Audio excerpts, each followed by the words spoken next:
really know. Yeah, who will be the final winner?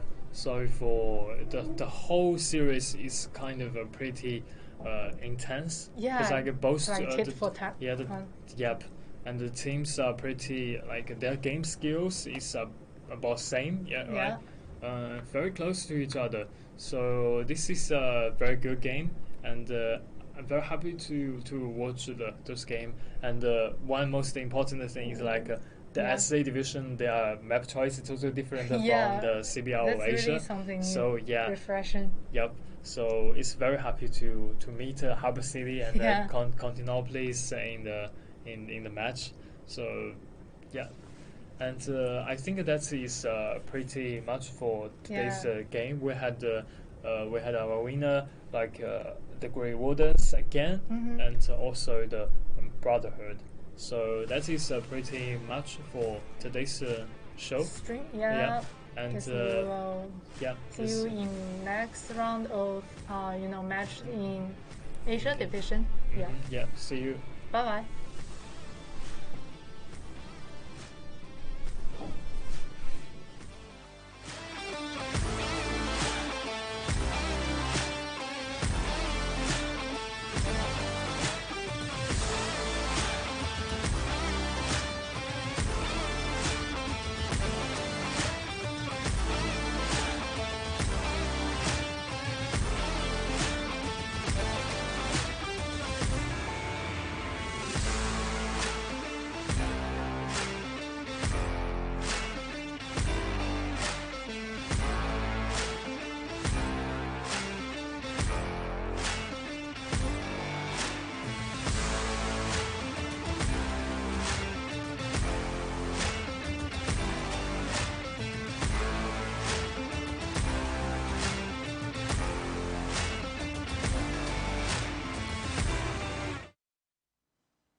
soldiers couldn't strain as hard as we did in the good old days.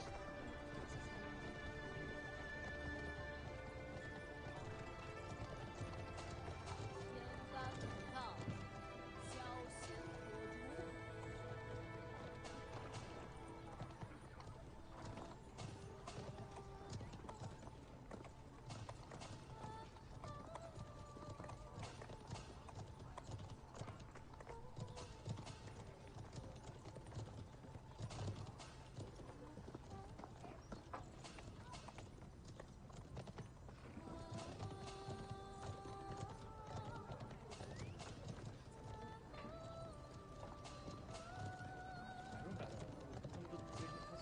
心可毒。介绍一下。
ban 是什么意思？啊，ban 就是把这张图给 ban 了，BP 嘛，ban pick。还可以这样。对，我们是有 BP 的，就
久，还得等中文那边。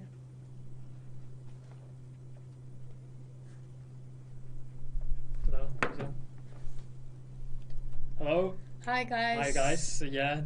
Welcome back. And today is the very first day of CBL Dynasty.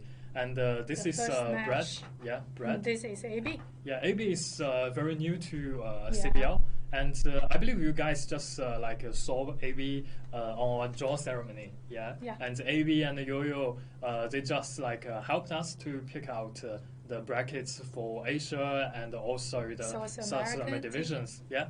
And AB, how do you feel about to be a part of CBL? Well, it's kind of thrilling to learn from all teams, and it can really help me to improve my skills. Yeah, improve my skills. Yeah, because every time I watch the CBL, every time, for example, the last season I streamed the 80% of CBL games, and I give a kind of illusion for myself. I thought, now I'm a grandmaster for Conqueror's Blade, and Because then after you have watched all the I watched play. so many pro games, and after the show, I just online to the game, and I said to my teammates, I told them, I watched a lot of Conqueror's Blade games, and now I'm a grandmaster, so you guys have to listen to me. Okay, so did you really win those games? I win several games. Several, 50-50. But actually, watch the CBL game is really helpful for improving your skills on Conqueror's Blade. And those strategies. Yeah, sometimes it's very hard to and very difficult to say. So many pro teams, they have very high skills. They play together in this kind of stage, and that is really exciting to watch actually.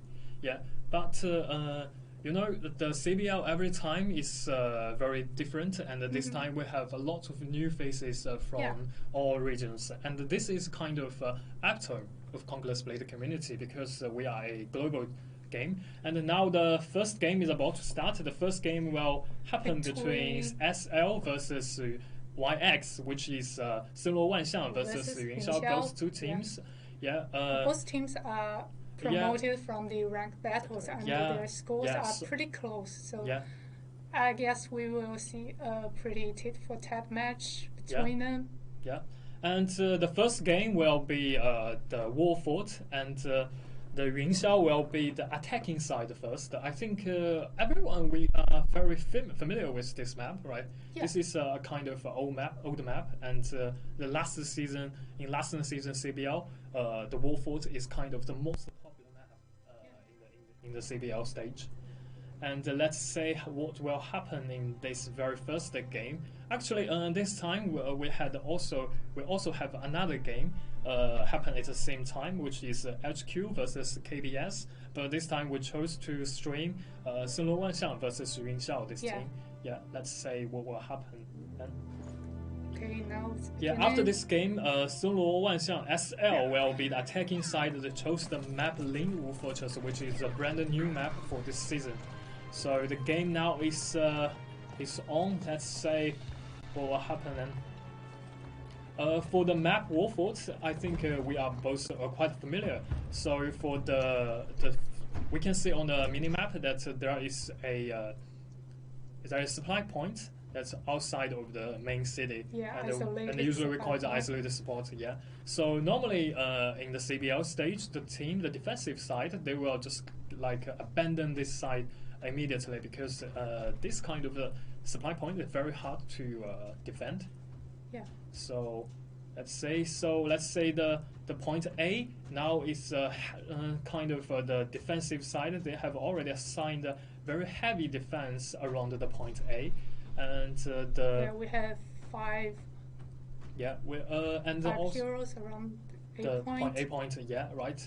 And also at the same time, the attacking side they will. So absolutely, they will try their best to take over the supply point first. At the same time, they need to try their best to push forward the siege towers. Because for this map, the siege towers are very important.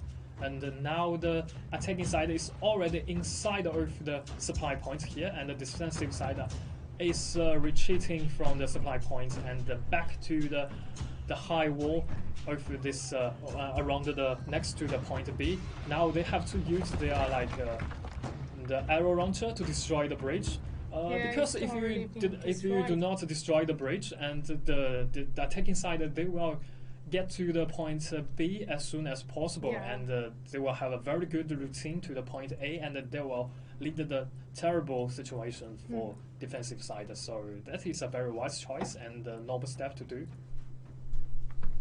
So now the supply point outside the city is already taken by attacking side, and the point B now is safe. It's pretty safe temporarily, and the defensive side, they are all come back to the point A here. The attacking side now is still struggling with pushing forward the siege towers here. And nothing good happened. And also we can say the wall between the supply point and the point A is already be destroyed. So this is a very good news for attacking side. They have more entrance, one more entrance to get inside the city. Kind of a shortcut to the inside of the city. Side. Yeah, and but currently no siege tower has been successfully pushed forward. Oh, okay. Let's say the siege tower. You can see on the screen on the left side, this siege tower seems like it has been already successfully pushed to forward. Connect with the wall here. And now the attacking side found the very good routine to come on in, and the defensive must be ready for that.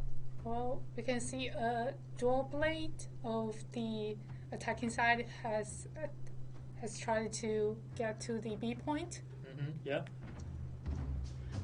Okay, right now the attacking side is already next around the point A here. Seems like the defensive has already strictly directly abandoned the point A, and this will be a easy point for YX to take. And after taking the point A, at the same time the YX is also taking over the point B. Yeah. After these 2 points, the time will be extended to around 12 minutes, I think. Yeah. All defense sides heroes are now at the supply point. Yeah. Instead of defending those points. Yeah. This is really good news for attacking side because they are taking lead in the early game and will have more time to finish their plan. The defensive side now around the supply point next to say because they know that this point is absolutely very important. But after taking the point A, the attacking side they have very point of view at for the supply point next to say they will continue to use their artilleries and also chamber shed to attack this area. And it will just take a lot of pressure for the defensive side. Yeah, and without any question, the point C is very important because even though you have C and D, but actually you only have C in my point of view, because if you lose the C, the D is like a totally like undefendable stage. Yeah, very dangerous, and it's totally available for chamber sheds from everywhere. Yeah.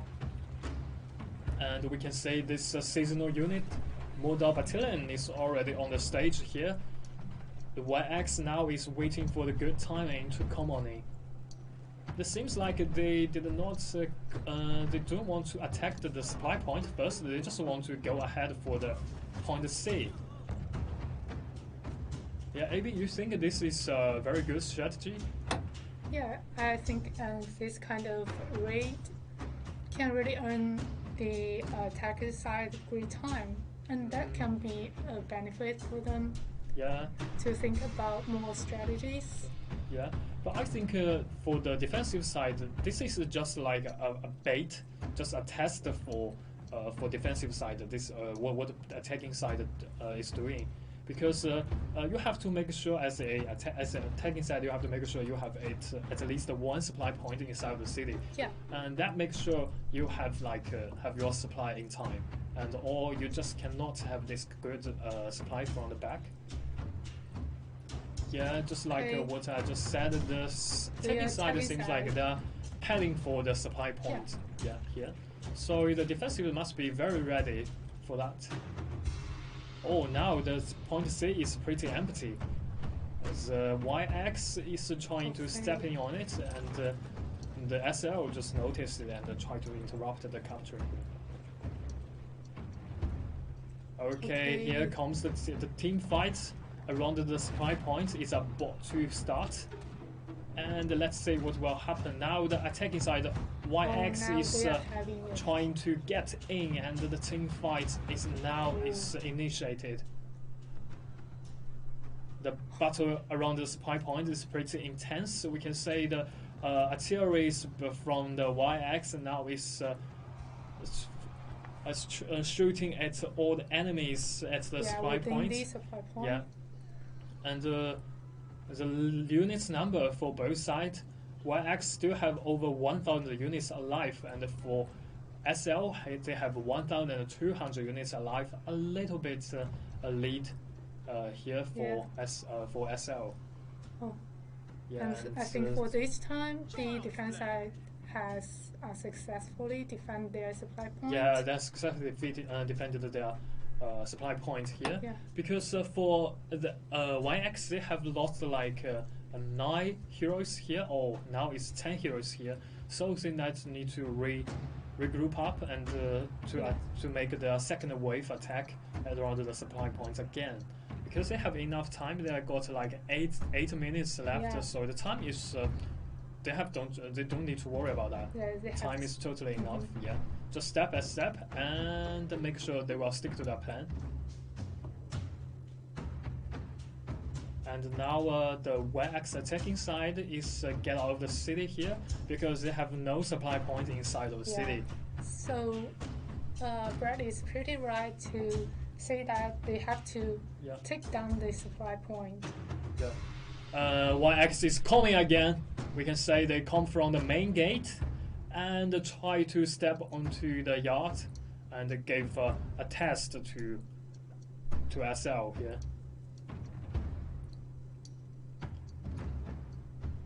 And for the units number, the SL they are still leading the units number here. So this game is kind of good for them, but the time is a problem.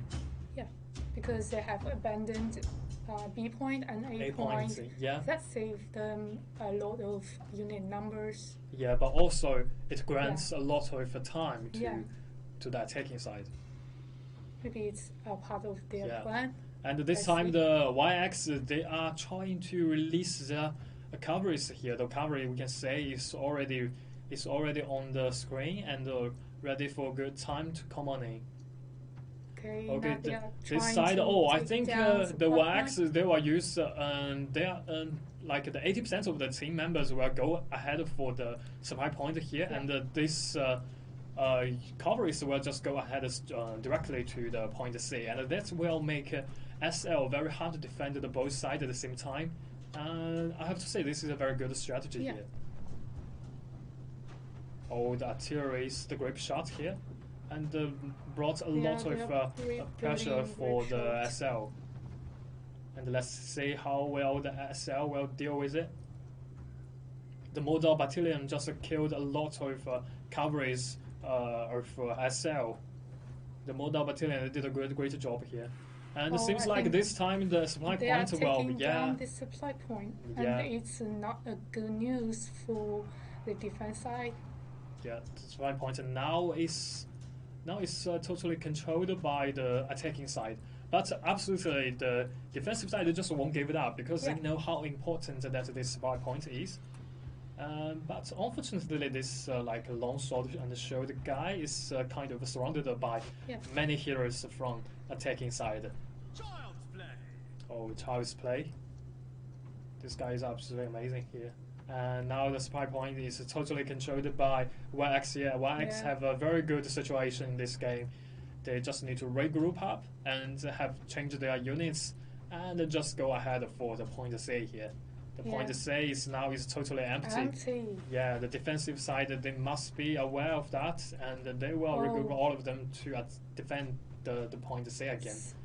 But it seems like their backup just won't come in time, so it's totally bad for them. And only one hero is totally not enough for interrupt the capture here. Okay, I think the attacking side will soon take down the point C. Yeah, it's taking down the point C. Okay, now the point C is already in the pocket of YX. Yeah. YX, the next goal for YX is absolutely clear. It's the final base. Yeah, the final base we can see is it's like a stage here. Yeah. But the stage for the defensive side, you just cannot leave the stage. This is like a cage, not stage. Not a stage here, and because this stage is totally available for chamber shot, and for the attacking side, still got like 8 chamber shots left, and they can launch their chamber shot to attack all the units from the defensive side. It's totally a massacre here. Okay, now the stage is totally surrounded by the YX here. YX members now is ready for commoning. Yeah, they're building up grip shot cannons. Yeah, grip shot cannons, because this place is a very narrow area. Yeah. It's totally available for cannons and for mortars here, and also for grape shot here. We can see like 1, 2, 3, 4, 5 mortars have already set up. So just aim for the defensive units here, and this it just make the final base is very hard to defend here. I have to say, in this game, the SL they kind of made a very good strategy in the early games. They directly abandon the A and the point B, yeah, and save a lot of units for them. Yeah. But it also will brought them a lot of issues, yeah, because it granted a lot of time for attacking side. They have more time to group up and more time to think about what they will do for the next. Okay, now the EYX is stabbing on the base. Yeah. Oh, here comes the Model Battalion from the defensive side. 2 squads of Model Battalion. Now it's already on the court. Yeah, the Winged Hussars, yeah, gave them a hard charge for all the units for defensive side. The Model Battalion is coming to stop them. The intense team fights now is inside of the final base here. Another squad of charge with cavalries from the defensive units. Here, now it seems like the final base is very good for the defensive side. Yeah, they have temporarily successfully defended their final base here, and also at the same time they kind of lead 200 units in this game. This is a good news, but bad news is the attacking side still have like 4 chamber shots. It will take a lot of damage. So all the spear units try to push out all the attacking side units from this stage, and only 4 minutes left for attacking side. They still have time to come back again. 2 waves of the attacking. And because they have already taken over the supply points here, so they will have their supply in a really quick way. Oh, now the defense side. The defensive side seems like they want to get out of the stage, get out to the final base here. Yeah. They try to they just want to make sure that the battle will take place around the point C here, not around the final base. Yeah, well, they make it. Dangerous. Yeah, it seems like very dangerous. Now the third wave of attack now is coming for the final base here. The defensive, you guys must be ready for that. And now the supply for the defensive side is pretty ready. They are coming back to the stage and waiting for the next wave of attack here. Okay, now the attacking side have 2 groups of forces, one at the front and one on the right side. Yeah. Because this stage you kind of have the 4 entrances. The attacking side can come from the back, also come left, right, or the front face, and it's both okay. And also the attacking side, they can set up artilleries like mortars, like grape shot, and also use the chamber shot to attack this area. This is a really hard challenge for defensive side to defend this area. And then also now another championship now is coming at the defensive side here. Okay, the team fight now is initiated again around the final base.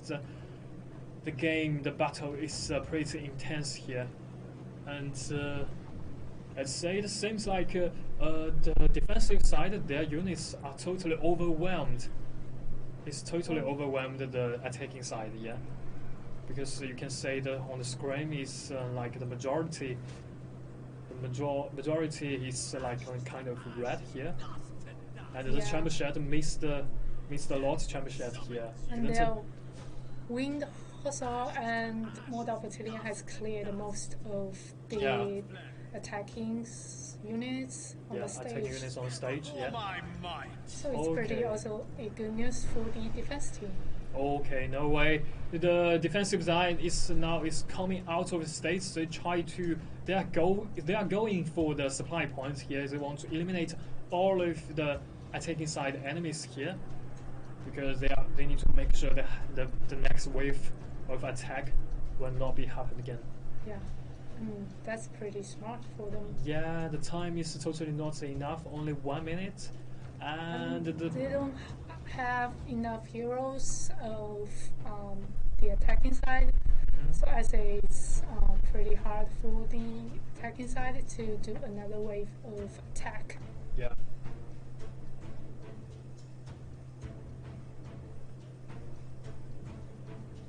So this we barely can say that. Let's congratulate the SL. Yeah. They successfully defend the final base here, because the time is totally not enough for YX. The YX only got 7 heroes alive and 196 troops alive and 1 championship. That is totally not enough for taking over this final base here. Yeah. Yeah. The first game, I have to say the SL, they did a quite good job here. Yeah, they have practiced and made up the good strategy. Yeah, here comes the final struggle. Attack. Yeah, I think we can congrats Sun Wanxiang to win this first match of CBL Dynasty. J1, Dynasty. Let's see the MVP from both sides. The YX, and the MVP is like the Baozi. Yeah, the brother Baozi. He got 1 kill, 1 death, and 5 assists, and killed 129 troops in this battle. And also, and this is like a short sword and a shield player. Yeah. Let's say the MVP from another side. It's like the SL Henry Meister. He got 5 kills, 2 deaths, and 11 assists. Oh, this is a monster KDA. Oh yeah. Yeah, got 89 troops kill. It's a spear unit. It's a spear player, and he dealt like 46,000 and 12 damage to heroes. Oh, this is pretty amazing and very impressive. I have to say, in this game, both teams they performed pretty well, and it's very equal to for the early game.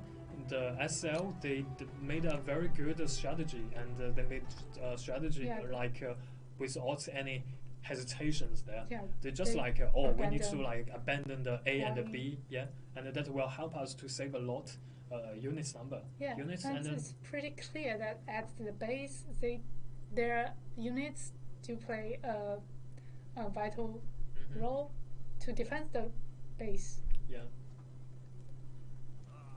And also the YX, they did also a very good job, because they know that's what is their advantage and what they should next do.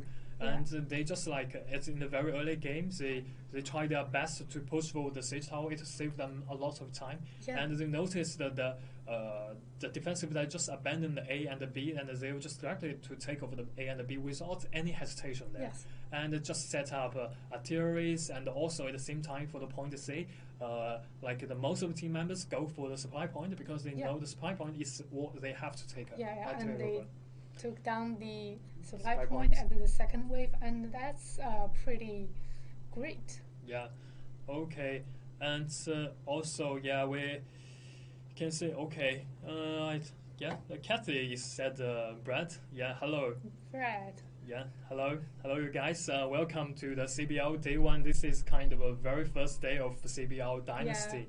Yeah, welcome It's to what's the next match between Yunxiang and Songlo Wanxiang. Songlo Wanxiang. Yeah, and today we have 2 games actually. Actually, today we have 4 games, and we are gonna stream like 2 games. The first game is Yunxiang versus Songlo Wanxiang SL.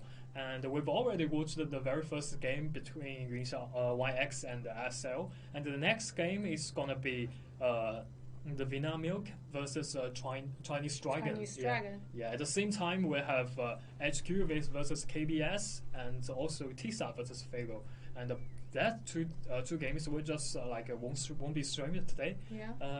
Yeah. So let's just get back to the games. The next map is Lingwu Fortress. Fortress. Yeah, from the BP stage, we saw that SL they just banned the Heilong Fjord, and YX they banned the Continentalplease. Both two teams are were quite popular in the last time's CBL actually. Yes. Because but this time both two teams just abandoned those maps. Personally, I love Heilong Fjord. Like in the last season, I love the music and the background music of Heilong Fjord. Yeah. Also, this season we have cooperated with very famous the artist Liu Qingyao. It's very Chinese style music in the game. Every time you guys just launch the game client, you will have time to have a chance to hear it. Yeah. And also for the Lingwu Fortress, this time Lingwu Fortress is kind of very suitable for Grey Hair Garrison. Yeah, it's like the city they need to defend, and it's a very emotional map. And I just love the map. I love the settings there. And also this map is kind of a little bit different. It's like a normal map we call the 15 versus 15. Yeah, but this map is a time with 10 versus 10. Yeah. And what do you think, AB? If you compare the 15 versus 15 map to 10 versus 10 map? Well, I think it's definitely at some level of difficulty because you might don't have enough teammate to support you to attack to take down the supply point or a point or whatever. Mm-hmm. Yeah. So it can be difficult to communicate with your teammates. Yeah. Whereas Yo-Yo is will be streamed tomorrow. Tomorrow's game you will see Yo-Yo. Yeah. Today is Brad and AB. Okay, guys. Sometimes you need to share your love from Yo-Yo to us. Right? Yeah. Yo-Yo will be streaming with Teddy. Teddy tomorrow. Yeah, tomorrow's game is also very interesting. So just stay focused on the CBL, and you will see you a lot, and you also see me a lot. Yeah, that's true. That's true. Yeah. So I think for the 15 versus 15, just like as you mentioned, the 15 versus 15, you need to you will have the 14 teammates. You need to use your voice chat or any typing your message to communicate with your team members. That's a lot of people. Yeah. So the communication is a very big issue, a very significant part for Congolese Blade if you want to play the siege battle pretty well. And win the map. Victory. Yeah, the 10 versus 10, you just got 9 members, so it will be much more easier than the 15. Yeah. Got to 14 players. But it can also be challenging to find the strategy to send which group to attack down the points.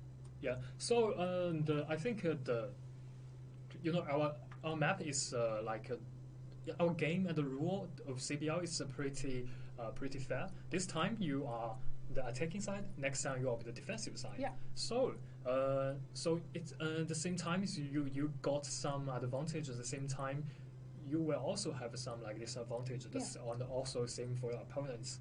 And that is pretty. And we can say from the very first game, both two teams they are pretty ready. and they are like the situation, all of the status they've got is pretty good.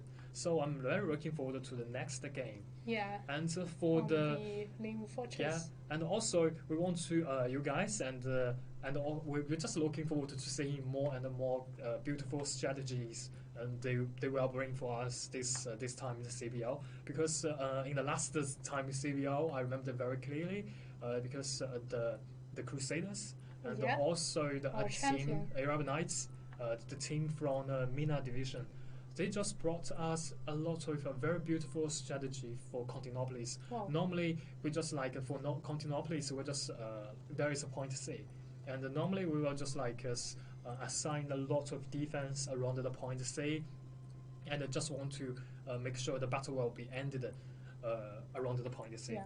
But next season, the Crusaders and Arab Knights, they give us totally different ideas around this map. The Crusaders, just for example, the Crusaders, they just abandon the point C, and waiting at the same time abandon the point C, waiting outside of the point C, and because the point C has a very narrow entrance there. Hard for if you want to get out of the point C, no way. We're just like killing you around the gate. So it's pretty smart to abandon point C. Yeah. So bring Teddy back. Both Teddy and Yo-Yo and Teddy will be here tomorrow. So if you guys want to meet Yo-Yo and Teddy, you can stay tuned all the time for stay CBL. Tuned all the time. Yeah, me and Brad and AV is also very awesome. Also very good. Yeah. It's kind of a self-boosting. Yeah. So let's come to the game 2. Second match. Lingwu Fortress, you can say the atmosphere, the vibe in this map is totally different. Yeah, it's like all of deserts and also the distracted castles and cities here.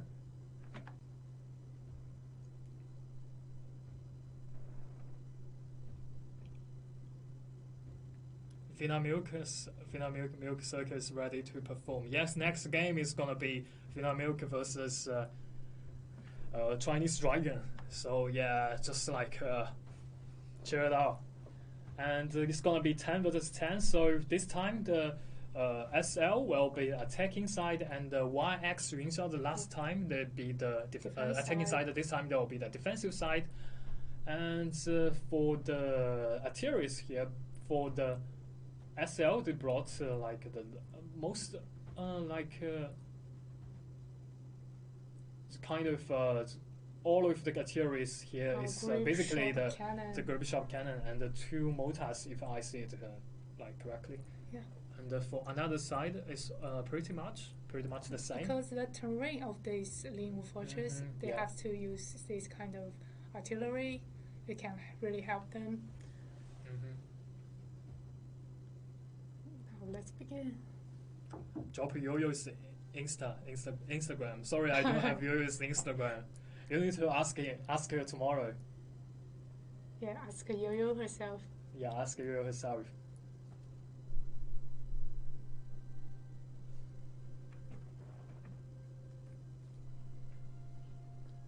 Yo-Yo is our famous superstar.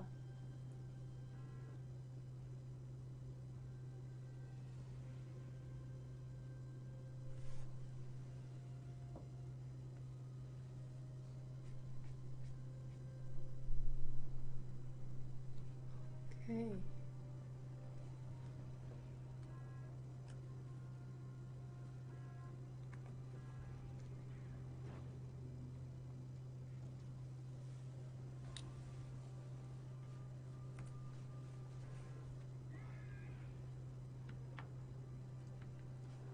Yeah, the game is about to start. The very second game of. Okay, they are all getting ready to their position. Yeah, already to their position here. So for the let's say this time the YX, they are the defensive side. They're already around the point A here, and for the SL, they are the attacking side. Is trying to come for the this gate. Try to bridge get close to the point A here, and it's the very first game. The SL, they are pretty smart. They need to, and they know that in this map it's very hard to breach in the door at the very first time. So they set up a mortar here, try to deal some damage for the YX. So YX is kind of successfully dodged from this damage.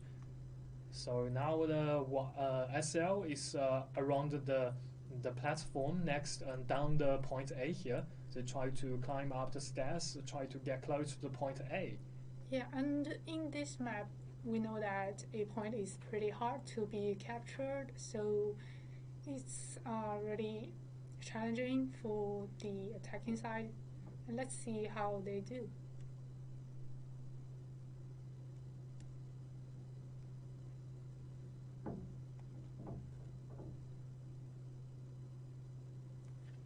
Yeah, now the SL is kind of successfully very next to the point A here.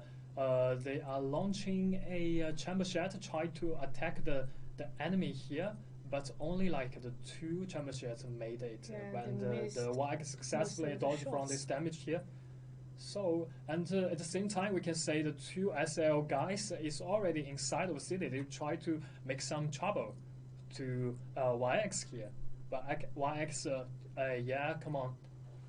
Oh, those guys they know this is kind of, they know that's the SL try to distract them attention from the point A and make them get to the point A very easy.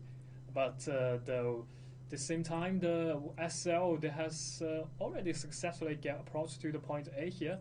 We can say the units. This pike guy is surrounded by like the 4 heroes of SL and soon got killed for sure. And also the chamber shed comes again just right into the point A here. Oh, the point A is pretty hard to defend here. And also at the same time, the SL is setting up artilleries, aiming at the point A, aiming at all the enemies inside of the point A here. Another strike of the chamber shed coming on the way. Oh, the YX. Oh. Yeah, they need to find a way how to deal with it. And it seems like the YX found the solution to deal with this situation. They've already set up a grape shop here and just like fight back, strike back to the attacking side. Now the point A is pretty safe. No enemies around the point A. And even though the SL they tried so hard but set no foot on the point A. Yeah, and now both sides are getting resupplied. Yeah, and the YX have already taken the supply point back, and so now the SL made no progress in this map. They need to get back out of the city and try to make sure they can have the second wave of attack. Yeah. And time is pretty limited in this map. Yeah, I like Lingwu Fortress map. Yeah, I love Lingwu Fortress map too. We want Yo-Yo. Oh, come on, guys. Yo-Yo will be here tomorrow. Today is me and ABs. Yo-Yo will be I'm sorry for that. Yeah, I'm sorry for that. Yeah, I'm sorry for that. Yeah. Yo-Yo needs to take some very good rest. Yeah. She will be here. Yeah, she will be here. Yeah, and let's get back to the game. The YX still like totally control the whole city. It's their city, and it's very pretty safe right now.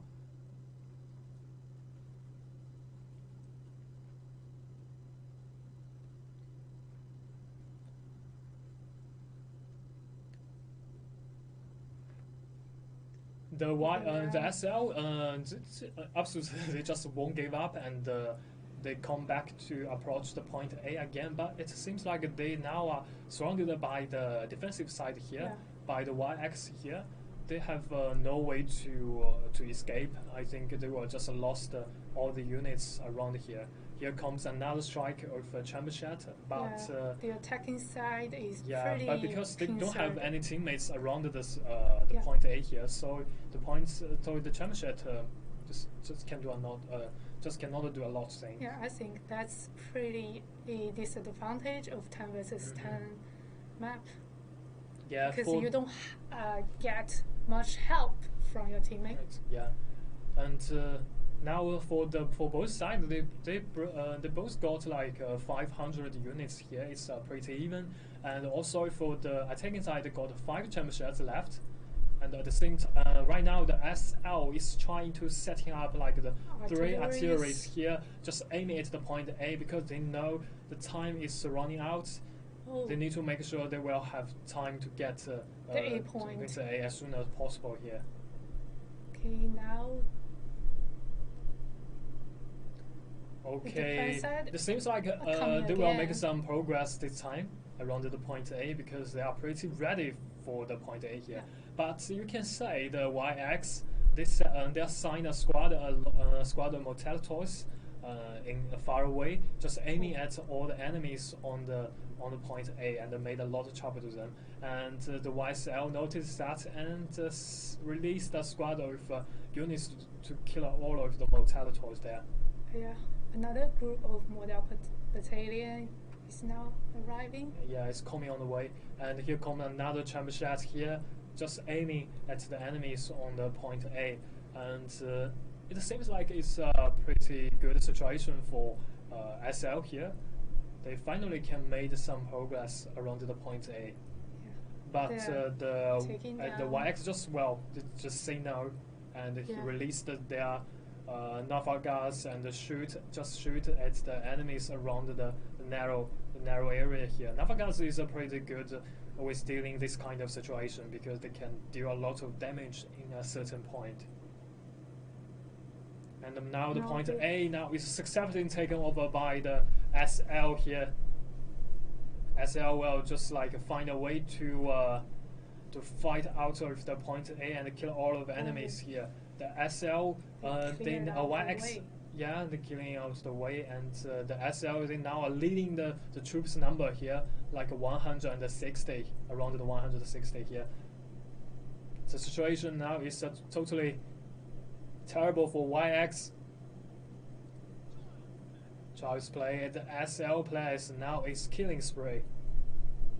Okay, now the attacking side trying to get to the base. The next step for SL is pretty clear. They want to take over the supply point as soon as possible. Yeah. Just as we will say all the time, we usually say when play complex played. As an attacking side, you need to make sure you have at least one supply point inside the city. Yeah, you can save a lot of time. Yeah, you can save a lot of time, and you will have your supply in time, and it also deals a lot of pressure to your enemies. The supply points will be controlled by the attacking side by SL. The next step for SL is the final base. The final base is very close to this supply point, so it's a very good situation for SL here. And all the defensive things seems like now around the final base there, they do not have many defense around there. So it's going to be a very easy way to for SL to take it over. The SL just like waved into the final base and overwhelmed all the defensive side here. Oh, it seems like they will take over the final base very quickly. Now full of come on, YX guys, units. Just like get back together and make sure they won't take over the final base. Yeah. That's easy. And the YX guys, they just like, because they don't have a lot of units. They just can like interrupt the capturing one by one, only by heroes, and that is not that very easy. And it feels like committing suicide here. Yeah. Because so many troops from attacking side here. It's totally control the area. It's control the situation they here. They are taking down the camp. Yeah. So let's say congratulations to SL. Yeah. Yeah, SL. Blue Wings, SL, Solo Wanxiang. Yeah. They have like win the 2 games, and they're gonna be the winner of this series. So the SL, they're gonna be the MVP from. It's like the Henry Meister. He got 3 kills, no death, and 10 assists. And also, he's a Musketeer player. And for the another side, It's like the YX MVP is YX Qinghe got 4 kills, 2 deaths, and 2 assists here. He's a spear player.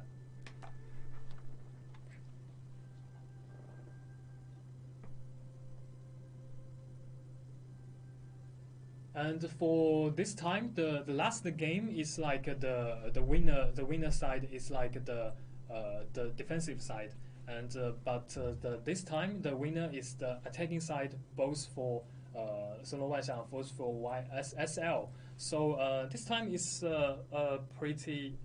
Both two teams they performed pretty well, and also for this map we can see that because it's like the 10 versus 10, so the game speed is a little bit faster than the 15 versus 15, because the map is much more smaller than the normal Siege battle map. So this is kind of and this is what we want to say. It's actually the team fights everywhere. We can see the intense team fights, intense battles all around the game, and just like. Yes, just and also for the defensive both sides, there are a great pressure there, because you guys have no time to think, no time to take a rest, and that is also a very tricky part. Yeah, and from this battle we can tell how important the A point is. You can see that the A point, when the A point is taken down, the base will soon be taken down too. So it's pretty much important for defense side to defend the point A. Yeah. So the next game is gonna be Villa Milk versus Chinese Dragon. Chinese Dragon is promoted from this playing stage, because this time is kind of different compared to last time's CBL, compared to the previous CBLs. This time we have a playing stage for the Asia division. You guys, both teams have two entrances to join the CBL, to be on the elimination stage. Yeah, you can come on in by your ranked battle score, and also you can sign up to the playing stage, and also if you're good enough, you will be stand out. You'll stand out, and you have the chance to be standing here on the elimination stage. Like the Chinese Dragon in next battle. And the Vina Milk and the Chinese Dragon, both two teams are pretty new faces in CBL stage. So that's it. We're really happy to see that, because more and more teams come back. And also for the Asia division, the interesting thing is the Crusaders. They've already won the championship like three times straight champion, triple crown. And this time they are coming for the quarter crown. The quarter crown. I hope any team, you got like the Bobby will stand out to stop them. But it can be pretty hard to beat them. But it's pretty hard. Because if you want to beat the best, you need to be the best. Be the best, and you need to put a lot of efforts there, try your best, and the way is not that easy. And the last time we saw, this time I think last time that we have the BBYK is a team from Japanese. They were pretty impressive. Because the last time is the first time to be on CBL, and they made the top 8 and they end up with the top 8. And this time they come back, and I hope this time with a lot of experience they will have time. They will be extremely good, better than last time. I think this is the spirit of CBL. We can see new faces and new battles. And for the next game, the ban pick information, the Chinese Dragon, they banned the Lingwu Fortress, and the Vina Milk, they banned the Warfort. And this time the Vina Milk will be the attacking side first. They pick the Helon Fjord. And the Chinese Dragon, they will be the attacking side in the late game. The map will be Argolia. Both two maps is Argolia is a kind of very tricky map, because in the past people will say Argolia, that is kind of a nightmare for defensive for attacking side. because it's very hard to defend to attack this map. It's kind of a impossible mission in this map. Okay. But last season we made some adjustments to the siege tower, and all the pretty. I believe now the majority maps are pretty balanced. Okay. So the Orgolia now is a very good choice for attacking side. I think also is a very good choice for defensive side, and that is what we're happy to say. That's all maps in the map pools and will be picked by all teams. That is pretty good. Helonfield is just I mentioned, is my favorite. Yeah. It's also like the background music, also the strategy around the Helonfield is kind of a lot of strategy can be took place there. Yeah, because there are pretty many passes. They have like 4 points. Yeah. And also with a very tricky point, like the zip lines will be there. You can the attacking side. If you guys like take over the zip line, the extra point there, you will like the berserkers will be activated and they will come back to help you and try to assist you to take over the rest points. That will be a very good bonus. Yeah. Another important force. Yeah. And also for the defensive side, you can like in this map because many roads and many paths are not are unavailable for cavalries. Yeah. So like in the this C point. like the C point and all the like the two entrance two roads lead to the point C. It's kind of totally unavailable for cavalries. It's like the battle will be absolutely for melee units, and that will make the game like be more brutal. Fight flash by more flash. Like a medieval war. Yeah, body by body, just like a very brutal game there. And so all the maps will be very interesting. And also at the same time, the TISA and the Fable, the game will be started. And the TISA in the very first ban pick, they just banned the Helonfield, and the Fable they just banned the Lingu Fortress, and TISA they chose the Constantinopolis as their attacking map, and also the Fable chose the War Fort. Yeah, just according to these two matches, like the 4 matches, we can see the War Fort and the Helonfield is also kind of popular in this time CBL because it allows a lot of strategy, a lot of game. Because for all the pro games, you guys need to just like make a lot of research and a lot of paperwork before the game. And in the game, you just like stick to your plans and a good communication, and that is also very good. Of course, sometimes it's about improvising. You need to know this situation. It depends on the situation. You need to know what to do, and just depend on to get the response to it. And the game between Vienna Milk and Chinese Dragon is about to start. The first game is gonna be Helonfield, and the second map is gonna be the Orgolia. And the Vienna Milk and the Chinese Dragon, absolutely Chinese Dragon. According to your name, they are the team from China. The team from China. Vienna Milk. We think it's from Vienna. I think they are just like a group of milk lover. Okay. Milk lover. Milk is very, very healthy food, very healthy drinking food. It's help you to grow stronger and battle better. So this kind of a group of milk lovers must be very strong. Very strong and healthy enough. Healthy enough, and I think it will have a great chance to beat the Chinese Dragon. Whoa. But Chinese Dragon, at least you guys are dragon. Drink milk to help you slaughter dragons. Strong as Chinese Dragon, the Chinese Dragon. JC, I heard. He's strong as Crusaders, I heard. Hopefully. We will see. We will see, like, if a team come on to be on the stage and as strong as the Crusaders, that will be very good news, and good news for us, and all good news for all the spectators, because the game will be absolutely amazing. We know how good the Crusaders is. And I think Chinese Dragon ranked pretty top in the play-in tournament. So here comes the first map, Helonfjord. This time the Helonfjord. This time the Vinamilk will be the attacking side first. Vinamilk. Let's see how milk can help you. Yeah, this map we are very familiar with. Yeah. You can say there is a kind of full of This Viking elements in this map. It's very beautiful. We talked a lot of time last season.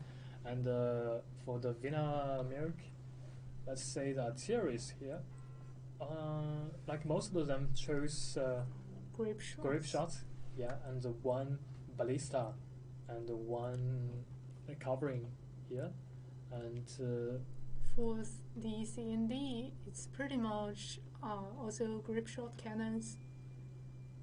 Yeah, Vinamilk brought 4 squads of coverage in this map, and for another side, the Chinese dragon. So it just 1, 2, 3, they brought around the 8 squads of units here, and most weapons for the Chinese dragon is kind of very tanky. Oh no, not very tanky. For Chinese dragon, they just brought 4 short swords units and 1 hammer and 1 pole axe and 2 spears and 3 muskets and 3 bow, 2 bow heroes and 1 dual blade and 1 pike. For another side, for the attacking side, it's kind of out of expectation. Because for the attacking side, the heroes they chose is much more tanky than the defensive side. It's kind of out of expectation here. And now the game is on. Let's say what will they perform? And the Chinese dragon. It seems like the point A and the point B will be their choice at the same time. Actually, in this map, the A and the B is pretty close to each other. Yeah. So if you attack the A, the defensive the defense around the point B will come to support the point support the A here. But for the A, the supply point is pretty far away. Yeah. So I think the A will be a very good choice. And also the walls close to A and B can also be destroyed. Can both be destroyed. Yeah. Now the attacking side is taking down the walls. Yeah. And it's pretty important for the attacking side to stop troops from the supply point and from the B point. Yeah, also very important. Oh, Okay, no. I heard a lot of friends from Vietnam come to support the Vinamilk here, right? Oh. Yeah. And also, yeah, you said right, you is professional. Yeah, you is professional. And usually will be here tomorrow. And okay, this time the point B is the first choice for Vinamilk. The majority of them are coming into the city via the gate in front of the point B, and that is a very good choice because the B, if you take over the B first, and you have a greater chance to take over the supply point, and it will just give the point A a very very very great pressure. Yeah. And now the defensive side, they have already set up some artilleries in the internal city. They start attack from the runaway and just aim at the enemies at the point B. But the B seems like the Vinamilk is kind of leading around the point B here, but it's very hard to predict.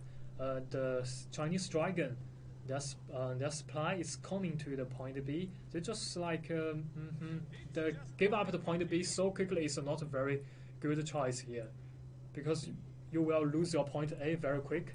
Yeah.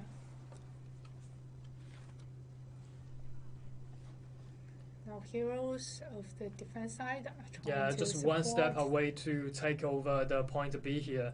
But Chinese dragon, they just did not give up, and more defense are come to the point B here. And also here comes will stop them. Yeah, here comes some chamber shots and try to block the supply from the Chinese dragon. Another group.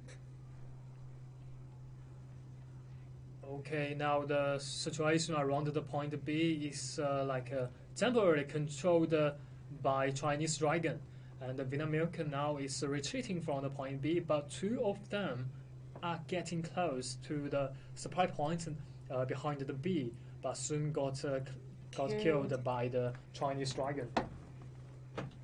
Okay, now they are getting replied and trying to get their second Yeah. wave.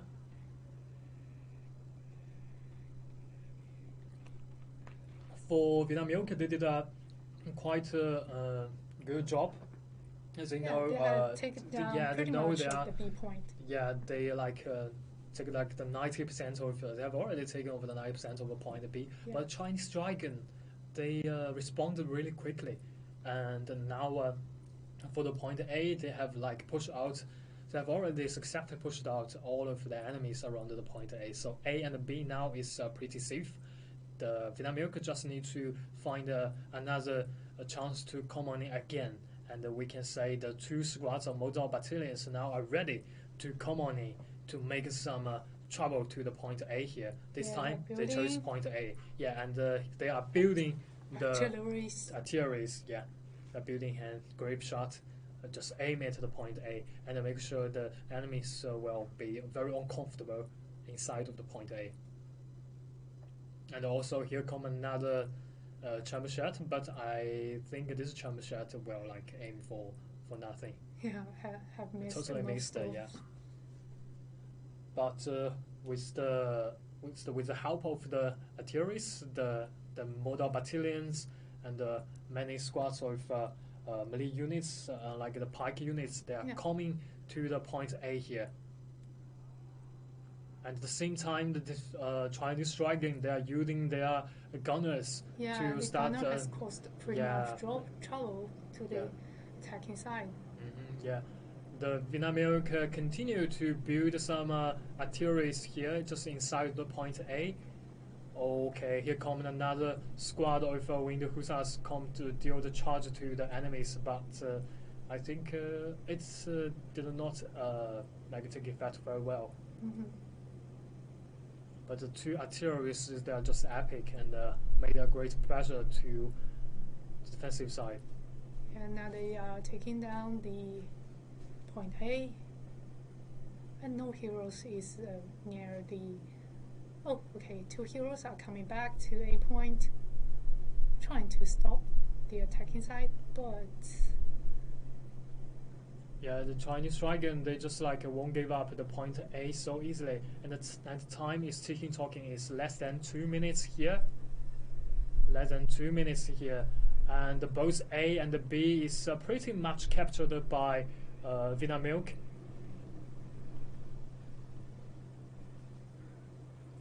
So let's say how well the Chinese Dragon will respond to it. Because if they kind of successfully interrupt the capturing here, both for A and B, they will soon close this game. Yeah. The game is totally, they will be the winner.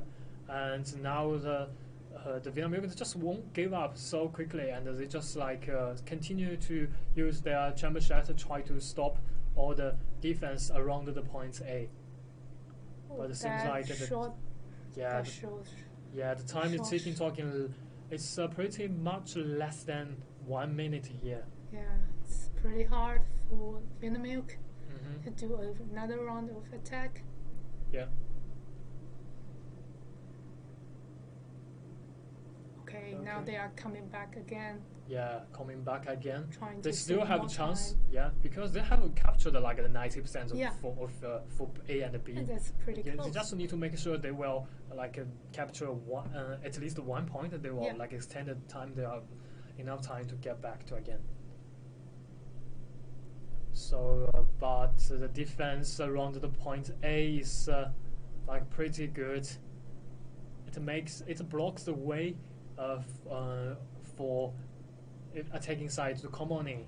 They're just stuck here, and you just cannot approach to our point A. Further. Yeah, cannot go any further. The milk, they got stuck here, and they are using their gunners and also using their artilleries, and some melee units try to push forward. But the Chinese Dragon, they will spare. Whoa. Yeah, congratulations to Chinese Dragons. Successfully, they win the very first game. Wow. Let's see the MVP from the Vinamilk. Then from Vinamilk, AB, can you introduce the... the Vinamilk, the MVP is like the Otula. He got 3 kills and 2 deaths and 5 assists and killed 96 troops in this map. He is a short sword player.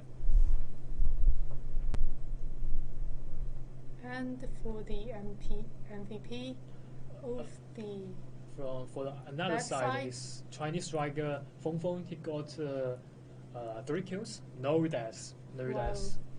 4 kills, assists. 4 assists, and kills 110 troops in this map, and dealt 17,540 damage to hero. He is a ball player. It's pretty good, and for this in this game is pretty intense here. I have to say, for the all games tonight is very intense. Yeah. And in this game, the Vinamilk, they just like pretty kind of led in the very early game. Yeah. It seemed like they pretty much captured the A and the B. Yeah, but soon, it's super pity for them to not taking down the 2 points, because it's very close and it can really help them to gain a lot of time. Yeah, because and the Chinese Dragon, the very first game, they just like did not pay a lot of effort around the A and the B, and they made the point the Vinamilk can be very easily to capture the A and the B, but soon they awoke. They awoke and come back again, and with their the efforts, they successfully stop the enemies here. So I think this is kind of maybe for Vinamilk, their first choice was the point B. Yeah. So I think if they just continued to attack the point B, because they've already captured 90% of the or 99% of the point B, just one step away to capture the point B. Yeah. So I think if they just continued to capture the point B, the time will be extended, chance to win. yeah. And we both noticed that meanwhile when capturing the point B, 2 members of Vinamilk, they sneaked into the supply points, but only 2 members there, and that is way not enough, way too less. So they will be soon got killed by the defensive side, by the Chinese Dragons there. But we will see how they can do in the second match. Let's see what they will do for the second match. So for the second match, the Chinese Dragon will be the attacking side. They've already take the lead in this series, the 1-2-0. This is a best of 3 game. So for Vinamilk, next time you guys will be the defending side for the Orgolia. So you just cannot lose this game, or you just got to be eliminated. It's only got 1 chance here. It's the 16 out of 24 stage here. And it's pretty true, as you guys said, that but Chinese Dragons is pretty as strong as Crusaders. The Vinamilk, actually I think they got they have the very good chance to win back, because in the last game we can say in the early game they knew their strategy, and they just stick to it, and they played like a real team, and like a real army. So they come together and they just aim for the point B. But some maybe some communication stuff, they just communicate all very well. So next time they chose to attack the A, but the A just cannot be soon got captured so quickly. So the time is running, because in Helonfield, this map, the early game, the time is not very pretty enough for you. So you need to make sure you are capture at least 1 point as soon as possible, and extend your game, extend your time. You will have stick to your chance and get back to another point. So you just cannot have any hesitation there. You have to take down point A or point B as soon as possible. For the Orgolia, this map is kind of pretty tricky, because it has a is a point outside of city, stretching out of the city. So this point actually for many teams, they just will like directly abandon this point. But for now, the situation is kind of different. Yeah, in the past, the siege tower will be very hard to be pushed to connect with the walls there. Yeah. But in the last season, we just adjusted the map, adjusted the siege towers and increased its health bar and make it be possible to connect to the walls. Yeah. So now, for me, in the past, I'm afraid of playing in this map. Yeah. But for now, I'm pretty easy to be playing this map, both for defensive side, also for attacking side. That is okay for me. Yeah, we have been balancing all the maps. Yeah. And also the Chinese strike. We hope to say this is a best of 3 game, best of 3 series. If you like, next time the Vietnam Milk they won back and they win back, and we will go for the game 3. Game 3 will be the grassland. Grassland is totally different from the siege battle, because siege battle is kind of more strategies there. Yeah. The grassland is more like a brutal battle. Very straight and a very brutal game there. And you have no time to hide. You have no time to think about all the game. Alongside, you just need to fight. Yeah.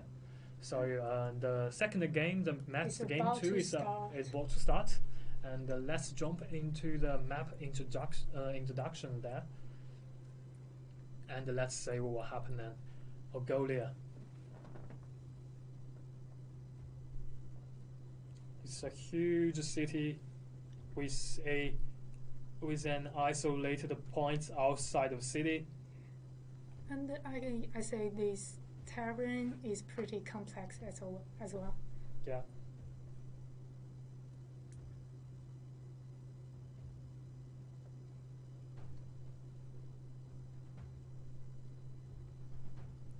Well, now we have pretty much Vietnam players in this ring room. Yeah, for the Chinese Dragon, we can say the artillery choice. Most of them are at mortars here, and most of the mortars here. For another side, they also chose the covering and the one ballista there. And for Chinese Dragon, they brought like the 1, 2, 3, 5, 6, like around the 7 to 9 squads of recoveries. For another side, they also brought like around the 7 squads of recoveries there.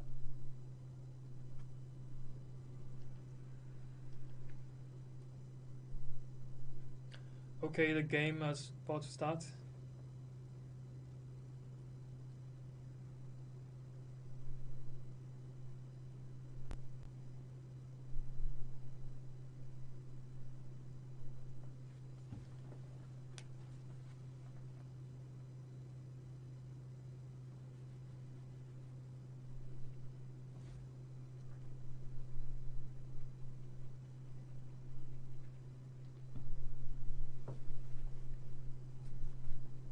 Okay.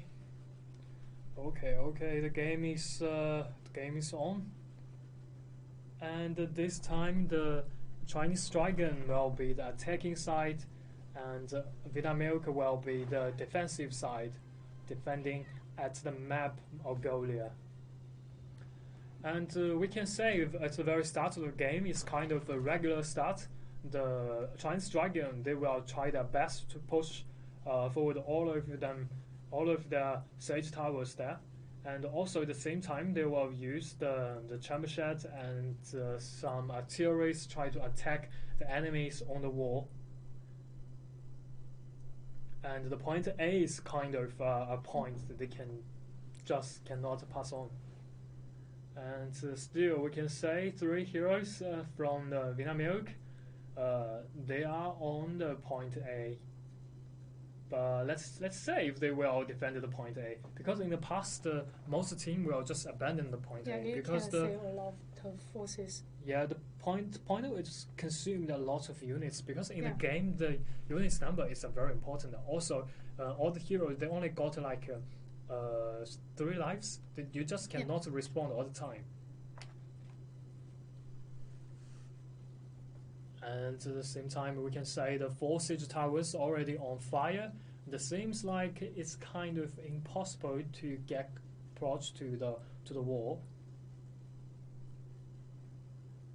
The Vinamilk continues to use their artillery to attack the siege tower, and we can see the siege tower on the right side is already, or one of them is already cracked down. 2 of them cracked down, and this one, just like it's about to fall. Yeah.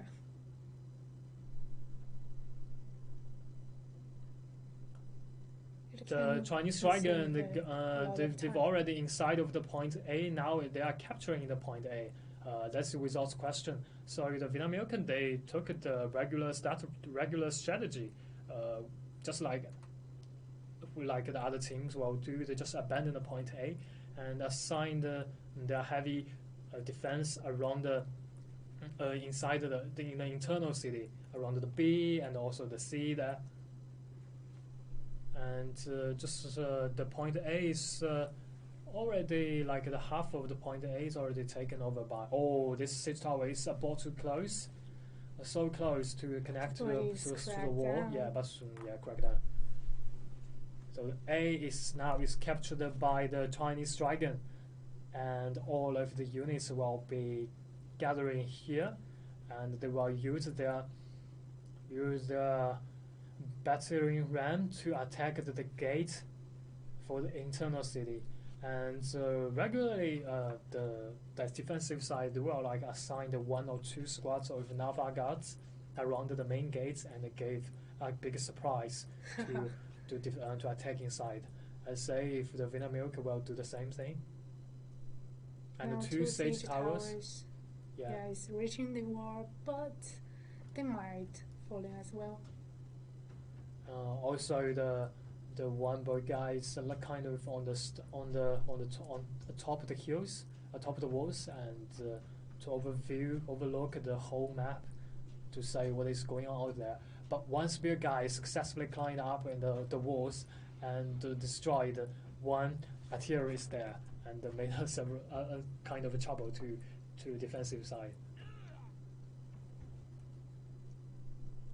The Chinese dragon, they've already set up like the 2 or 3 mortars below the walls, and attacking the heroes on the walls around the point B.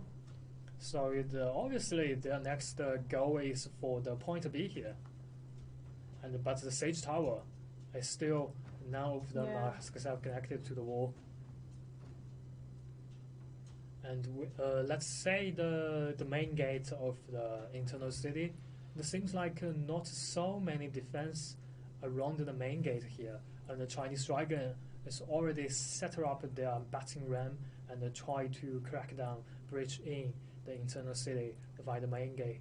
Yeah. Now the defense side is sending troops to the gate. Yeah. And on the left side, we can say the 2 short sword players try to climb up, get to the internal city, but soon come on, you just one hero, you just cannot deal with like 5 or 6 heroes around on the walls, and soon got killed. Suicidal. Yeah. Even though you are a very tanky hero, you are a short sword, you still got killed. Yeah. So that is not a very good thing. But it's like a kind of grants the teammates a lot of time to push forward the siege tower. Hopefully they will have a chance to connect it to the wall. And the ram is also destroyed. Yeah, the ram has been. The main gate. Let's say what is happening there. The main gate kind of have already breached in. I'm not sure if the Vinamilk opened the door or the Chinese dragon breached in. And they are still struggling with pushing forward the siege towers here. The Vinamilk did a quite good job. They used their artillery to crack down all the siege towers from the smart. Chinese dragon. Yeah, pretty smart, and they know what they should do.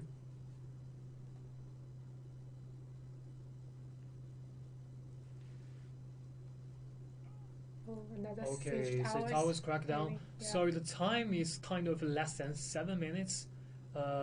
For the Chinese Dragon, they still have like 3 points need to take.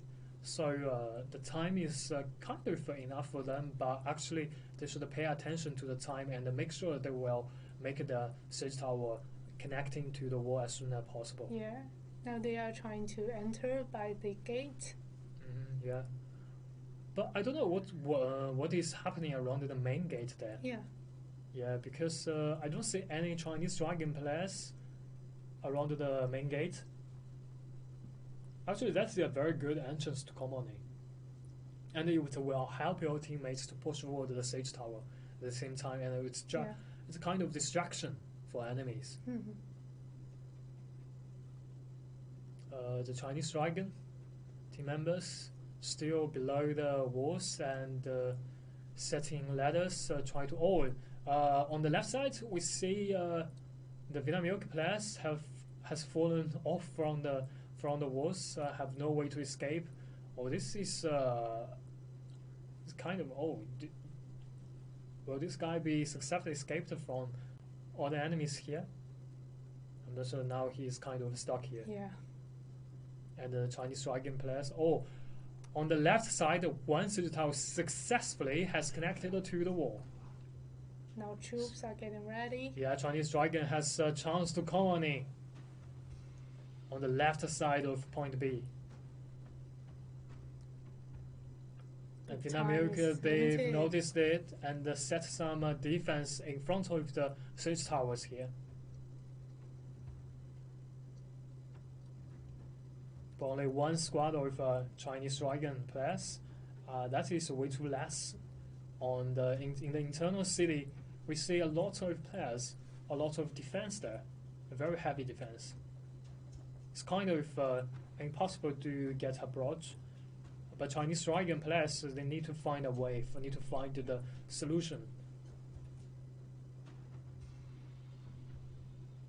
And now they successfully enter the internal city, and but the troops number is way too less. Yeah.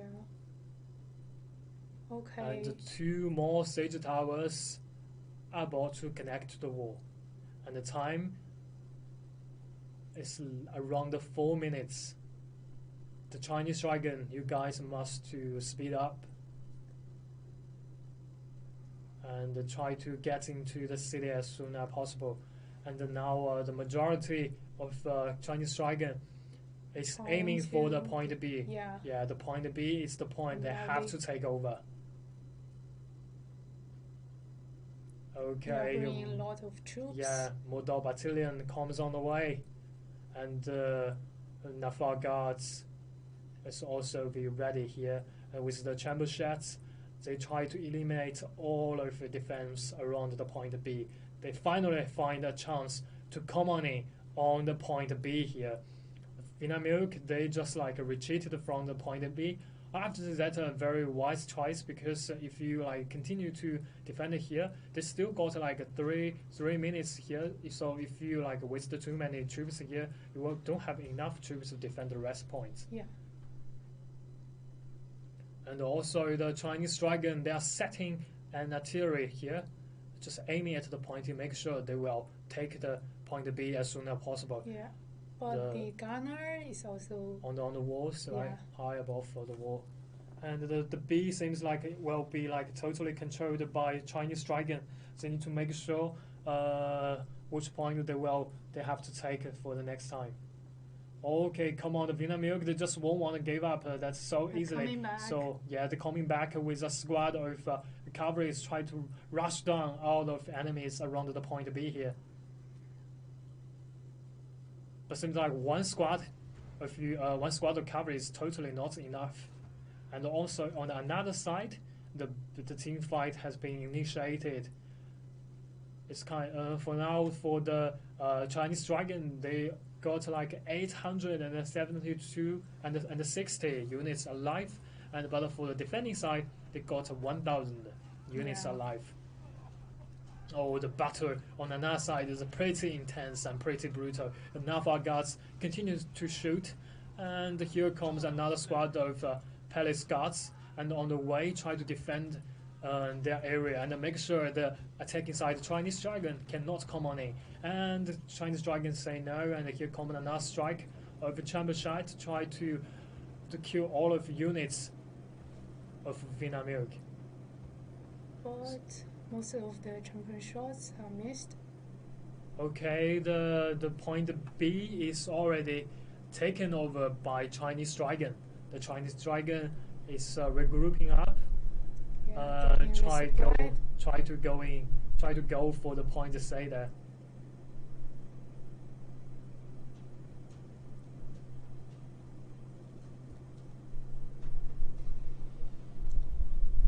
Okay, the attacking side are on the wall again.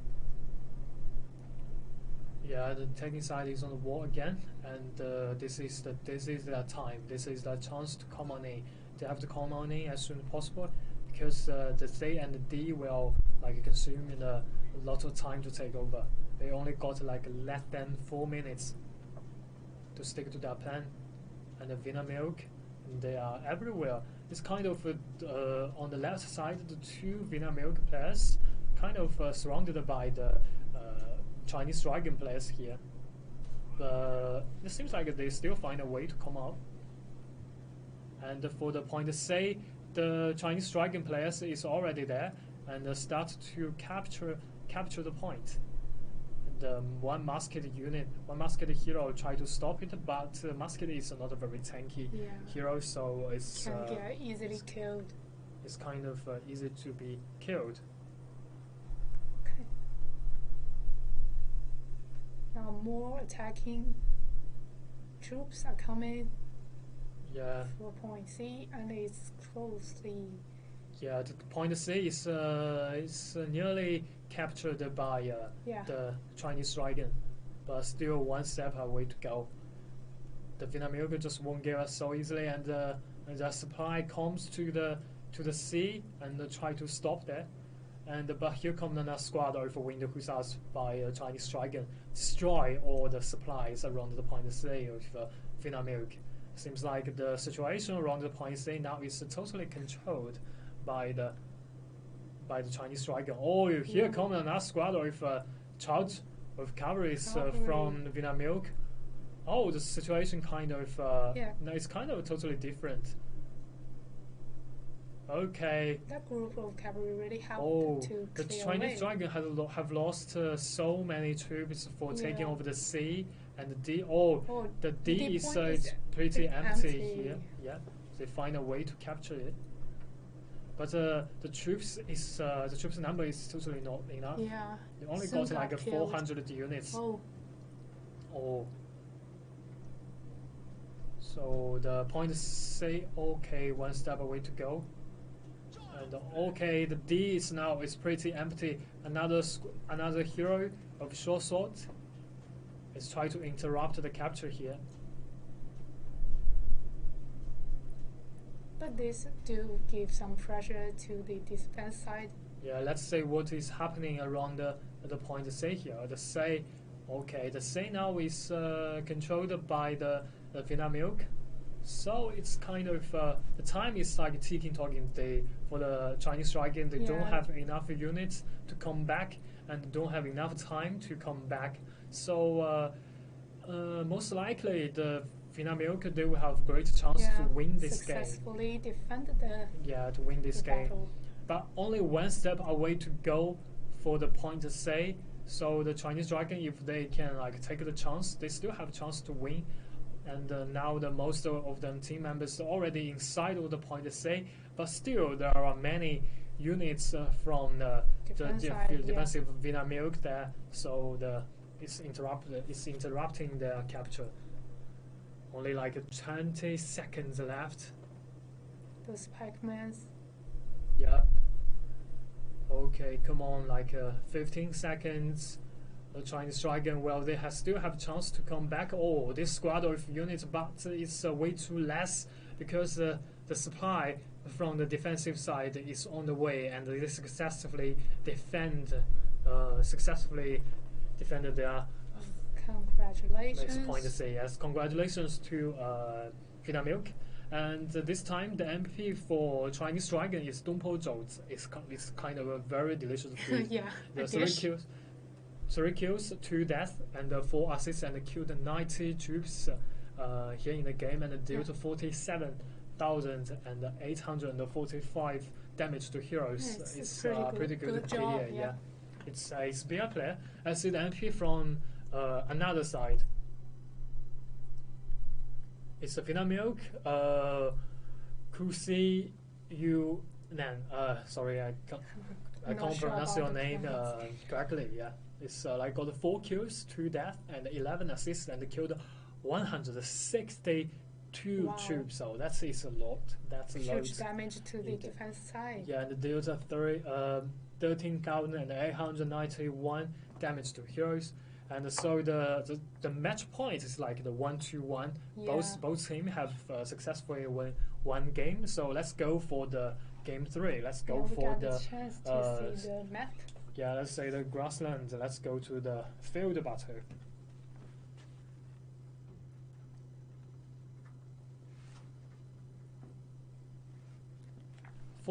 In this game, both two teams also I think obviously the Vinamilk, I just said they have greater chance to win this game because in the game 1 we saw how like determined that the Vinamilk that they were like made strategies.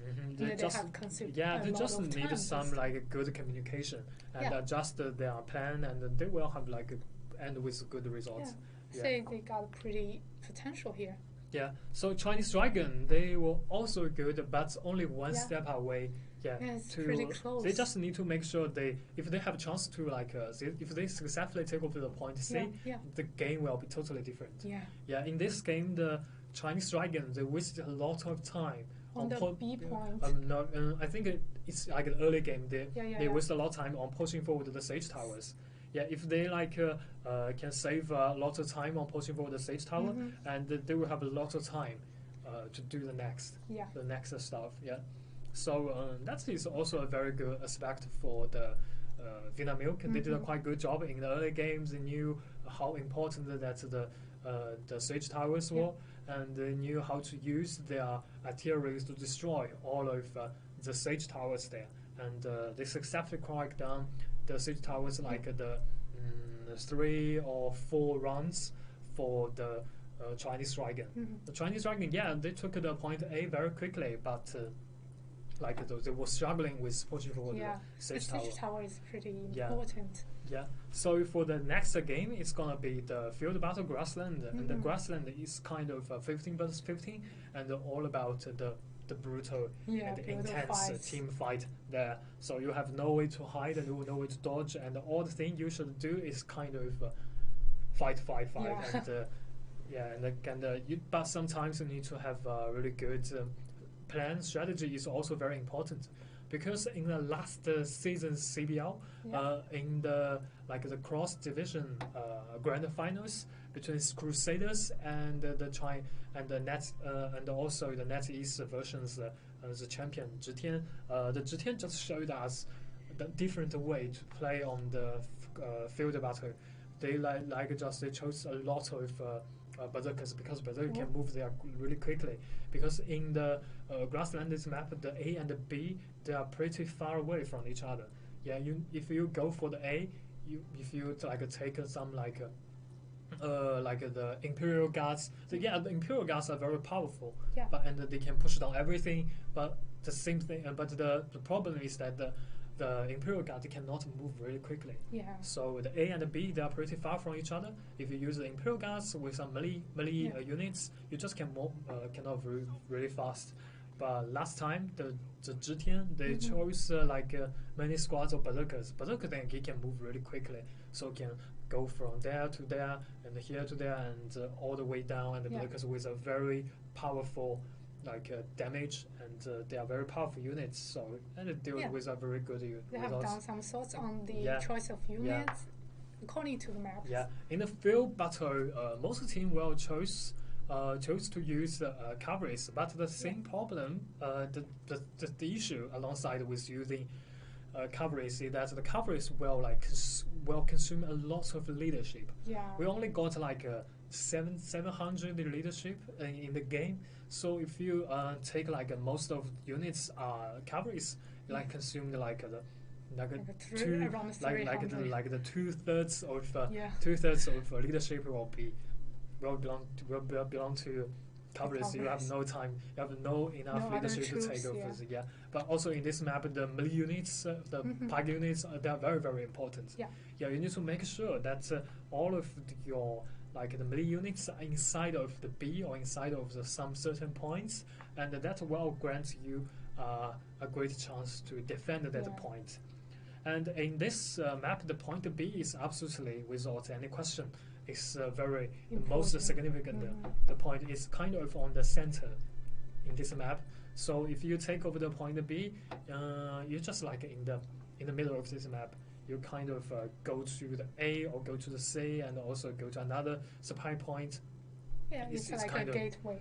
Yeah, it's like and also the point B is normally the B will be the first point that is initiated the team fight, and let's see what will happen in this map. I think for tonight the Vanilla Milk, their performance is kind of a little bit leading the Chinese Dragon. Both even though the Chinese Dragon win the first game. Yeah.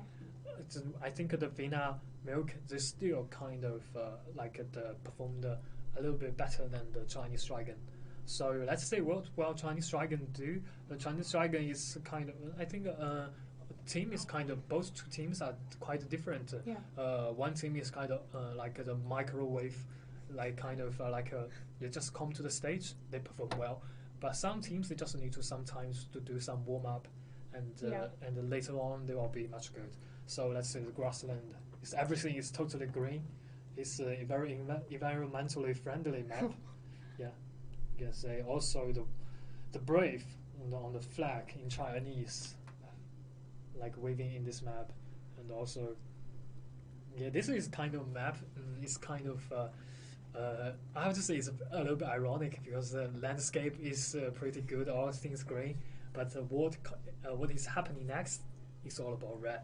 Yeah. Yeah, the Vina Milk this time they chose a lot of melee units and brought like one. Okay, we can say the Vina Milk Mika. This player brought like 3 squads of unit coverage here, and for both sides they both for the Vina Milk they brought a lot of coverage there, and I think it's a little bit more than the Chinese Dragon.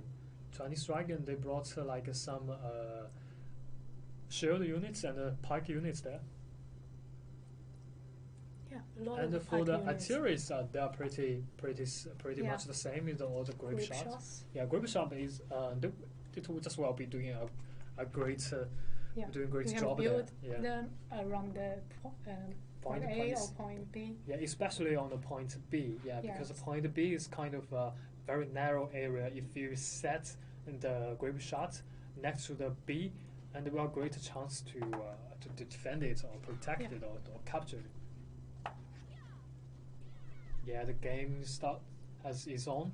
So if the blue side is the Vina Milk and the red side is Chinese Dragon. Both two teams. Oh, it seems like the Chinese the Vina Milk they're heading to the point A first. Most of the team members. Oh, that is a kind of out of invitation here. The Chinese Dragon they just like take a very regular start. They go for the point B and then take the point B first. And the rest of team members of Chinese Dragon, they also come to the point A, but they just didn't expect to have meet so many enemies around the point A. It's that is kind of out of expectation for them. So the Chinese Dragon team members they notice and their supplies comes to the point A, try to stop the capture by Vina Milk. Okay, the Vinamilk now in the map we say it's kind of surrounded by the Chinese dragon here. Yeah, it's pretty dangerous for them to be pincered. Yep. And also the point A now is available for both two teams to take if they can win the battle. Okay, the Chinese dragon killed many heroes of Vinamilk. They are starting to take over the point A here. At the same time, they've already have the point B. So this is kind of a very good start for Chinese dragon. And the Vinamilk, they are taking their time and trying to take the supply point first. That is a very wise move. The Chinese dragon, they are out of the B and the C, B and the A. They're coming for the supply points of Vinamilk. They want to capture this supply point. Or this supply point absolute importance for the Vinamilk because it's very close to the B. If the Chinese dragon they have the point B, they will have greater chance to protect their point B. And the Vinamilk is kind of got pushed by the Chinese dragon out of the B here. They need to regroup all of them together around their final base. It's pretty empty there. So now after taking over the A and the B, the final base of Vinamilk is unlocked to take by dragon. Yeah, Chinese dragon is chasing down all of the enemies on the map, and on the right side, we can say this Vinamilk player is chased by a Chinese dragon player. A spear guy is chasing down a pike guy. Okay, this is not good not good. Yeah, for Vinamilk. Yes, they got this guy got no units left, but for Chinese dragon, this player he's got a squad of cavalries here. Yeah. Oh, this is kind of a bully. Yeah. And for the point B, it's totally controlled by Chinese dragon. But Vinamilk, they now are trying to approach to the point B. As they've already set up some mortars and to take some damage from far away, but Chinese dragon players they've hidden their units pretty well. Find from the wall, and block a lot of damage. So for Vinamilk, they must take step by step, no hurry, because if you just rush into the point B without thinking, it can be a huge loss. Mm-hmm. Yeah, for Chinese dragon, they are waiting for the time because they've already has taken over 2 points. If they just cannot take over, if they just cannot take over the Vinamilk's final base, still can win the game. We just need to wait time and make sure the point B and the point A will be are safe. The time is totally enough, for Vinamilk. And for the units for both sides are pretty much. Both sides got over 100 and 1,200 units left, and both sides got 15 heroes alive, and that is okay. And now Vinamilk is still seeking chance to attack the B point. Yeah, in this game, I think the Vinamilk they got too many one-on-one soloists in the game, and it's not very good news. They should group up. Yeah, if you're gonna die 3 times, you die 3 times, you just cannot respawn. Yeah. And here come the first wave of attack from Vinamilk. They are trying to get over the point B here. The Chinese dragon, they've already set some melee units inside of the point B, and also some artillery far from the next to the point B, and just aiming at the enemies. Now the team fight is initiated. Here come the the first squad of Modal Battalion here and dealt a lot of damage to each other. The Modal Battalion versus Modal Battalion. Oh, from the back, the Another Chinese group. Dragon, yeah, they released like 3 squads of cavalries charging down all of the Whoa. enemies. Oh, this That's is a huge great surprise for damage. Vinamilk, yeah. A huge damage, a huge loss for Vinamilk. They lost like 2 squads of Modal Battalion, and that is a huge loss. Modal Battalion is kind of the tier 5 units. It consumed there are lots of leadership. You just cannot lose your high tier units in this way. And here come another squad of Modal Battalion and try to now they are like retreating from the battlefield. That's wise as well, because you have to wait for your teammates to come up, or this can be suicidal. Yeah, you need to use some low tier units at the front line and use your cavalry as a supply, and the Modal Battalion supports them and to deal high damage.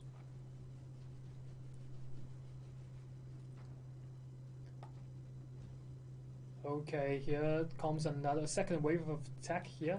The Chinese Dragon, they like the most units of them have already dead in the last wave of defense. So this time, before they got regroup up, the Vinamilk, they launched their second wave of attack here, but still seems like it made no progress here. This squad of Modal Battalion is waiting for the time. The Chinese Dragon saw it and noticed it. They will just do something to deal with it. Oh, come! Whoa. Oh, these 2 squads of Modal Battalion. Okay, we also die for nothing. Soon got eliminated. So Chinese Dragon, for now they are taking the huge lead in this map. It just killed like 4 squads of Modal Battalion and consumed a lot for Vinamilk. And the point B is still safe. And the time is comes down to the 3 minutes and 30 seconds.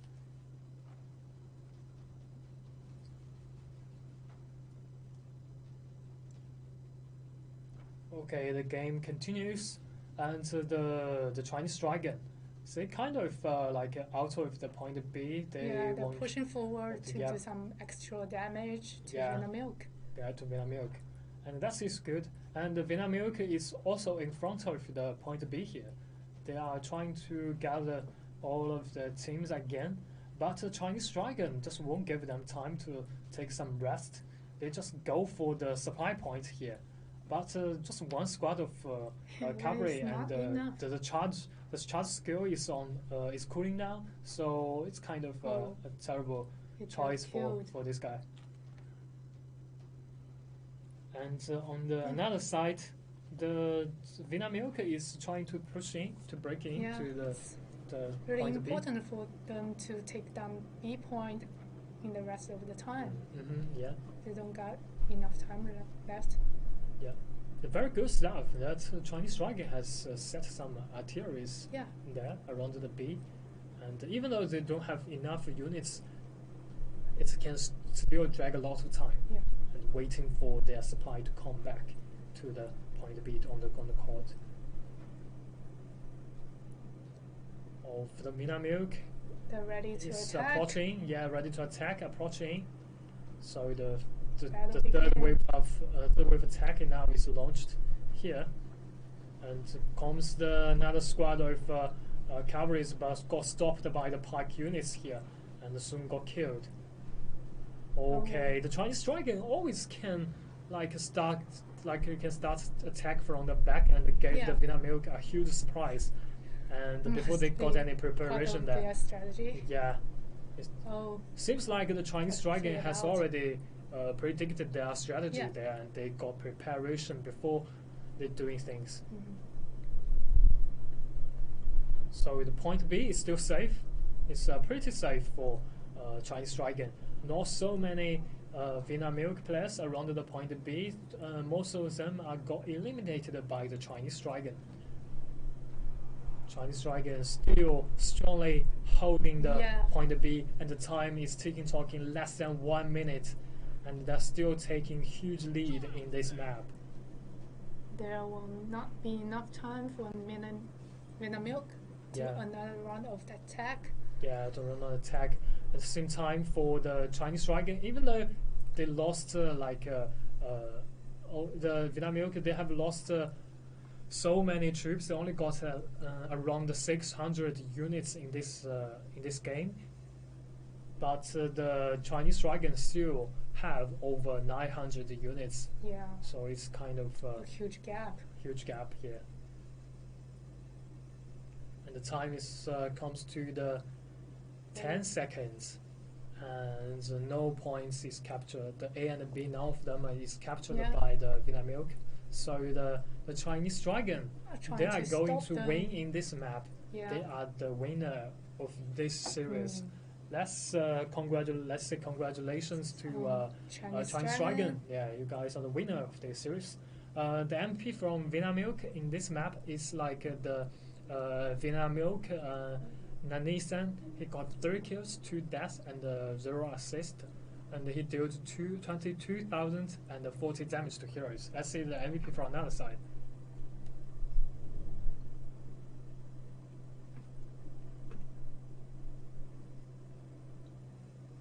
Yeah, both the teams.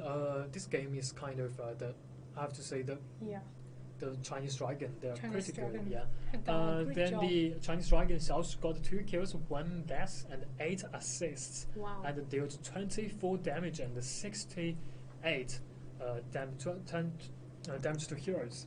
That is good, very amazing. It's a spear player, and for the Vinamilk players, it's a dual blade player. And both teams have done pretty good job. Pretty good job there. Yeah. So before this game, I said that Vinamilk, they performed much better than the Chinese Dragon. Yeah. But I also mentioned that some teams are like a microwave. They just you come to the stage, you perform good. But for some teams, you are you need to do some warm up there, and later on you will be good. But tonight, the Chinese Dragon, we just cannot say in the early game they perform not good. They just not perform. They just didn't perform as good as the Vinamilk. But in the last game, the field battle, the Chinese Dragon, they were amazing. Yeah, they really did a great job. They did do a great job, and they knew what they should do. And so the first time in the early game, very early games, they just went ahead for the point B there. Yeah, and they have always kept the B point. Yeah, the same time they noticed the Vinamilk they were capturing the point A there, and they just right away they stopped them.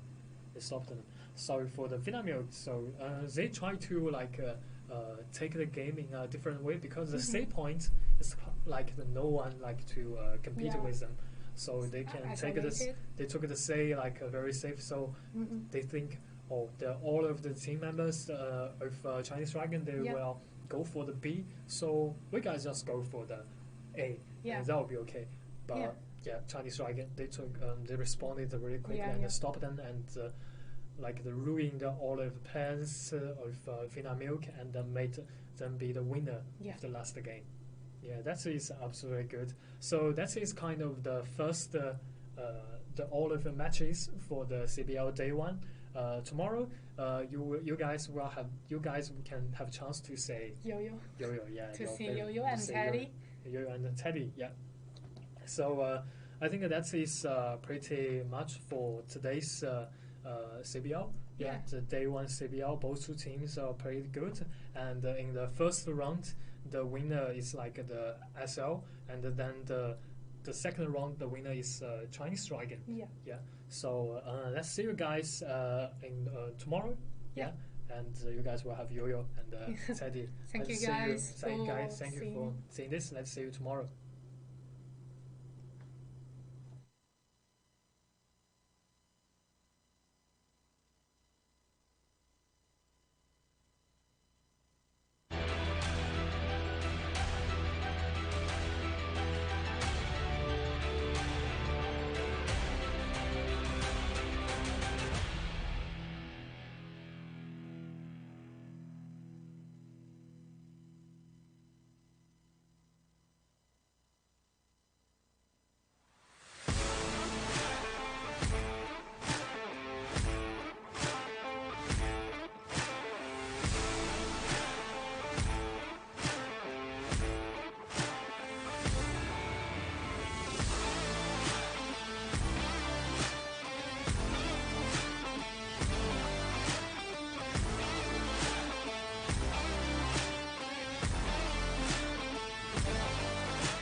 将军们好啊！王朝赛制已经上线一段时间了，相信大家已经在游戏中体会过这满满中国元素的一个赛制了。这样的一个华丽宏大的赛制究竟是怎么制作出来的呢？今天我们来到不明工作室，去拜访一下艺术家和设计师团队，来一探究竟。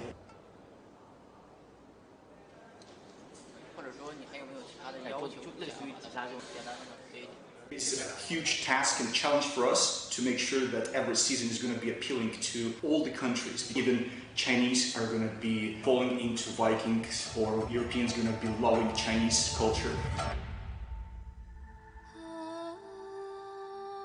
一个是皇城的这种唐朝的盛世，还有一方面是这个在边塞的这种荒漠和战争感。所以在设计角色的时候，武将时装会体现出这种强盛的感觉、华丽的感觉。我们吸取了大量的历史还原的资料，武僧是借鉴这个唐朝时候这个13棍僧救唐王的故事，陌刀是体现出皇城盛世的这一方面，而这个白守卫老兵他是有苍凉感。那通过扫描技术的话，我们能更好的去还原它整个穿戴的一个结构，并且它的细节度跟它的还原度能更好的在游戏里面去体现，让玩家能身临其境的有一种穿戴真实盔甲上阵打仗的这种。Tang Dynasty, when we came up with this option, with the bright colors, with excellent music that is so attractive. So I think like Tang Dynasty was that uniting point for all the global market, for Japanese, for Asians, for Europeans to see the beauty of China. And we are so much proud that we made this decision.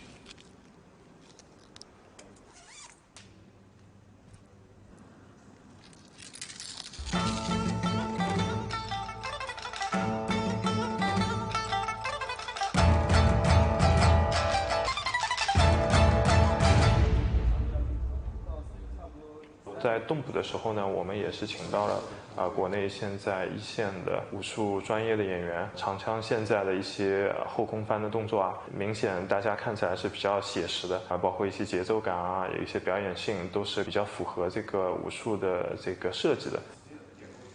长枪的动作都会偏需要速度感和凌厉一点。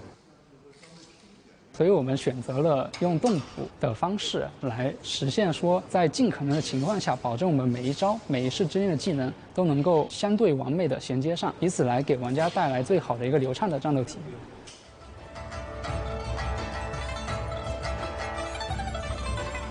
And for Tang Dynasty, you know that we are cooperating with great artists, Lo Changchang, and we were going through tens and tens and tens of musical pieces. But you saw our PD when I heard that music, and we discussed that with the team, with the CEO. We fell in love with that.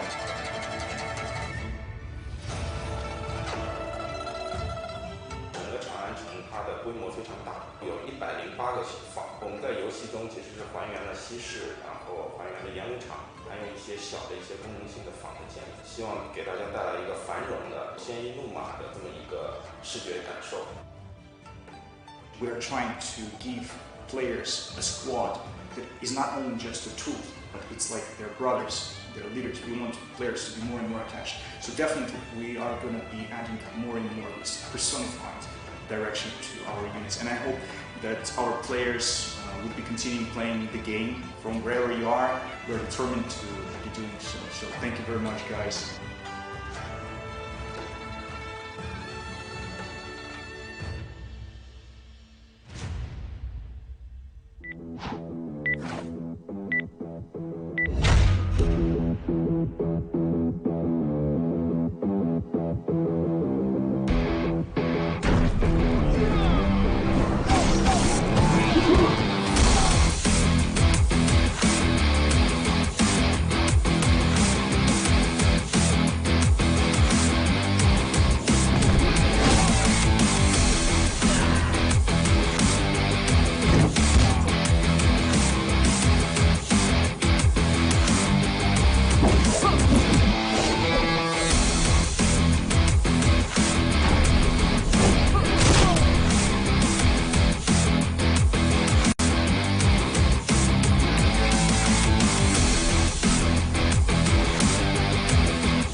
Hi, welcome back to Carcass Blade League. This is day 2, and here is Yo-Yo. Hi, this is Teddy. So Teddy, yesterday we had our first match for Carcass Blade League Asian Division. Yeah. And we had 4 teams participating in yesterday's tournament. Yep. YXCL, Vietnam Milk, and the Chinese Dragon. And so here, just congratulations to CL and the Chinese Dragon to be promoted into next stage. Yeah, and also we encourage the rest 2 teams will come back next season as well, right? Yeah. Even though they failed this time, but prepare another season, then it will be better. Yeah, of course. And of course, yesterday we have our first seasonal map, Linwu Fortress, be shown in the tournament. This map is very different from others, as it's a 10 versus 10 COG battle map. Yeah. And so the rhythm on this map is very fast. And we can see the attackers are usually very aggressive on this map, as they can easily take the points directly and then go to the final point. So for today's tournament, the first match will be between TT and BBYK. Yep. So Teddy, do you know the basic information between these 2 teams? Yeah, those 2 teams both choose the War Fortress, and they ban the Harbor City and Continental And everyone knows the War Fortress is quite famous map for the last season. Actually, every season, every CBL game tournament, a lot of team will choose the Warford.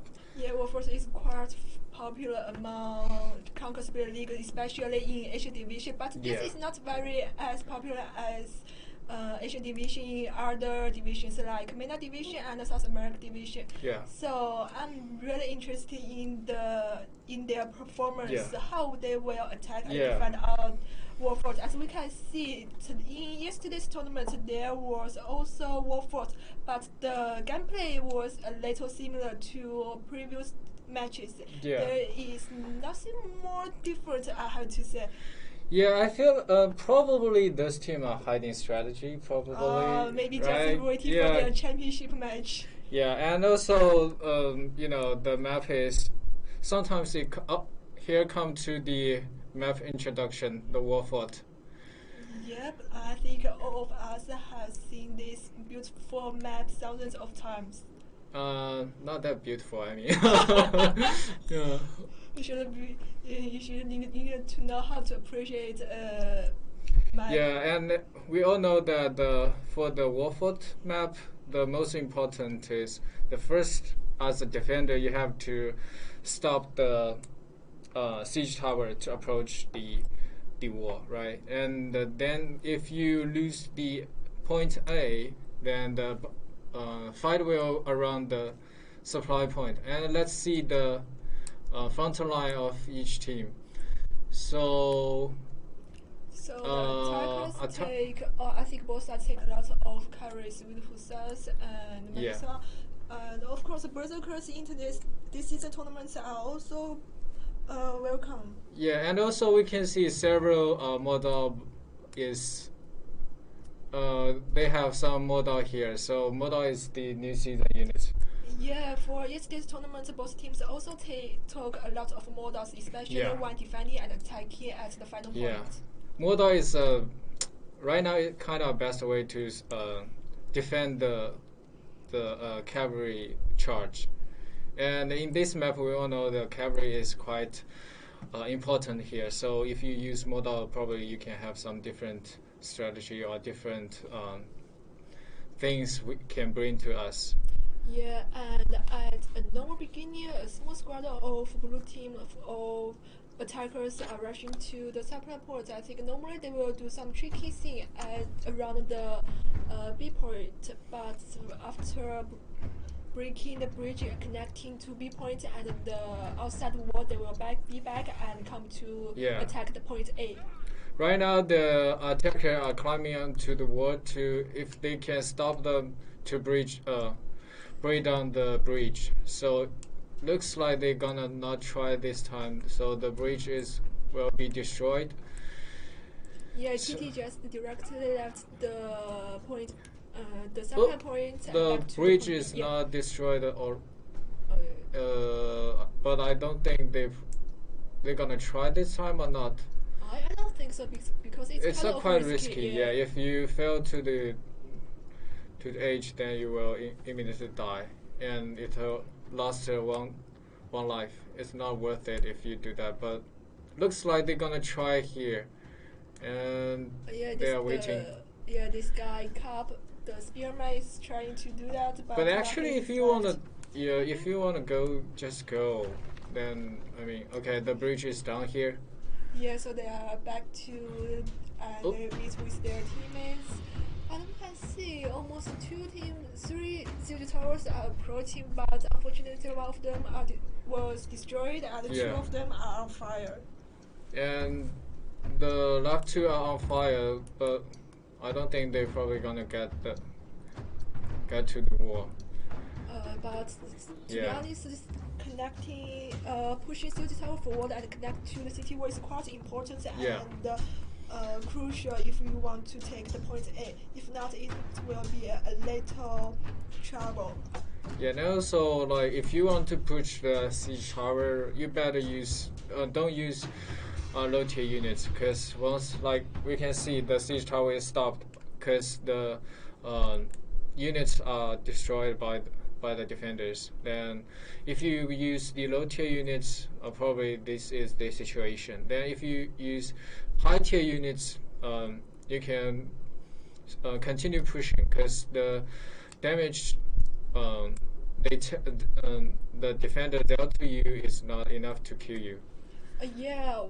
Normally the attackers will take high tier units at the beginning instead of low tier units, because low tier units normally serves are quite important while attacking the final point. It's like the battle between serves.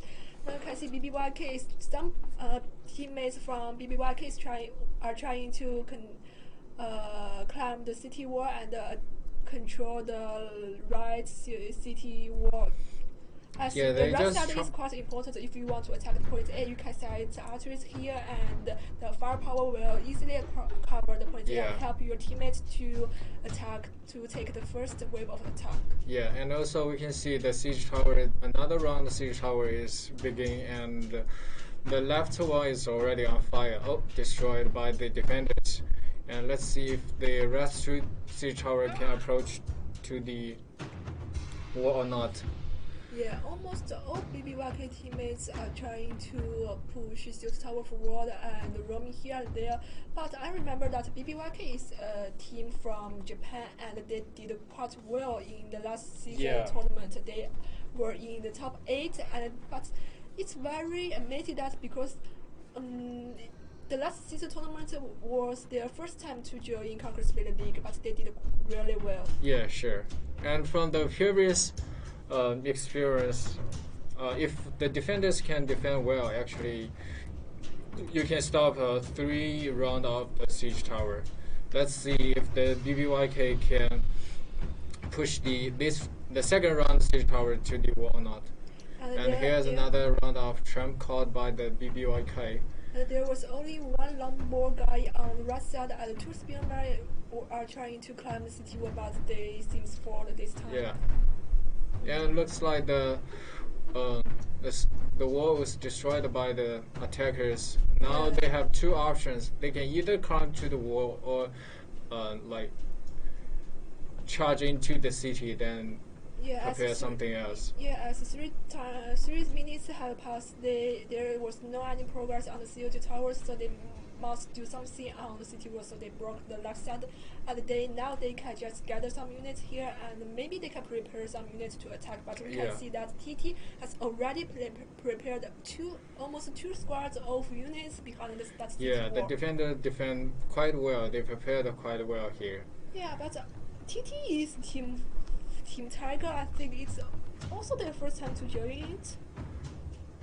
Okay, so the from the map we can see one siege tower is already pushed, and all the members from BBYK is coming into the wall.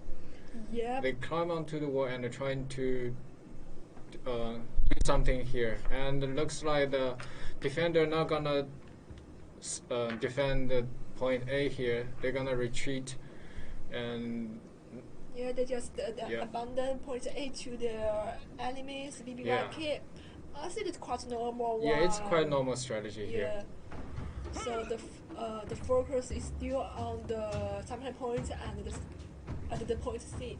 Yeah, and so right now the battle will start change to the supply point here. Yeah, exactly. And the BBYK may set some artillery on the city wall to prepare for their first wave attack to the supply point.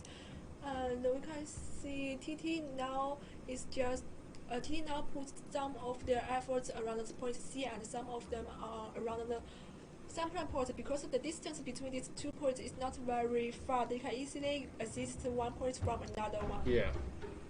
And also we can see the BBYK set up the mortar here. So attacker will set up mortar once they claim the wall and destroy the supply point units. That's a quite normal strategy as well, actually. Yeah, now they are using the mortars, but TT is quite familiar with this strategy. We can see that they don't put any units in the supply point circle. Yeah, they hide from the supply point, and and they just wait to see what's gonna be the next move. They let the attackers to move first. Yeah, but that squad of units behind that small camp on the supply point has been attacked by the mortar. And also, we have to aware of that the BBYK is not only competing with the Team TT. They also need to be cautious about the time. It's only 5 minutes left, even though they didn't claim the point B.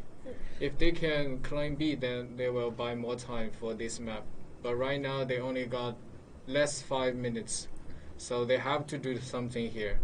Yeah, I have to say they are patient enough. They just go forward one by one, sending archers here around the supply point with mortars to attack the point C. And we can see they are very good at using mortars. They can attack.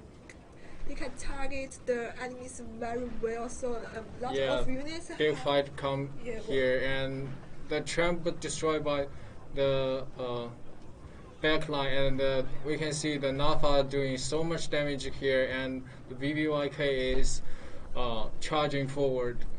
Yeah, the fierce battle now is starting, and we can see the model battle is trying to. Here comes another cavalry.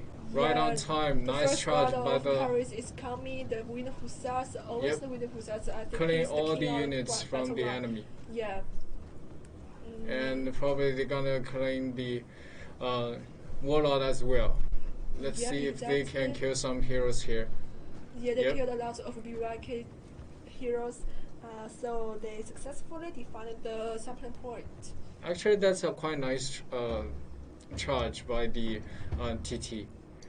They wait for the right time, and they do a lot of damage, and also they killed like 5 or actually I think they killed 8 warlord here. Yeah, it seems TT it's a name very new to us, but there are lots of old friends in Team Tiger. I think this is just a new team with a lot of veterans. Okay. Yeah. So right now the BBYK have to regroup and think another step since they only have less than 3 minutes left. So probably they're gonna try to attack B here, because if they can claim the B, it will buy them a lot of time. But TT is not gonna let this happen. They stop by. Look at the map. We can see the cavalry they are stopped the BBYK the road.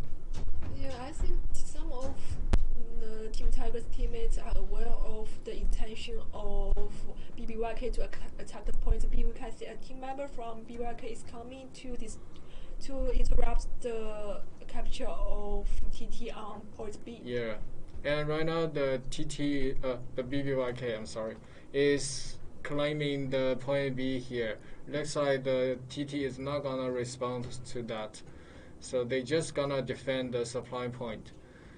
So once the BBYK claim the supply point B, they will have another round of time.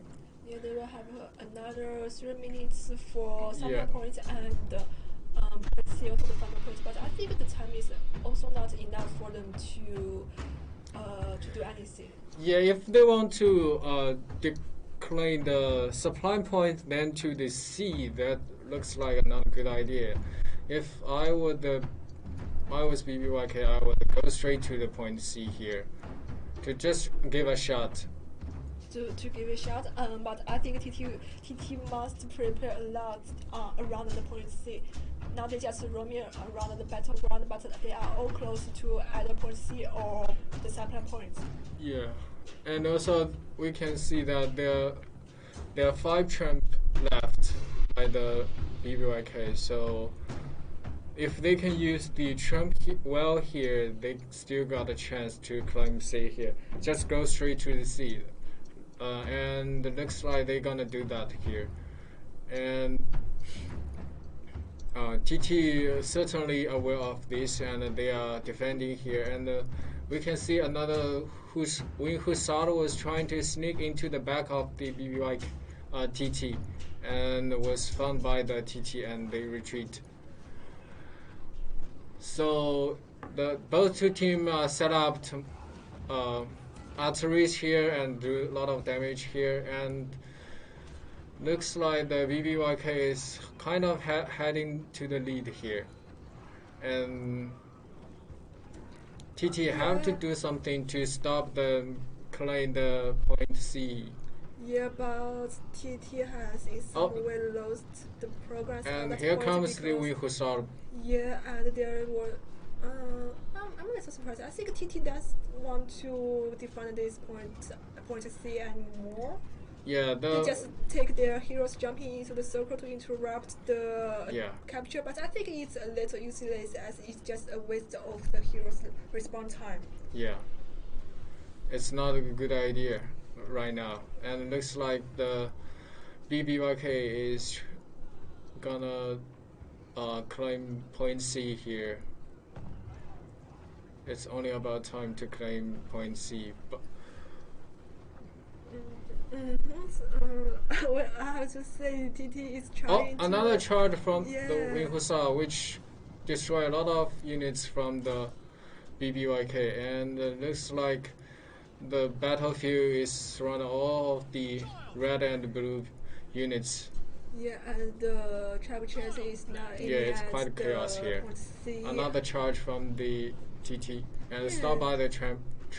Nice tramp, actually. TT is trying to attack their carries also arriving and wipe their enemies away from the. They charge at the very last time. They defended this point successfully, and only 1 minute and 1 minute and 40 seconds left for the attackers. Okay, that is quite well. I think this is an amazing defense. And actually, it's a quite risky defense here. It's just my duty. And right now, since the BBYK don't have the in-city supply, they have to retreat back to outside the city, which I don't think it's gonna. They don't have that much time to claim point C here, since I believe the TT is gonna win here.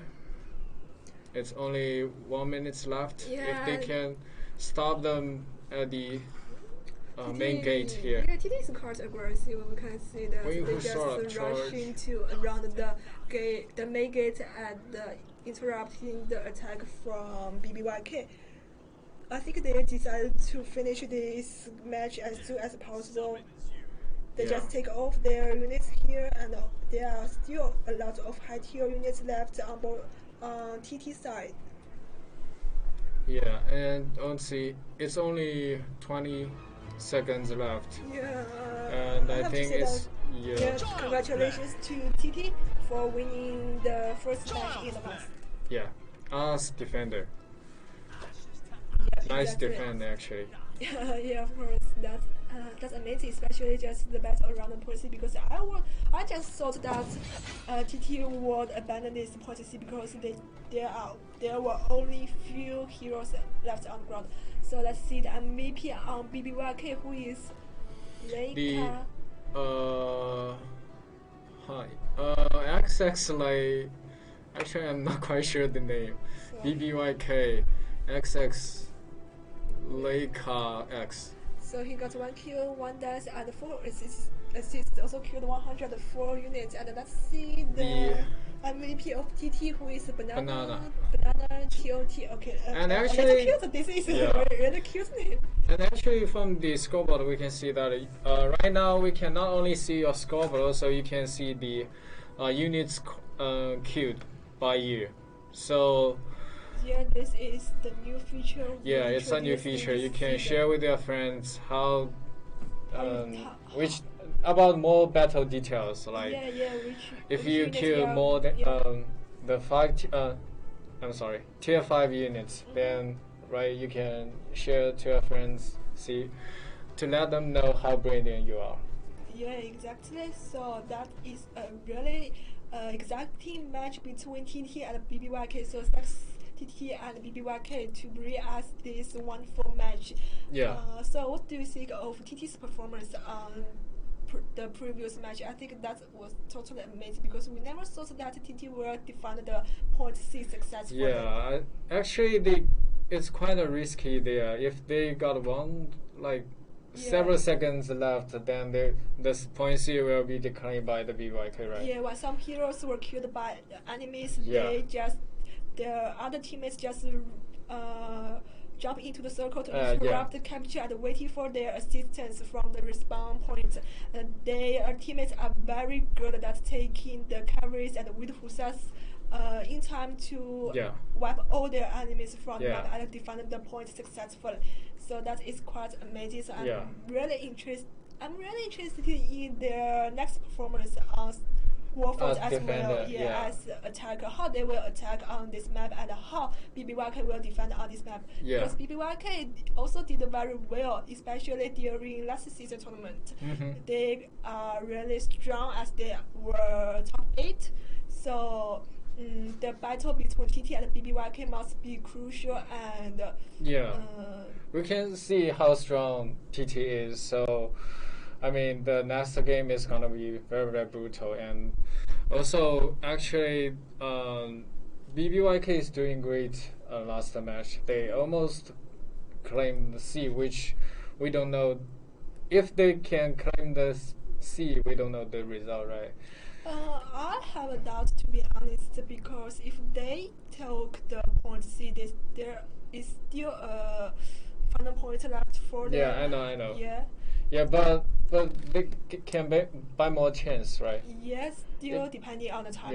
Yeah. And also, the TT as defender, they waste a lot of time on to destroy the siege tower, which let them waste a lot of time from the I think it's almost BBYK. 3 minutes at the beginning. They are very good at destroying siege towers. Let's see if their siege towers will be destroyed easily by BBYK. Yeah, and also the in order to destroy the siege tower, you have to cooperate with their team. Like you have to destroy at the same target, and you have to know like which spot is the best spot to hide the trap.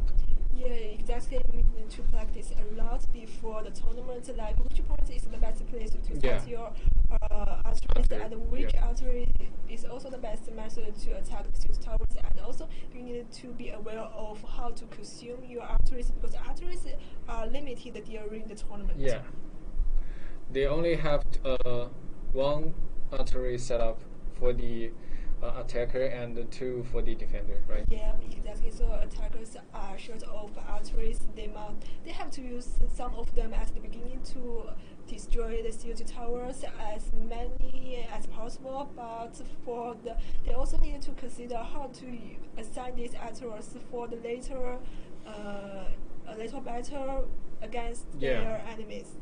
And also, you have as the attacker, you have to well use your champ. From the last season, we bred the favorite team like Crusaders. They every time they in the game they can use their champ very very wisely. Yeah, the second match is now going to start. We are. War fought again. Yeah, we from appreciated Team TT and BBYK. I think we are all quite familiar with this map. The policy, the final point. Yeah, right now we only have to wait let's see the starting line of 2 teams. Attacker, Gunner, and we can see there are some great garrison here. Yeah, the old man. Starting line. And for the BBYK, Nafa, Gunner, Model, and the Wing Hussar. 2 squad of Gunner as starting line, and 3 squad of Gunner actually. So I assume the BBYK is gonna destroy the siege tower as previous game. Like they will defend the siege, destroy the siege tower to define the point A, and if they, so probably it will cost 3 a round of the siege tower, I assume, if all goes well.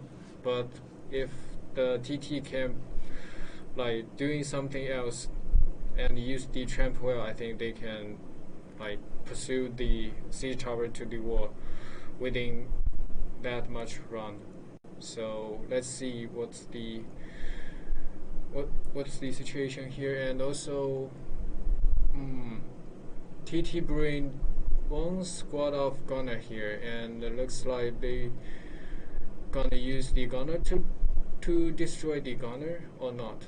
Not quite sure of the strategy here. But they caught first round of tramp was caught by the TT, and they destroyed 1 artery, default artery, and the siege tower is pushing by the TT. Push. By yeah, TT. and they are set up the multi here. Yeah, and we can see TT just banned this part directly. They won't do anything. They are not doing any tricks around here. That is different from BBYK. Yeah. They didn't only 2 try guys anything. running here. Maybe they are practicing. But we can see that they are setting mortars. Are they going to attack the units on the city wall of BBYK? I think they probably gonna destroy the artery of BBYK here, which will give them more time to push the siege tower. They want to make sure the siege tower will successfully land into the wall, which will cost less time.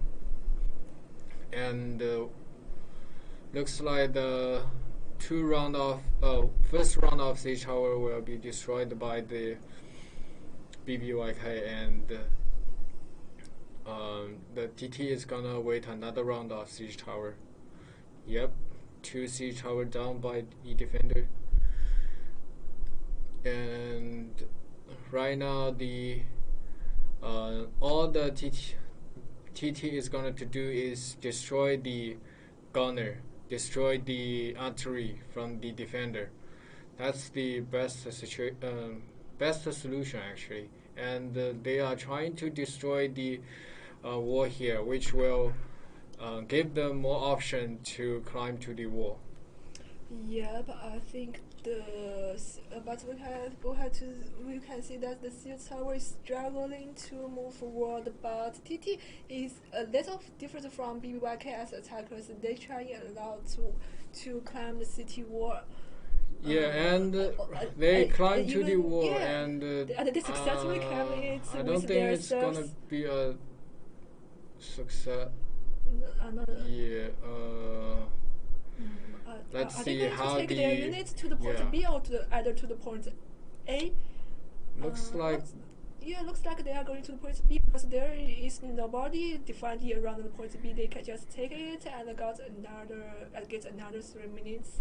Yeah, then also maybe they just want to defender didn't try to respond this squad of the units here. Not quite sure why. Maybe TT just want to attract attention from their enemies, so their other teammates can do something. The wall was destroyed by the TT. Yeah. So sometimes if there isn't any progress on siege towers, you can just destroy the city wall. Yeah, it's a good strategy, which will give you another option to get access to the and from the view we can see the siege tower. Yeah, I was trying to say the siege tower is about to destroy it. And okay, the artillery of the defender was destroyed by the mortar here. That's why they set up a mortar. They're trying to destroy the artillery of defender as quickly as possible. And they are climbing to the wall by the stairs, and it looks like the BBYK is not didn't well respond by this. And we can see the iron rapier is trying to do something here, and was nice tramp caught by the actually not that good. So the two teams are fighting on the wall, and it looks like the Great Garrison is another squad of Great Garrison come here, and looks like the TT is claim this little area. Yeah, and they are setting mortars to target the point. Okay. More and more defenders are coming. Yeah, they just take their mortar battle into here to destroy, to kill their enemies of TT. Yeah, and I think. Yeah, I have to say, normally defenders want to do a lot on the right side. Once they notice that their enemies are climbing the right side successfully, they will just abandon the point A. And actually, it's a quite nice tramp caught by the attacker. Even though the units on the wall was destroyed by the defenders, and we can see the siege tower is already in the approach the wall, and the another tramp which blocked the back of the defender. Yeah, the trap chairs from TT just destroyed a lot of BBYK's units, and we can see BBYK now is retreating. Yeah, and we can see several squad of Mordor is here. Yeah, I think BBYK just want to waste the time of TT. Another charge by the right into the Mordor's blade. Not that good actually. Yeah, I have to say BBYK lost some of their units while defining the point A. That is quite common on that point, and the Nafarguard is coming with their nice fire, but nice tramp caught by the TT actually. Yeah, I think it will destroy a lot of the Nafa here. Yeah, unfortunately, BBYK can't take their Nafa guards away from that point, and a lot of units are destroyed by that trap call. Yeah. Yeah, but more and more units are coming, are assisting their BBYK team. So BBYK, I think BBYK is trying to defend the point A. They just want to waste all of the time of TT and win this match. Yeah, and it looks like the TT is not gonna abandon the point since only less 3 minutes left. Yeah, they think it's gonna worth to give a shot, right? Yeah, if I remember well, we can see that BBYK takes a lot of high tier infantry, so they don't have enough coverage. Once they lost the point A, they will lost the whole match, as they won't have enough coverage to defend their following points. Yeah. So they just struggle on the city wall to interrupt the attack from TT. Yeah, and also like the tram called by the attackers are quite well. Actually, I think the tram killed do a lot of damage and killed a lot of units here. Yeah, only 2 minutes left. Only 2 minutes left. Yeah. BBYK is still taking their units on the battleground now. Our good friends servers now are here to get the final defense, and another squad of Moda is arriving at the point A.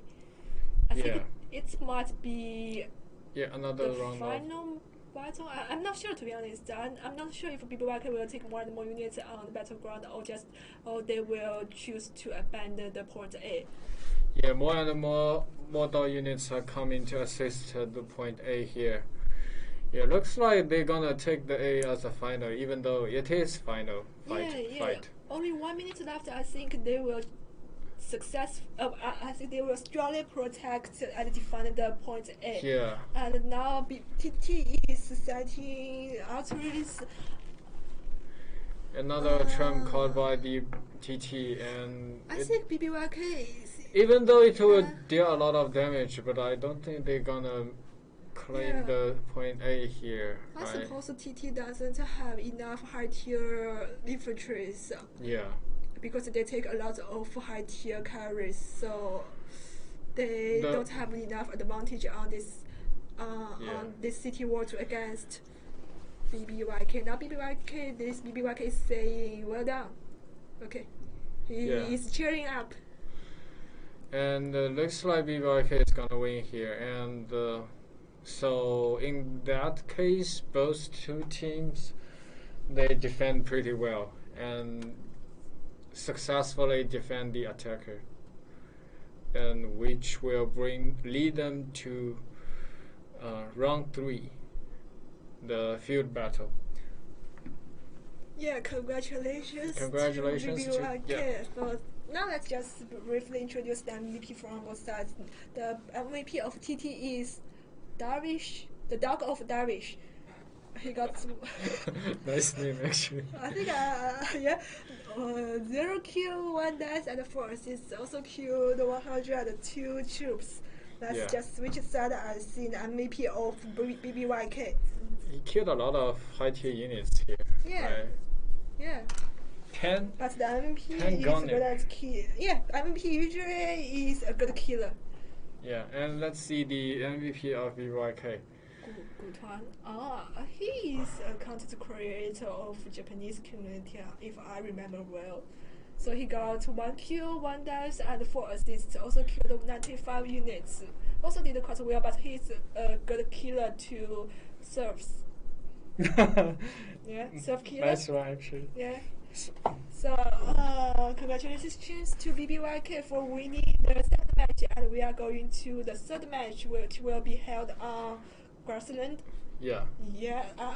I think these 2 matches on Warfort are totally different. One is just abandoning the point A and defending quite well on point C and the sampling point. Another team, BBYK, is just trying to protect strongly and defend strongly on point A to interrupt the attack from from TT. Yeah. I'm really.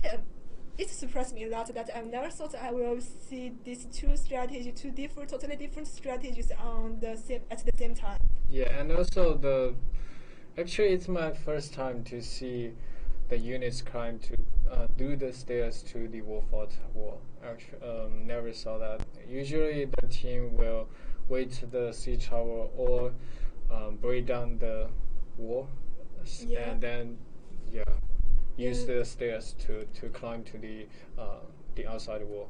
Yeah, I think BBYK is quite familiar with this type of this type of attacking strategy. As I think they've planned that they are going with that strategy because they definitely confirm that TT will take a lot of carries and only with a few squads of high tier infantry, so they won't be able to defend to attack on the city wall for a long while. So they just need to wait till they run out of their high tier infantry on the city wall, so they can protect the point A successfully. Yeah, and so the the BBYK is kind of the last season strategy, and TT is kind of. Probably, I'm not quite sure since it's only day 2 of the CBL. Probably this season, I just guess here, but we will see in the future matches, right? I think it's a good time to make a bet with you. I'm about to do that.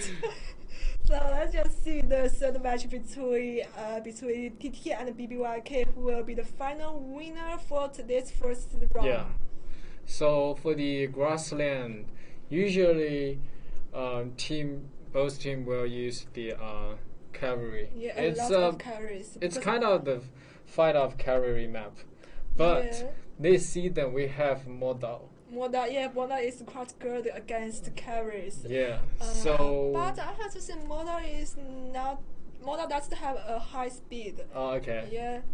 But it's good to use the modal to defend point once you claim the point. Yep, that's true. Yeah, so which kind of thing bring new things to the map, which we are not sure what's gonna happen right now, and so probably we have to see which units will those two teams bring. Yep, which units and what type of units these two teams will pick for grassland. Because BBYK is quite different from the previous teams. I think they might bring some surprise to us. Yeah, probably. Probably. Yeah, and also, if you use cavalry, then your goal is to kill heroes, to kill warlords, not to claim the spot. It's kind of two different strategy here, right? If you want to claim the spot and then defend the spot, most team will bring the combination of cavalry and the infantry. Yeah, normally infantry just put infantry around the point and then set your cavalries around the points waiting for the attack from your enemies. Then you can just activate the charge of cavalries and wipe your enemies away from the points. But normally this is just the charge from a squad of cavalries and then another charge of cavalries from another team. Yeah. So that is quite brutal on the battleground. You can see a lot of horses lying down. Yeah, and also if you want to use a lot of all cavalry units, then which means you have to be very confident with their personal skills. Yeah, because with only cavalries, it's hard to defend you and protect your points. And also with high tier cavalries, it will cost a lot of leadership. As leadership is kind of limited during tournaments because you can't take leadership doctrines. Yeah. Doctrines are totally forbidden during the tournament, so it's quite different from what you are doing for the normal sealed battles on the live version. So let's just wait and see how those two teams gonna prepare. Yeah, can't wait it, but why the battle doesn't start yet? how many minutes we have to wait now. I think the audience also want to know when the battle will start. So before the map, so maybe okay. Okay. Let's see finally, Grassland back to conquer CBL League. Yeah, Grassland. The Grassland, lot of green elements, which is good for your eyes. So I think all of us are both. Me and you take glasses, so it's quite important for us to have some green elements. Okay, help our eyes to take a rest. Yeah, take off your eyes, take glasses, which is not beautiful. So yeah, the starting line here. So let's see. TT bring a squad of Nafa here. Nafa. Interesting. Never saw Nafa in the Grassland actually. And from the defenders, BBYK, cavalry model gunner. Interesting. One gunner and one Nafa. Interesting. Never saw the starting lineup like this actually. Nafa, I think they're just going to take the points directly and put their Nafa. But he's bringing Nafa and range units. That's interesting. Never saw that. I mean, yeah, exactly. Interesting. But I'm quite curious how. But both teams take one squad of Nafa. And yeah, the starting line. Cavalry, most of the units are cavalry for the TT, and for BBYK, several cavalry and several mortar. Actually, 2 squad of mortar and 1, 2, 3, 4. Actually 4 squad of mortar and 4 squad of cavalry here. So the 1 squad of the BBYK is not gonna approach to the sea. They just both teams wanna take at least 1 point. Yeah, they are trying to set up the. Yeah, and the rest of their teammates are just rushing to the point B to let's see who will take the point B. Yeah. Firstly, and now Nafa just activated their firepower to the circle to interrupt the capture from TT, and we can see that is a useless charge. Yeah, and both 2 teams are gathering around the point B, and the Wing Hussar are charging from the back, which I don't think quite did that much of damage. They use gunner and use model to protect the gunner. That's actually quite a nice strategy. Yeah, they also now take their carries here and there to rush to their enemies in time to kill their enemies as many as possible. And we can see now with the process from BYK, it seems that they successfully survive, or this is a new squad of carries. Not both teams are just waiting. Yeah, and the B was claimed by the TT here. And we have to remember that even though the gunner have high damage and long range, but your ammo will be out of. You will be out of ammo, which means you have to retreat and reload your guns. Yeah, exactly. And in this map, like time and the mobility is everything. Yep, the distance from point and the time from point is quite far and quite long. You can't once you run out of your own resources, you can't have another time to reload your gunners. And also we can see the BBYK is already only have like 92% of health. Yeah, BBYK is. Actually, I didn't catch that. Yeah, BBYK is a little in danger because now you can see point B is still under the domination of TT. And the BBYK have to be aware of the final base because the TT will have chance to like sneak into the final base. Yeah. Even though it's only 9 seconds left. Yeah, but since that TT chose to define the point B to waste time and reduce the blood of BBYK. Yeah, and from the map we can see the BBYK is roam around the point B. I'm not quite sure what is gonna be their strategy, and the 2 charges face to face, and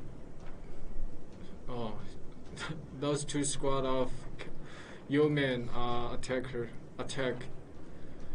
and the backup is coming, and the wing facade is coming. Yeah, the interaction between different carries is just happened on this grassland, but they don't do a lot. They don't put too much efforts on that part. They just leave, just say hello, hi, how's your carry, good, and you. So what's it gonna BBYK to do here? It looks like they have trouble claim the point B. Probably they can have different strategy. Try point C instead. Maybe, but I think that it seems that BBYK is a little lost on that part. They're just waiting here, roaming around there and that. Maybe they are waiting for their teammates to probably to regroup their attack and then initiate it to the point B. And also, like right now the situation is like why like best team consider would like to use cavalries, because you can have several or maybe even more strategy to deal with this situation, because you have the high mortality. Oh my god, Teddy, you are the super fan of Crusaders, just like Brad. I think you are good brothers, you know? You're Brad. Did you hear that Teddy was also the fan of Crusaders? Yeah, we have to say Crusaders are very good team, right? Okay, respect. And back to the game. So the BYK have trouble here. They looks like don't know how to deal with the situation, and only 6 minutes left. Yeah, and we can see a guy from TT is now rushing to the final points of BBYK, or is he just wanting to attack the back of BBYK? I think he's just like roaming around and see if he got a chance. Oh, he's just going to see how the battle starts again around the point B. The Paris is coming, the winning princess is charging here and there, but these 2 charges are not caught. We are all stopped by. Yeah, and the TT used the wing facade to charge from the back of the model, which even though the model is quite good against cavalries, but from the back not that good. Yeah, exactly. But the model did quite well to against the charge of cavalries. You can see that the cavalries on the ground all died, and now BBYK is claiming the points, and the TT is just trying to interrupt it, but they fall.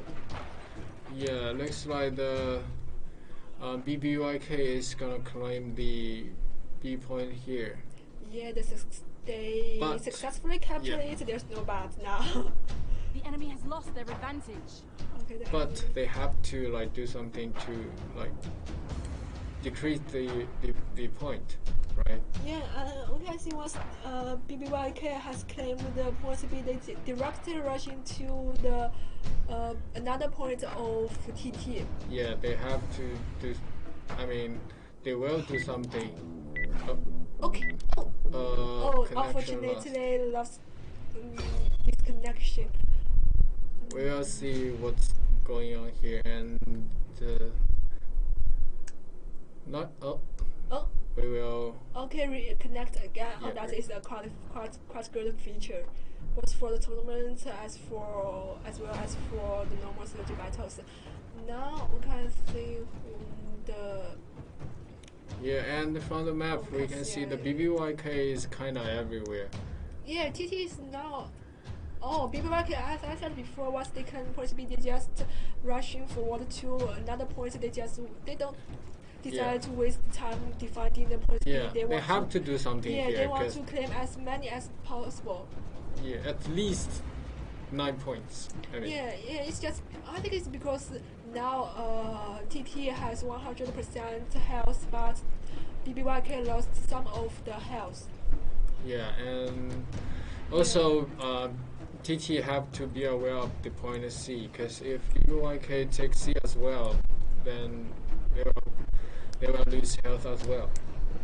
And the BBYK, they use a lot of units to try and attack the final base, which give TT a lot of pressure here. Yeah, BBYK just attacked the base from both sides so they just surround the TT at that point. But the winning process from TT is coming as another group of winning process stop the enemies around the point C. So that is looks like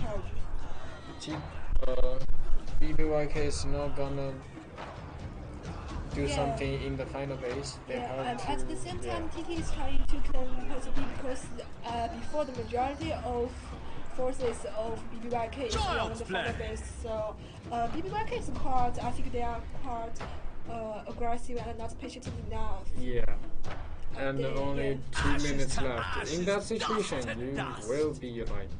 Yeah, the BBYK now is trying to take the point C of TT because before the majority of forces of TT is around the final base or the point B, they can't assist. They can't. But they did. Yeah. And looks from the unit's lead, we can see that the BBYK have like more than 300 units lead. So. Yes, but BBYK now has to claim at least 1 point, another point from TT. If not, they will also use this gun. I mean, if the TT didn't defend the point C well, then I think it's the game for TT here. Yeah, only 1 minute left. So BBYK must put all of their efforts attacking the point C. If not, they will just lose it. Because they can't reduce the health from TT. Yeah, and now TT just putting their heroes into a circle to interrupt the capture. Just like it's totally the same what they did for their first match on Warfort. Yeah, they just like interrupt the countdown here. I think they can do it successfully because this time the BBYK takes a lot of carries on the battleground, which will kill the heroes as many as possible. Dual blade is good at hiding and escaping from take. That DB might be the hero of this map. Maybe, but only 5 heroes left on ground. Okay, dual blade 10 is seconds. Yeah, dual blade and the spearman. Let's see the pikeman are the 3 heroes on the background. It's the game, it's the game. Yeah, they did. So close. The DB didn't save the world. They are good at using heroes. Feel sorry for him. So congratulations to TT for winning this time. And the MVP of TT is Xiao Keji, who got 5 kills, 2 deaths, and 6 assists. Also killed 70 and 6 units.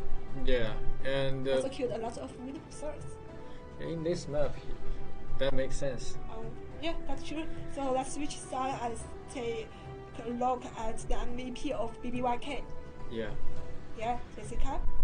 Let's see the winner of this map. Hello. Okay. Okay, thanks. So the MVP of BBYK. 是苏不威。I think it's 是刘不威。Oh, sorry. Yeah, I have to learn my Chinese well. Sorry, next time. And he got 3 Qs to death and 9 assists. So it's quite a close game. Yeah, right? so yeah, exactly. TT did quite well defending the point C with their heroes. BBYK win the game, right? The red one is winning. Am I right? I think it's TT. For real? Let me double check. BBO.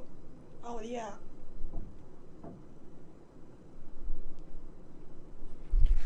Anyway, it's close game, and Yeah. Let's see. I didn't catch the final result. Jessica, if you do you mind send the result via the chat? And Yeah. also, it's quite close game. The final DB didn't save the world. Yeah, and the second round is between VNH and MC. Yeah, and Do you know the back pick information of these two teams? Which map will be their first option? they're gonna VC will attack Heavenfield first, and VN House gonna attack Warford. Yeah, I have to say, Halo Field is still popular for this season Dynasty. Yeah, Viking elements. Like everyone loved that. You love that as well. Yeah, I love Berserkers. So It's quite a gave me such a nightmare last season. So which element do you prefer, Chinese or Viking? The monk actually quite cool. Even though it's tier 3, but I think you wanna be a monk. I don't want to be a You monk. want to be a monk I don't because want if to you be be bold actually. Oh, okay. Respect to your decision. So, but why do you like the monk? Because I think I didn't see any monk until now on the battleground. Yeah, in the CBL probably not, but in the daily match actually you can see several monks. So It's good to destroy the formation and Yeah. it's quite cool actually. Because cool. Yeah. The Shaolin Kung Fu maybe. Yeah, so last game, BBYK win the game. Okay, so yeah. BYK still have a chance to take the top 8 role in this season tournament. Yeah. Last season they got top 8, so that's why they can win the game. Like from the But I think last. TT was still strong. Yeah, I mean those two teams are very close. I mean the last DB. Okay, I feel so sorry. He almost saved the world.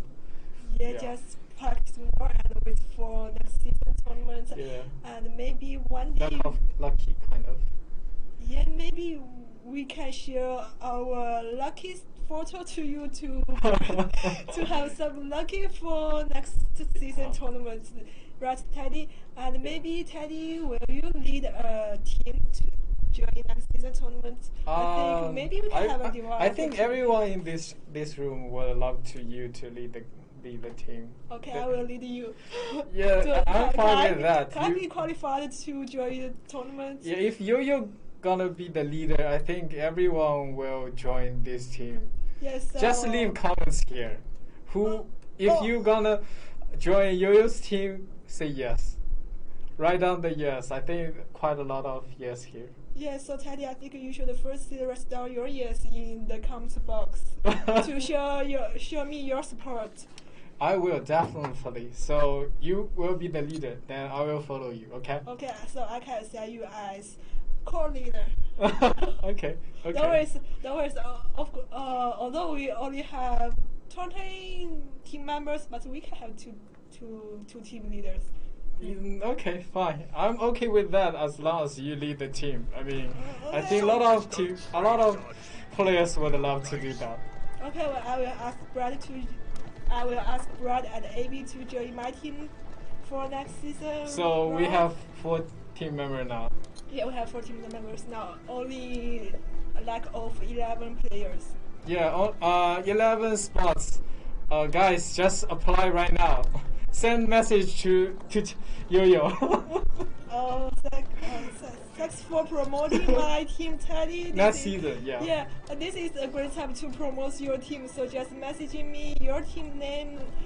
Maybe we can talk something, talk your team history during the stream. Yeah, share your team Instagram story. And just promote Yo-Yo's team again. Just if you want to join Yo-Yo's team, yeah, just leave the comment in the Discord or Okay, stop, Teddy. I know you are gonna ask about Teddy, but actually that's totally enough. Let's just wait for the next round between VNH and MC. Actually, there will be 2 matches happen at the same time. Yeah. That's because we only have 2 staff to support today's stream, so we randomly pick the match between VNH and MC. Yeah, and VN has quite a strong team. If I didn't remember wrong, they are the S2 champion, right? The VN house. Yeah, they are the 3 House Invitational Tournament. They got the championship, but for the following tournaments, they didn't perform well. Yeah, and for the MC, quite a strong team as well. And yeah. Yeah, I suppose because all teams who join this stage are all top teams. Yeah, and so the first map is gonna be the Halong Field. Halong Field, the Vikings themed map. Yeah. What do you think about that map, even though it's last season? This map is a little small. There's no shield towers. You just need to take care of the 2 gates and the 2 points B and A. For defenders, you must take care of these 2 points. And as these 2 points are very close, you can easily assist 1 point from another one. But for the attackers, when they attack one of these 2 points, they can easily get another one. So it's just kind of yeah, look at the Viking style. Yeah, I really like the Viking season. Oh, everyone loved the Viking season and the Chinese season as well, I think. Yeah, maybe just because I'm Chinese. So let's see which is the pick for MC. So the MC as attacker, they bring Gunner, 2 squad gunner and several melee and great 1 squad of garrison here. And for the defender, garrison 1, 2, 3, 4, 5 squad of Modal. Actually, a lot of teams prefer use Modal here. Yeah, Modal. You see them. Yeah, I see Modal is quite well on almost all maps. They even effective on grassland. They can do everything. Look at that, the Modal. So strong. So strong. yeah, stronger than you. Definitely. They are soldiers. Yeah, they are soldiers to protect the country. And the garrison as well. Yeah, the garrison old but strong enough. Look at that. Look at what? The garrison and the Modal. I think the Modal is where the BP0 attack, right? Viking. Halong Field. The first match between VNH and starts now. The attackers is divided into 2 teams, one for aiming for points B and one for points A. Yeah. So the gunner just goes straight to attack the tower here, the wall here. Looks like they're gonna destroy the wall and see what's going on. And usually from the last season, most defender will abandon A and B. I mean, not abandon, but they will not put that much effort to defend those 2 points. So let's see what will the VN House do in. Yeah, now MC successfully destroyed the city wall, and now they try to get access into the internal city from that spot. And I have to say that they divided into 3 parts, one for point B and for the point A. There are 2 teams from left and right side at the same time. I think they are going to surround their enemies and initiate their first wave of attack. Yeah, and looks like the attacker will put more effort on the point A, because point A is quite far from the supply point, which will give the attacker a lot of benefits. And yeah, and now MC is trying to get close to the point A step by step, and VNH is trying to interrupt their attack just exactly at that small gate. Also, at the same time, you can see a guy from VNH just attacking the gunners from the VNH just attacking the teammates. This is a very good spot for them. yeah, looks the MC is gonna attack from both sides, but we can clearly see that they put a lot of effort on the point A. Yeah, yep. And now MC is claiming the point A. Now, I'm not sure if VNH will try to interrupt the capture, but Little it's charge not. by the VN House. Yep. Destroy all the units. Wipe Yep. out all the units from the MC, and looks like the okay, the VN House stopped the points A as well. Yeah, so the first wave attack from MC has been stopped. They have to gather again to start their second try. But I want to say for Halo Field, you have to take care of your time. Last you lost 2 trials to take the VN House chasing out of the city.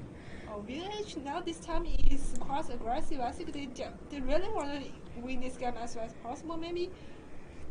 And there are only 8 heroes alive on the ground from MC. Now MC is trying to regather again. Maybe they are aiming at the point A as well, and VNH is back to the internal city to wait to defend their point A and waiting for the attack from MC. Yeah, and from the unit loss, we can see the VN House has 400 units leader here, which is quite a lot. And let's see how the MC will respond here. Are they gonna attack spot A as well or not? And they caught a champ to destroy the back of the VN House, which I don't think doing that much of damage. And the gunner from the back is just trying to destroy the artery of the MC here. Yeah, VNH. I think VNH is quite familiar with this map. We can see as defenders, VNH is really aggressive on this map, and they just take their carries to this narrow pace to interrupt the attack from MC, and almost all units from MC have been killed by this charge of carries and the models attack. Yeah, looks like the MC got a lot of trouble here. They just roam around out of the city, and they quite not sure what's gonna to do in this situation. Yeah, and we can see VNH also put quite good formation as the point B to defend their place. And now MC just take a few squads of units trying to get access to the points again, but unfortunately VNH has already prepared and just interrupted their attack again. I have to say MC doesn't have enough time to do their third attack to any point. Yeah, if they cannot do something this round. Yeah. And I'm just curious why MC didn't use Tram to destroy the artery of the VN house. Looks like the artery gave them a lot of trouble. Also, they did several times, but they didn't target it well. I think they don't familiar with the arteries. VNH set, so they can't destroy it. And the assistance from MC now is coming, leading their win process and service to the battleground. But VNH also defined it very well. Their assistance just from point speed and attack. Yeah, and it looks like the MC is trying to climb the A here. Yeah, but there's a guy from VNH, the more guy is just jumping into. Oh, that's a little late. The point A has already. Just 1 second. Yeah, just 1 second. It's a little pity for VNH, but they still have a great advantage now. Yeah, they have. They have 400 as well. Yeah. There's 3 minutes left for MC to attack another point at the final base. So that's. The time is very short for MC. Yeah. We can say BNH is a little annoyed and trying to kill as many units as possible of MC. They just lead all their a lot of carries to the battleground and wipe their enemies from that map. So there are only 8 heroes left on the battleground and 400 units left. Yeah, and one MC sneak into the spot B, but I don't think he's gonna do anything here. So, what is the next step of MC here? They got 2 minutes left, and within this situation, they have to do something. Otherwise, it's gonna be GG for them. And VN House is retreat here. They try to protect the point C, and so they will defend C with some players, and I think the most part will be the point B. Keep talking. MC is trying to get to the point C directly, but with only 1 minute, I don't think they can do any progress on it because VNH also has a lot of units left and they can just interrupt attack from MC easily. Yeah, and it's only 1 minute left. I think from the map, the MC looks like won't set up a well-organized attack from them.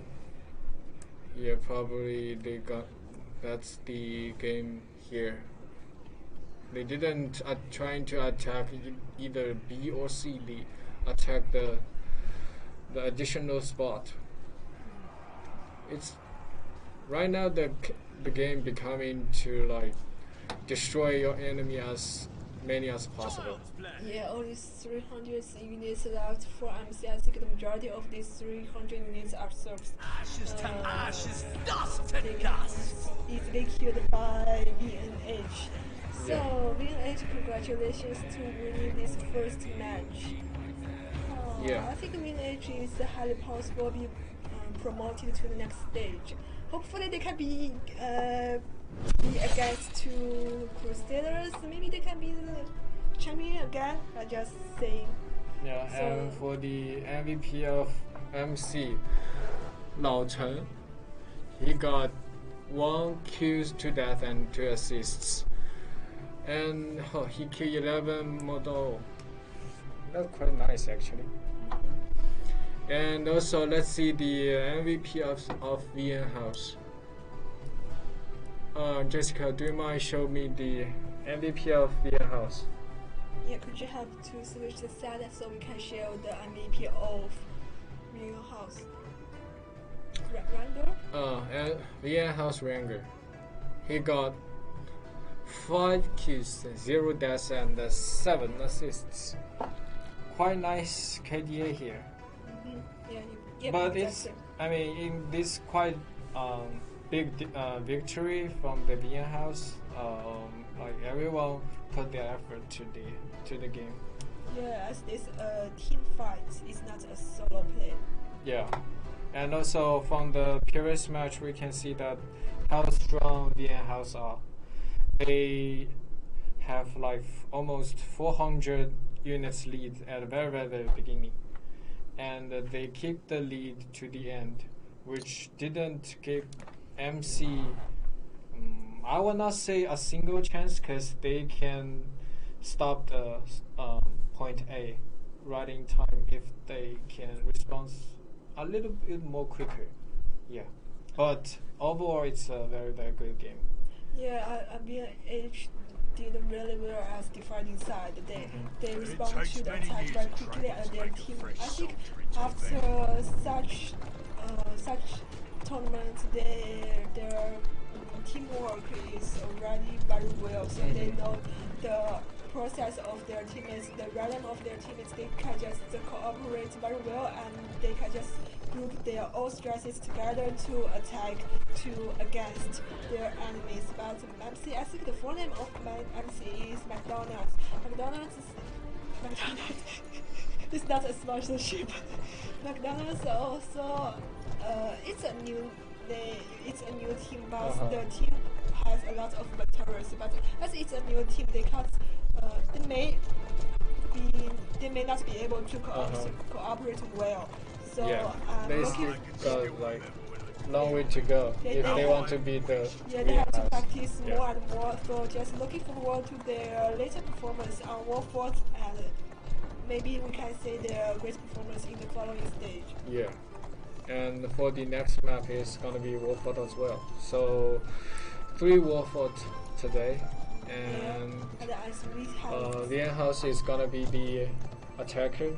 So from the last series, those two teams defend the World 4 successfully, and Vienna house as defender this time, and from the last match we can see how strong Vienna house is. Probably they can bring us a victory of attacker of World 4 today. Yeah, I think BNH has learned a lot from their previous lost match. So they just take it as experience and will lead them to the final victory. But I'm not sure how they will perform on World 4 because it's quite a long time that I've never seen their performance on the battleground, because they were kicked out very early in the previous tournament. So I have to say good luck BNH to be another winner in the next match, but also McDonald, you have to prepare well to against this old and strong I team. like it. We all like McDonald, especially the hamburger and fried fries. I miss the cheeseburger. You like cheeseburger? Yeah, I don't like cheese. I just like the fried chicken burger. Oh, okay. I'm a big fan of cheeseburger. Okay, I don't like cheese. Cheese is quite weird for me. Okay. And besides, so we announced the new season unit. Yeah, and also the new season unit tier 3 is cavalry. Cavalry, yes. Outriders.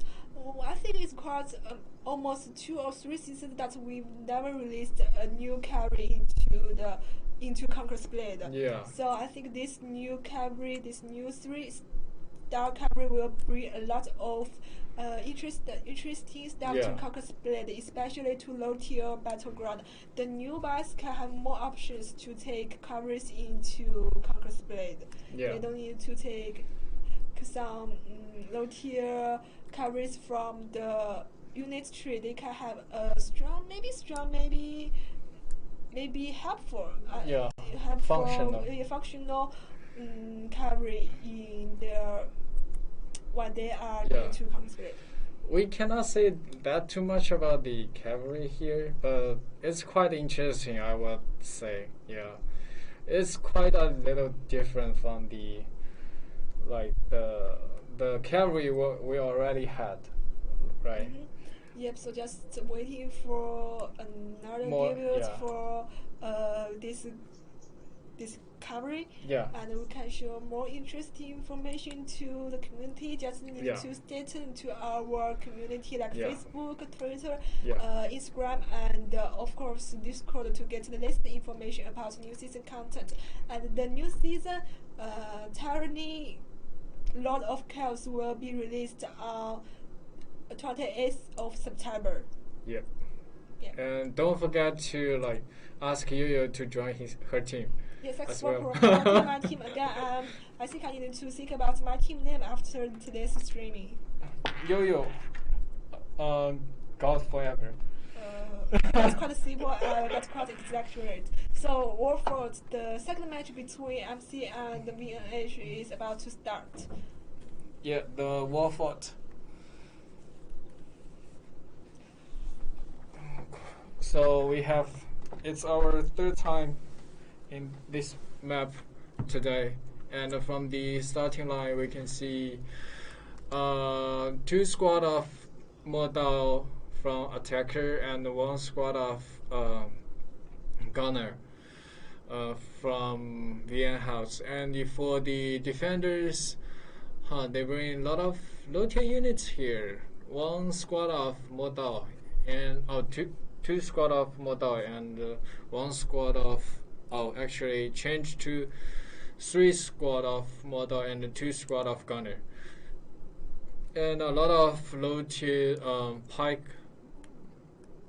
militia I think here. And so I'm not quite sure why they bring the starting line as defender. Looks like are they gonna abandon the point A directly from the starting line?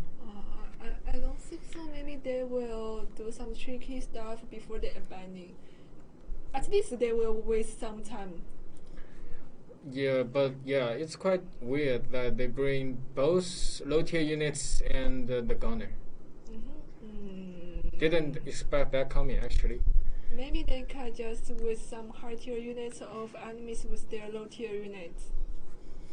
Yeah, and also from the map we can see the battle is already beginning, and I think 1 artillery are destroyed by the attacker, and the attacker is gonna push the siege tower. Yep, and they looks like the defender doing the regular thing, attack the siege tower and try to destroy the siege tower. Yeah, but it's quite normal. The beginning destroys siege tower, but it's quite crucial for the following battle. If they can destroy the siege tower as soon as possible, and also the bridge connecting to the 7 points and the point B, this can help them to gain more time. And also we can see that the VN House used the default artillery outside the city to destroy the wall artillery. VN House is trying to destroy the system artilleries from defending side, so they can put their siege tower forward and connect to the city wall successfully. Yep, and it looks like the bridge is not broken down right now, and the VN House didn't want to get the bridge as well. Yeah, they don't want to take that risk. Yeah, maybe MC is just attracting VN House players to cross the bridge, and that the bridge must totally break down instantly. Yeah, because a big surprise for VNH, and they just fall down. And the wall is crashed down by the attacker. So the attacker have 2 options right now. They can either attack on the wall or from the stairs. And the siege tower is already approached the wall, and let's see if the MC is gonna defend the point A or not here. Looks like they're gonna defend A, since the most of the players are not gonna retreat here, and Vienna House is gathering around the outside the city, and they try to go through the wall and to the point A. Yeah, and now VNH is controlling the right side and now using the arteries to attack the enemies around the point A.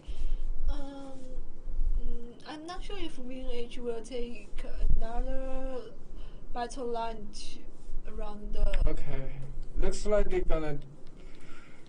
Yeah, it's a fake move, kind of. Once the Vienna set up the artery, then they retreat. And waste 3 artery here, actually. Yeah, but looks I like think they're not gonna reach. Here is just Okay. in other places, not for. I got tricked. Yeah, not for point A. So, but MC is still left some of their teammates around the point A. Are they going to defend the point instead of abandoning it? Okay, they just retreat. Yeah, they retreat. They just say hello to Winghouse at that point, like, hey, welcome, I'll just give this point A as gift to you. Yep, so the Vienna House claimed the point A quite easily, and with enough time, 5 minutes, 30 seconds left. Yeah, and after taking the point A, the time will be extended to 8 minutes. It's quite enough for them to take the following movement. Yeah, and also they just rushed into the point C right now. Looks like they're gonna do something immediately here, and this Shuttle shield got killed by the Vienna House. Poor guy. And they are trying to claim the supply point here, and all the units are gathering around here. And looks like they are going to attack B first here, but there are some pike militia there, which is gonna stop them to do something. And those 4 warlords, I'm not quite sure if they can escape here. That is amazing that the village decided to take the point B before initiating their attack to the second point and point C. Maybe they just want to have more time for their following strategies. Yeah, and also we can see that those 3 or 4 squad of units attract a lot of attention from the MC, the defenders. Yeah, and the duel between these 2 spearmen and the 1 short shield is about to start. Let's see who will be killed. This poor guy gonna be killed definitely. Yeah, but I think it's useless. I hope he can escape successfully. If not, he will just lose. He just lost one respawn time. And right now the Vienna House is gathering in front of the C. I'm not quite sure what are they gonna attack C or they gonna attack the supply point. From the movement, looks like they're gonna attack supply point here, but they didn't do that much of movements here. But I think they're just waiting for their teammates to come here and then take the attack together. Maybe they are going to take the supply point C in only one try. And B was claimed by the Vienna House again, so they will focus on the C, either point C directly or the supply point near C. What do you think? Are they gonna looks fun? They bring a lot of carries here. I think they're probably gonna If they take a lot of carries, I think point C will be a better option because the place is much open. Yeah. And it's good for the cavalry to charge here, but why they are roaming here? Are they gonna set up the artillery on but through that small gate, maybe they're trying to attack the supply point. Why they just? If they climb onto the city wall, I think they probably gonna attack the supply point. They calling the trap at that point, or so destroy this small. Yeah, destroy the blocker here, which will just have better view and yeah. But I think in some way they lose some time just waiting here and there.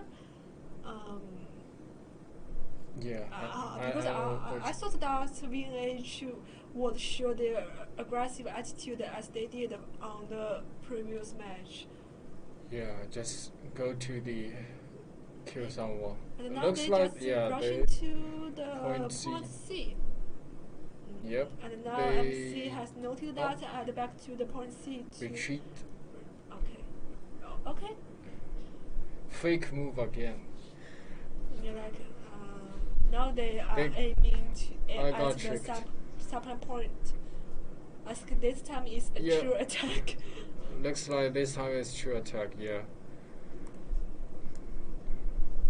And with the Pac-Man as first, and then they also put squad of Pac-Man at the back to interrupt the carry's charge from the back just in case. Yep, called a tramp, which will block the defender to. Yeah, but unfortunately, the MC didn't notice it and lose some of their. Yeah, the Yeoman charge from the back, which is quite good here actually. Yeah, VNH kill that Garnish. Yeah, VNH is controlling the situation just easily and patient. Nice. Yeah, VNH is quite patient for this time, with only one charge from the back and the infantry push to the battleground. They just controlled and captured that supply point. Yeah, right now the VN House has almost 300 units leads here. And they still have more than 5 minutes left for them to take the point C, I think. And now the point there is no man from MC to defend the point C. It's really a good moment for them to capture the point C directly. Yeah. And also, if I were MC, I would not suggest them to defend C here, because the VN House will already set up the defense here. If they just randomly charge something, it's not good for them. Yeah, now MC is leading their carries. I think they are going to attack from the back. C point was claimed by the VN House. But VNH has claimed the point C successfully and back to attack the MC again. Yeah, and this one squad of Yeoman, I don't think he's gonna do anything here yet. Retreat and find another good timing. Yeah, we can see once MC want to attack the back of VNH with their carries, always there is a carry from VNH to interrupt their intention. Yeah, and the Wing Husara waiting from the defender, and looks like it's not a good time for the Wing Husara to charge here, especially there are several squad of Modal here. Yeah, the Wing Husara got killed by the Modal. Yeah, they just lost their Wing Husars. Yeah, and so the final round of fight will be on the stage. Well, actually the stage is not that good for defense, because the stage is quite open and the tramp will hit everywhere. Yeah, target every angle can be targeted. Yeah, and we can see AH is regrouping their units around the final base and trying to capture the final base. Yep. step by step, the model is firstly and then. They call the champ as assist to capture the final base. The formation was broke down by the trap chat. They have to regroup it again, which might not be good for the defenders. Yeah, and another trap was caught to destroy the artery of the defenders. Yeah, the major forces of VNH is just arriving at the final base, and the Cavs charge is coming to interrupt the attack from VNH, but unfortunately the Pac-Man has successfully interrupted their Cavs charge around the final base, and there is only few minutes left on the battleground from MC. Now VNH is claiming the final base steadily. Child's play. Yeah, and looks like the Vian House is control the situation here. Yeah, only 5 heroes left on the ground from MC. Now Vian House is just leaving a few of their heroes to capture the point C to the final base, and the other teammates is trying to kill the rest of heroes of MC. So congratulations Vian House to be promoted into next stage. That is quite well attack on Warford. So the MVP of Vian House is Yuhai.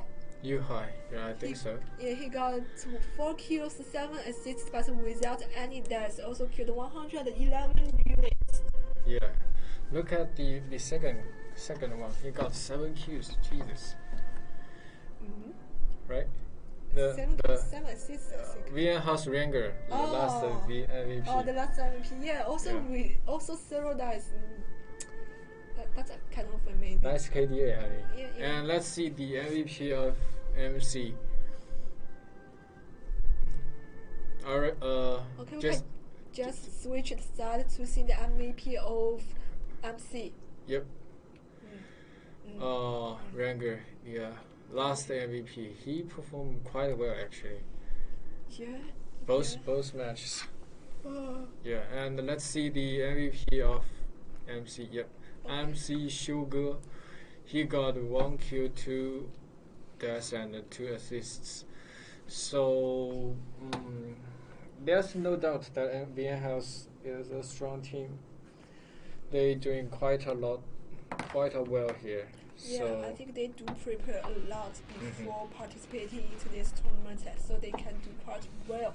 But MC also shows a great attitude and great performance on this tournament against VNH. So really looking forward to their next performance, next season tournament. It's a new team, right?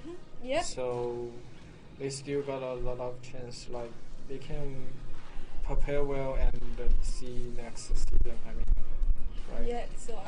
So Teddy, I think today's tournament, today's matches are all amazing and exacting. That is, I've never thought about that. After several times of Conquer Speed League, the league still being attractive and full of strategies. Yeah, something is still out of our imagination. So that's all for today's tournament. And guys, just subscribe our channel and also follow our Discord community. We will bring something new tomorrow in the community, right? Yeah, of course. Just stay tuned and you will see what will we have in the next season in the in the coming whole week. We'll constantly release new stuff. Yeah, we'll post daily content to all our social media channels and communities. Just need to stay tuned to our official channels to get the latest information about new season. And at the same time, Conquer Speed League continues to bring exacting matches and amazing performance to all of our audience. So just subscribe our Twitch channel to get the latest match performance. So see you next time. See you. Bye bye.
Hello.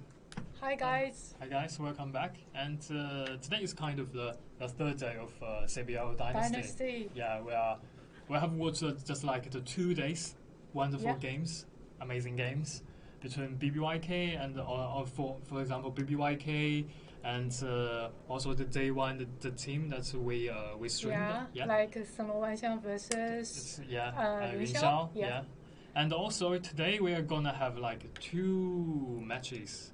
The first match we're gonna stream is like the Checkmate versus Britannia. The Checkmate, they just banned the map Harbor City. And Britannia, they banned the map Constantinopolis. And Britannia, they chose to be the attacking side on Helonfjord. And Checkmate will be the attacking side of Warfort. I have to say, Helonfjord and Warfort is kind of very popular maps in CBL. Yeah. Especially last season. Last season is kind of the people were like pretty obsessed with Helmfjord and Warfort. Yeah. Yeah, and I pretty love to watch games on Warfort because Warfort has kind of 4 points. It allows player to have various strategies there, and the game be really different. Each game will be a lot of different.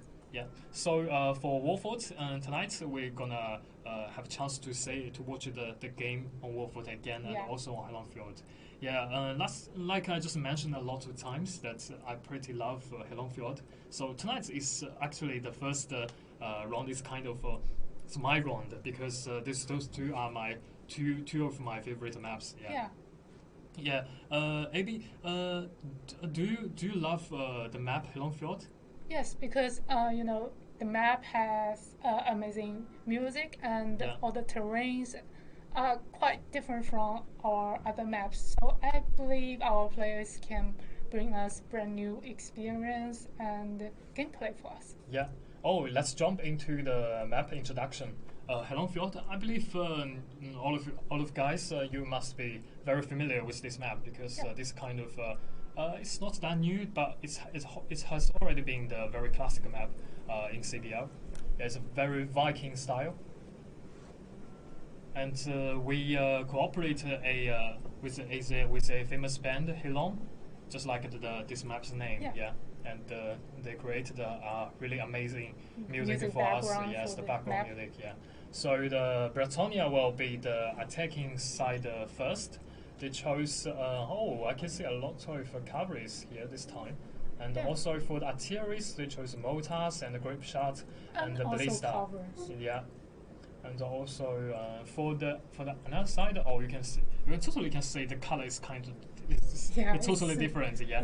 For checkmate, orange. They brought a lot of like the tier 5 units here. Yeah. So it means you will have like with more powerful units, but it also will consume a lot of your leadership. Yeah, but they are the defense side. I believe they made this decision. Yeah, this is kind of their decision. Yeah. So from the very beginning of the game, from the band pick interface, we can say the two teams they have totally different choices regarding this. Yeah, and also for the weapon choice, for the checkmate, they brought like 3 hammers. And one long sword, one short sword, and 3 pole axes, and 1 spear. I have to say the team composition there is kind of tanky there. Yeah. Okay, now the game's on. And for this map, the point A and the point B, like we just like they're so close to each other. Yeah, it's like a cliche there because we both know A and B are pretty close to each other. Yeah, but for A and B, the strategy, it's also different because of the supply point behind B. Yeah. So at the beginning game, we can say the Bretonia they chose to start their attack from the gate A, from the point A, right? Yeah. So now they group together and use some gunners to start attack from really long range to just destroy shoot the walls between A point and B point. Yeah, because the wall between A and the B, it can be destructive. Yeah. And it is definitely a shortcut for them. Yeah, because one short sword is entering the wall. Yeah, it's already inside of the internal city, and we can say the Team Blue, the Bretonians, have already come on in, and now they are setting some artilleries, grape shot. This is a perfect place for a grape shot here because this point is a totally narrow area, and if you are using the grape shot, it can totally like restrict the moving area for your enemies. Yes, and you can really destroy a lot of melee infantry within the A point. Yeah, for this map, I think the point A might be a very good choice. because the A seems like it's pretty close to B, that your enemies, your opponent, the defensive side can come to support their team from the another point, but the A is pretty far away from the supply point. Yeah. So the defense side, the attacking side can stop the defense side getting support from the supply side, supply point. Yeah, it's kind of tricky there. And we say the checkmate, they released the two squads of Mozart Battalion. Now they successfully defend this area, and temporarily the Britannia, they retreat from the point A, but the point A is nearly be captured. And we still can say the Britannia player, the dual blade, two heroes, and they are sneaking into the supply point, want to steal it. But I think for the attacking side, they have already lost a lot of units here. Yeah, they've already lost a lot of units here. So this is not a very good start for Britannia, because at the early game, they have lost 500 troops already. Yeah, and they still got a few points to attack. And because before the game, we knew that the checkmate, the units they brought is a little bit stronger than the Britannia. No mention that for now the Britannia has lost 500 troops. Oh, I think now the BRT are taking down the B point. Yeah, they are. Because all the red side is at to defend their supply point. Yeah, this is kind of a good news, but they still need to pay attention to the troops number, because they consume a lot of troops on claiming point A or point B. Yeah, now the point A is pretty empty, and the Britannia they not rush to the point A because they know the point A is very available to take. Yeah. They only need to one step in the A point, and they will earn more time. Yeah, and the supply point now is totally chaotic. The team fight is initiated here.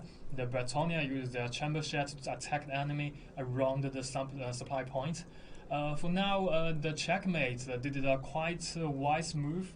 They found that it's very hard to defend the supply point, and they decided to retreat from the supply point and then back to their final base and pay attention to the point C. And in this map, we knew there is a very special point, and if the attacking side, if they take over that point, it can absolutely active the AI berserker to help them, and they will also have another very good pass leading them to the final base, and it will make the defensive side very uncomfortable there. Yeah. So seems like they are heading to the extra point. Yeah, to get the extra help.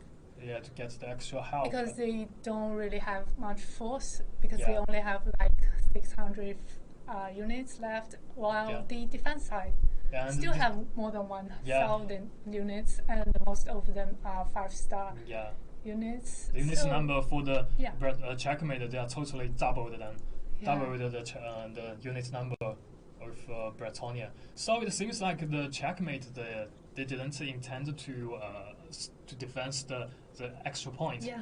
It seems like they try to start the fight on the very they are trying to blocking their ways. Cliff, and it's a very dangerous place here for Britannia, because it's a total arrow, and the checkmate, they are on a platform, and they can set up their artillery and easily do some kill. We can see a lot of muskets. Yeah, muskets there, and the Mozart Battalion is kind of unbreakable wall in front of the Britannia. And the musket skill really slowed down the attacking side units. Yeah, but for Britannia, they just won't give up and try to push forward. And now they are setting a artillery here and try to push back the checkmate players. Yeah, and also make some quite successful chamber shots. Yeah, and we say now the Britannia, they're using Nafa guards. Yeah, Nafa guards are actually very good for this kind of situation. Yeah, it can push back and also can stop the cavalry's charge, and this is very good. and also sometimes at the same time, they, with the help of the chamber shed, they successfully on the platform.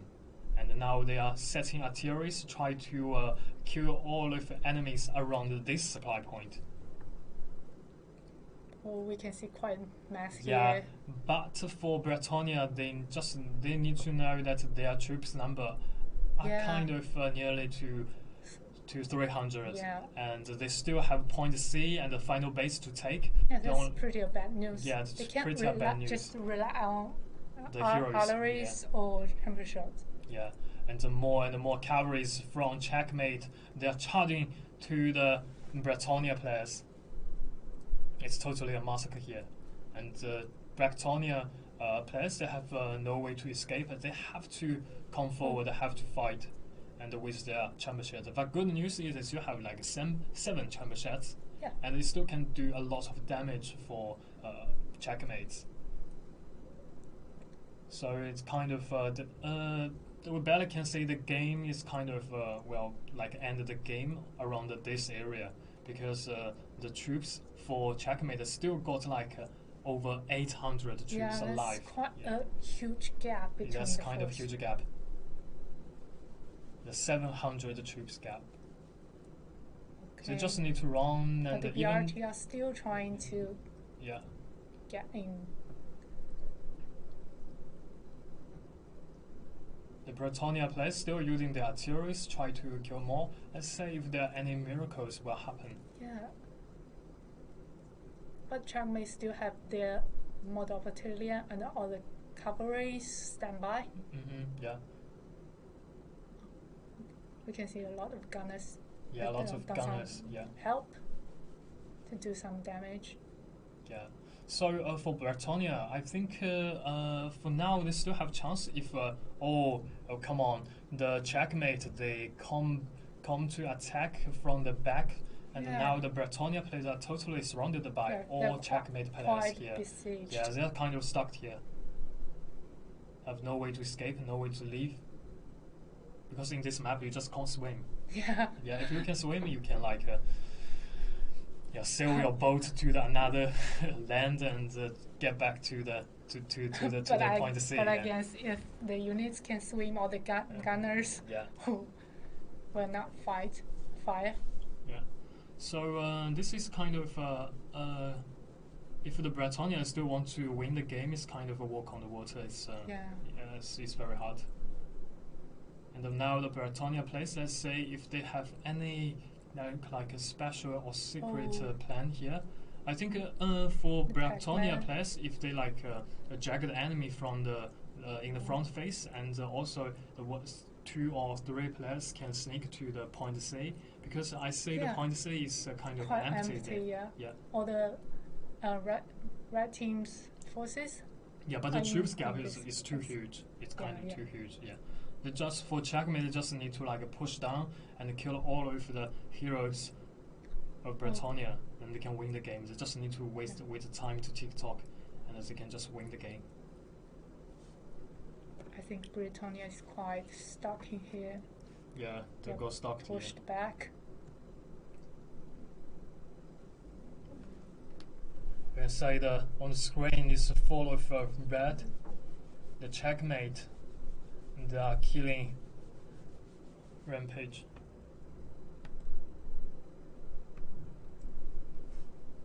So the checkmate, they are just gonna push down just swap the battlefield and go to another round to chase down every Bretonia players. It's kind of a very good game for checkmate. They did a quite good job. Yeah. We can see there are not quite attacking side heroes. Yeah, still alive. Only 5 heroes of Bretonia players still alive. Yeah, and there are not much time left. Yeah, not much time left. You just need to wait the time to tick off. Yeah. So now the all checkmate players have already get out of the city and try to kill all of the heroes here.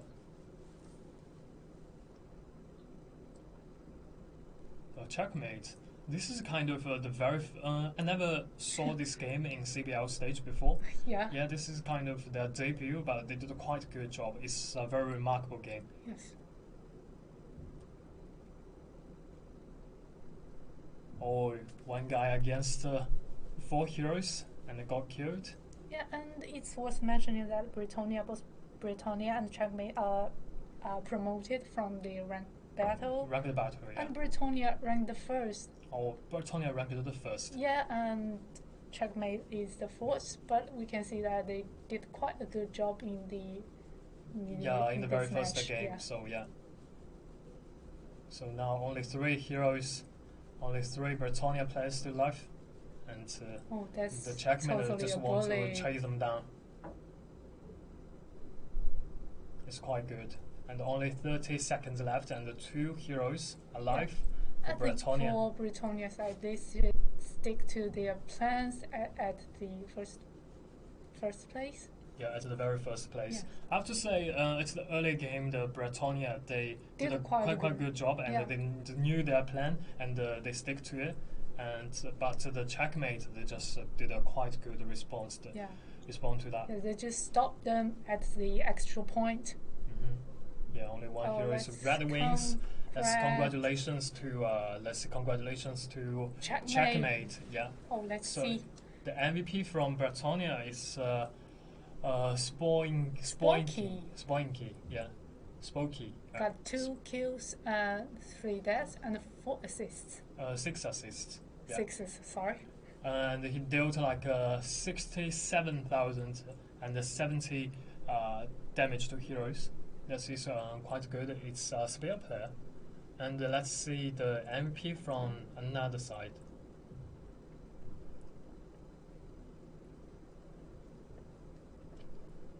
MVP from Checkmate is Nobi. He got 8 kills. Whoa, that's insane. And 18 assists. Oh, that's pretty amazing. That's pretty amazing. That's it's kind of crazy. And he dealt 76 and 286 damage to heroes. And it's a hammer player. For this game, just like we mentioned, the Britannia, they knew their plan and they stick to it, and they did a quite good job at the beginning of the game. Yes. Yeah, but they just wasted too many troops around the point A because they the Checkmate, they set up some gunners behind it and used their model battalion and killed a lot of troops for Britannia. Yeah, so it's kind of the Checkmate. Their strategy is pretty obvious because before the game we saw they brought a lot of tier 5 units. Yeah. On the screen you can see it's they are nearly the 15 orange colors. Yeah. 15 orange units, all orange. And for the other side it's already the purple color. Yeah. So this is kind of different. But for the strategy like that, and if you bring a lot of tier 5 units, and it means you have already costed a lot of leadership. At the same time, if you cannot use your high tier units properly, and you will easily to lose the game. But the Checkmate, they did a really quite good job. And I think they responded really quick. To stop the attacking side at the bridge and won't let them get any close to the C point. Yeah, and the next map is gonna be Warford. Yeah, for Warford, we knew there are 4 points for Warford, and there is a extra the stretching out supply point. Outside of city. It's kind of for most of the game, for most of the teams, they will just directly abandon the supply point. Let's say some forces. Yeah, for some forces. So next game for Britannia is gonna be a win or go home game. They have to win because this is knockout stage. Yeah, you only got one chance if you lose the game. Yeah, and you're gonna be if eliminated. You win, and you will get into the top 16 of the Asia division. Yeah. So Checkmate is their debut time. It's their debut, and they performed pretty well. So this is a kind of good news because we are eager to see some new faces and perform good, and that is a very good news for all of us because new team, it means new energy, and new strategies, and we want to say that, and that is absolutely good. For Britannia, I think for their maybe they just need to get back themselves together again, because last season actually Bretonia was at the CBL stage, and I still remember that they performed quite good. So this time, and just as you mentioned, that they ranked the first place in ranked battle. So for them, they just need to get back themselves together. Yeah, come on, guys. Yeah, and focus, and they still have a chance to get back to win the game. And I think Checkmate Bretonia are quite familiar with the next map because they actually win this map in the last season quite well. Yeah, last season. So Warford is a classic map, yeah. And we knew this season the Bretonia. This time the Bretonia and the Checkmate they banned the map Harbour City and Continopolis.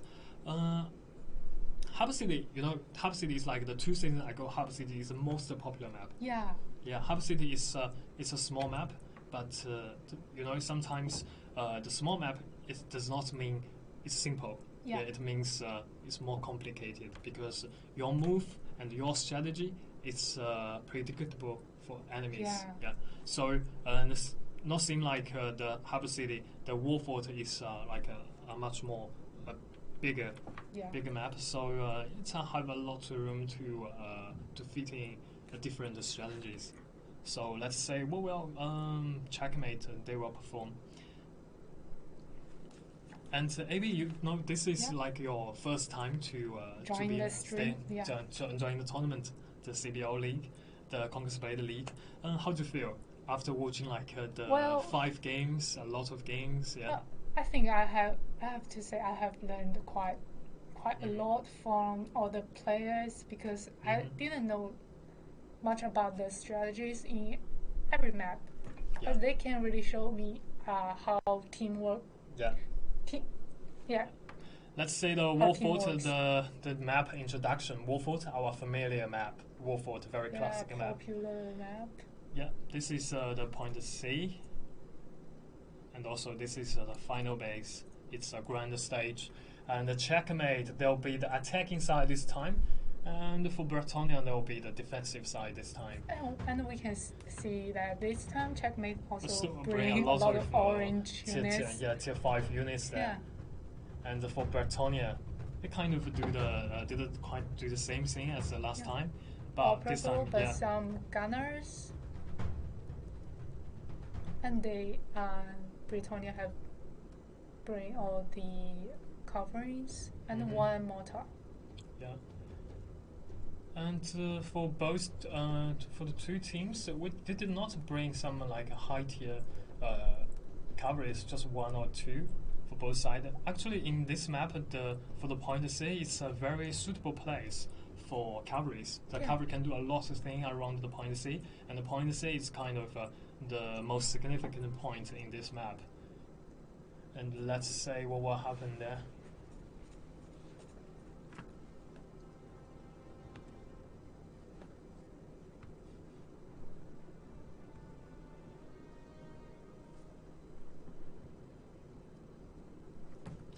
Okay, the game is on. The Bretonia versus Checkmate. The Checkmate are leading in this series, and so this game is pretty important for Bretonia. Yeah. The game is on.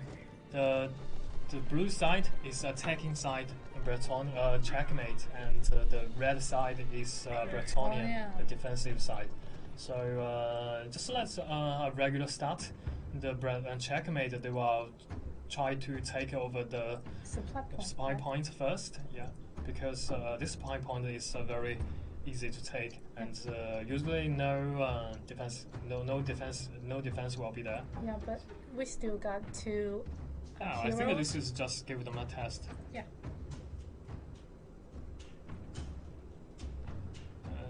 They're here trying to disturb them. Yeah, disturb them. So in this map, I think you for the attacking side, the most important thing is to very first step is to take over the point A, because in the early game you just cannot waste a lot of time on point A. It means because if in this map, as we mentioned a lot of times, you have 4 points you need to claim. So also the supply point next to C, it's very. It's a tricky one. Right, it's a tricky one. It's a very important supply point because for attacking side, no matter what maps you are playing, you need to make sure you have at least one supply point in the internal city. Yeah. Oh, so for somehow the main gate now is opened. Not so all the attacking new heroes are trying to get in. Yeah. It's quite rare, I have to say. Yeah. And the red side, the defensive side, they found a really good spot to place their gunners, and the gunners now are shooting around. Quite good damage here. Yeah, quite good damage here. So if the attacking side, they are retreating from the internal city, get back to the outside of city, and we say the point A now is capturing by checkmate here. Britannia players get back to the point A, stopping them. I think they should get the siege tower on the wall. Yeah, as soon as possible. The strange thing is that that supply point outside the city is still not be taken by checkmate. This is not regular to see. Yeah. And the bridge between the supply point and the B is still there. So if the checkmate they can take over the supply point, and they will have a chance to take over the B very quickly.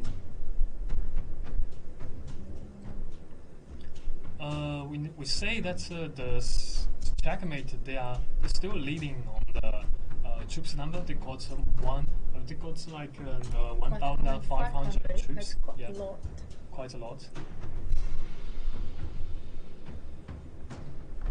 And they still have like the 15 championships there.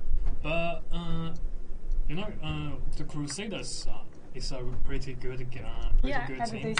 I've already won Triple Crown.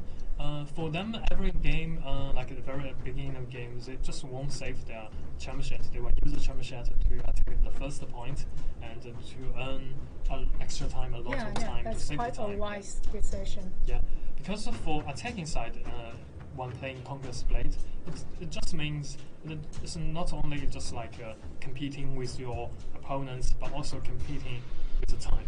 Yeah. So for the defensive side, you just need to waste the time and play with the time. Yeah.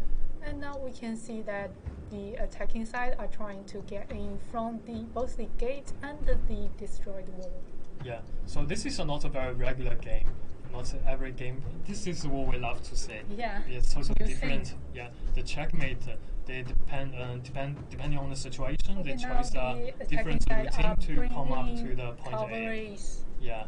And a squad of Navagats around the corner try to stop them, but too many troops from checkmate are waving.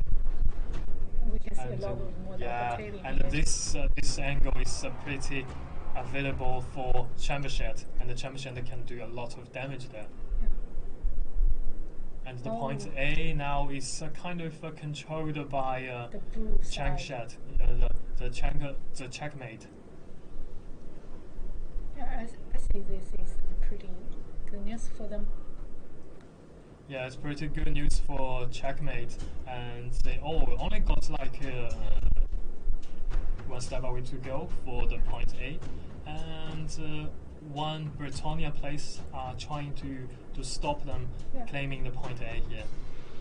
But it's kind of with less, they just cannot stop this. And the defense side seems to give up the point. Yeah, and easily got killed by the checkmate player. So now going down to the supply point. They're playing a really quick way.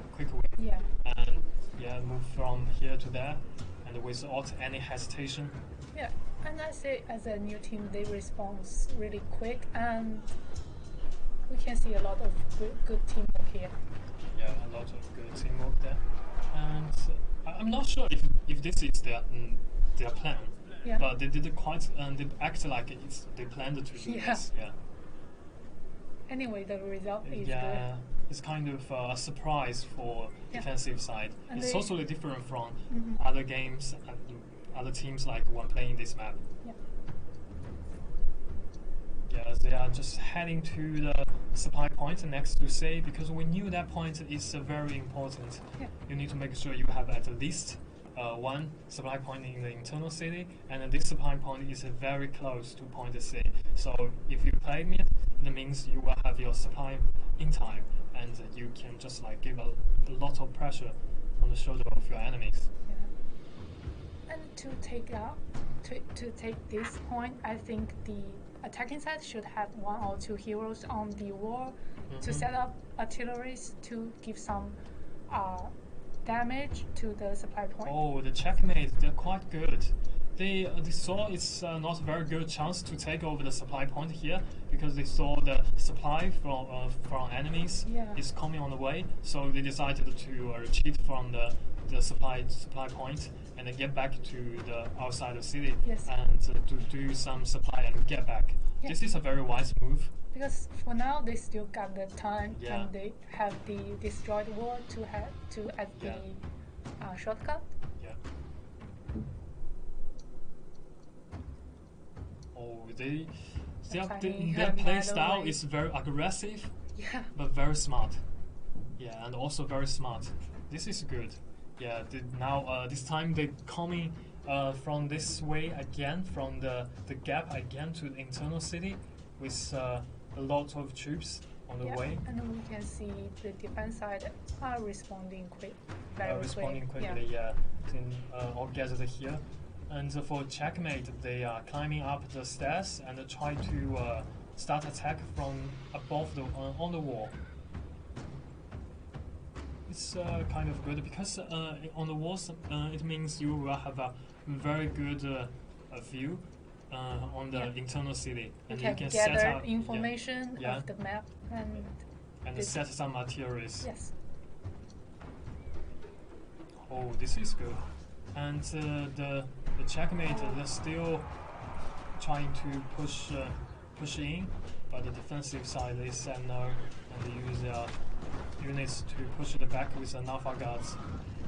And also here, the Bretonia, they released a squad of cavalry here, try to charge down all the Model battalion here, but soon they got stuck and got killed by the enemy heroes. Bretonia is really trying their best. Oh, this is a not very good place for cavalry to charge, because for cavalry, if you want to deal high damage, you need to make sure you have a long distance, letting your cavalry speed up. Oh, the enemies for the Bretonia, their unit is already near dropped down to 300, and the checkmate still have over 1,000 troops there. That's a huge gap. And another huge gap again. Just like the last game, the Bretonia, they just lost the game very quickly because of the huge gap on troops number. Yeah. And the point B is totally available to take. Yeah. It can really help them to gain some time. So take your time and just stand still there, and the point B will be yours. Oh yeah. So the next goal is pretty clear. The checkmate, they're heading to the point C. Yeah.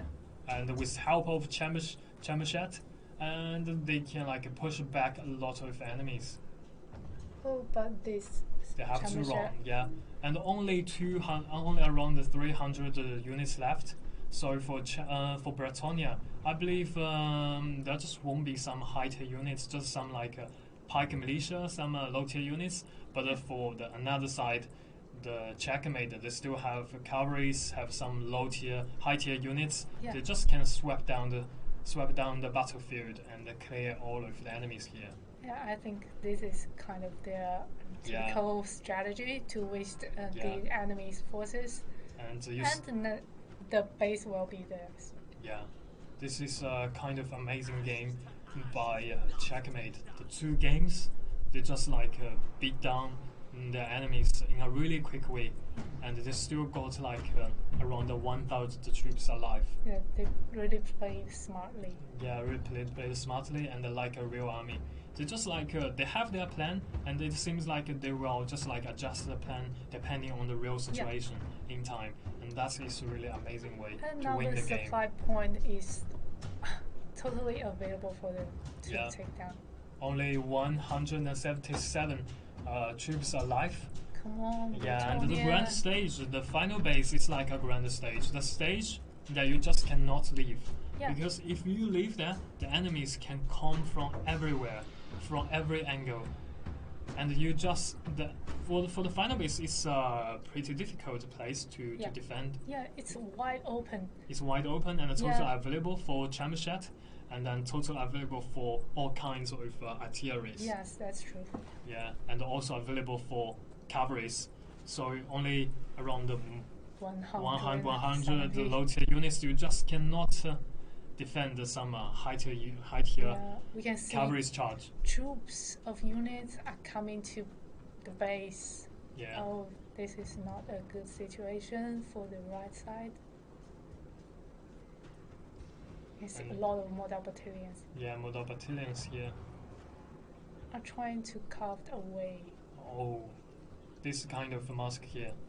The checkmate are still trying to establish some artilleries and just aim at the final base and make the enemy nowhere to no room to escape. Yeah. There are only less than 100 units left. Just like the last game, the checkmate, they are chasing down every enemies on this grand stage. Well played. Yeah, well played. Very well played by checkmate. That gameplay way is totally very amazing. Yeah. It's rare, but it's also quite smart. Yeah, they astonished me because this is kind of the very first time for them to be at the stage of CBL, but they performed that so good. Yeah. Child's play. Well, taking down yeah. You know, this is kind of the first time I saw only 25 troops alive. This is and the first only time. 5 heroes on the right side. Yeah, checkmate. They did a quite good job. I think we can congratulate. Yeah, checkmate. Checkmate. Yeah. To be the top 16 of the Asia division tournament. Yeah, Blue Wings. The winner is checkmate. Let's say the MVP from the checkmate. Sorry, I just cannot pronounce Japanese. Yeah. But anyway, congratulations, you did a quite good job. You got 7 kills, 1 death, and 7 assists, and killed 184 troops. Wow, that's pretty amazing. Yeah, and dealt 57,304 damage to heroes. You know, you see the from the checkmate, they got like 5S. Yeah. And for Britannia, the god of Walub, and he killed got 2 kills, 2 deaths, and 3 assists, and killed he killed a lot of troops. He killed 215 troops. It's also quite a good job. Yeah, quite a good job. Pretty amazing. So let's congratulate checkmate to be the top 16 of Asia division. Yeah. So this game, I have to say, the Britannia, they just like it seems like for both two games, I think they did a quite good job. But the checkmate seems like. Yeah, they are responding. Yeah, today is well. it's their day. They are just They're quite in their zone, and they performed really well. Yeah. And just like overwhelmed the enemies and totally a massacre. Yeah. So checkmate. Yeah. I remember you guys. Yeah. I'm looking forward to see. Yeah. I'm looking forward to seeing you more of your games, and that will be amazing. I think it is a Japanese team. Yeah, it's a Japanese team. Yeah. And the Japanese team, and also last time we also had a very good Japanese team. Oh, BBYK, and this time they still there. And that like the 2 days before they won the game again and already made the top 16. Yeah. So that is pretty amazing. So next game, I think tonight for us we still have another game like the Chinese Red. Chinese Red versus Chinese NB, yeah. So let's take a short break and come back again to watch the wonderful game. See you, Bullets.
Yeah, welcome back. And, we just watched the game between Checkmate and Bretonia. And the Checkmate did a quite good job. Yeah. And they totally just dominated the game. Yeah, as a new team, they are quite impressive. Yeah, they just like so good. Yeah, just like this guy said on our channel, that was dope Checkmate. Yeah, dope. totally agree. Totally agree. So for next game, it's gonna be Chinese Red versus Chinese MB. Yeah, both are from China. Yeah, according to them, yes, it's pretty obvious to say that both teams come from the China's mainland. Yeah. So and for the map they chose is like the Chinese Red. They banned the Continopolis. Got banned again. Yeah. Very sorry, Continopolis. But I love this map. I love lots of maps. Yeah. Yeah. So. Lingwu Fortress. Yeah. The Chinese NB, they banned Lingwu Fortress. Yeah. Lingwu Fortress actually it's a very new map in this season. It's not like any other map. Yeah, it's not that simple. It's quite complicated. It's not 15 versus 15. It's 10 versus 10. Yeah, but sometimes it's got smaller. It does not mean it gets simple. Yeah.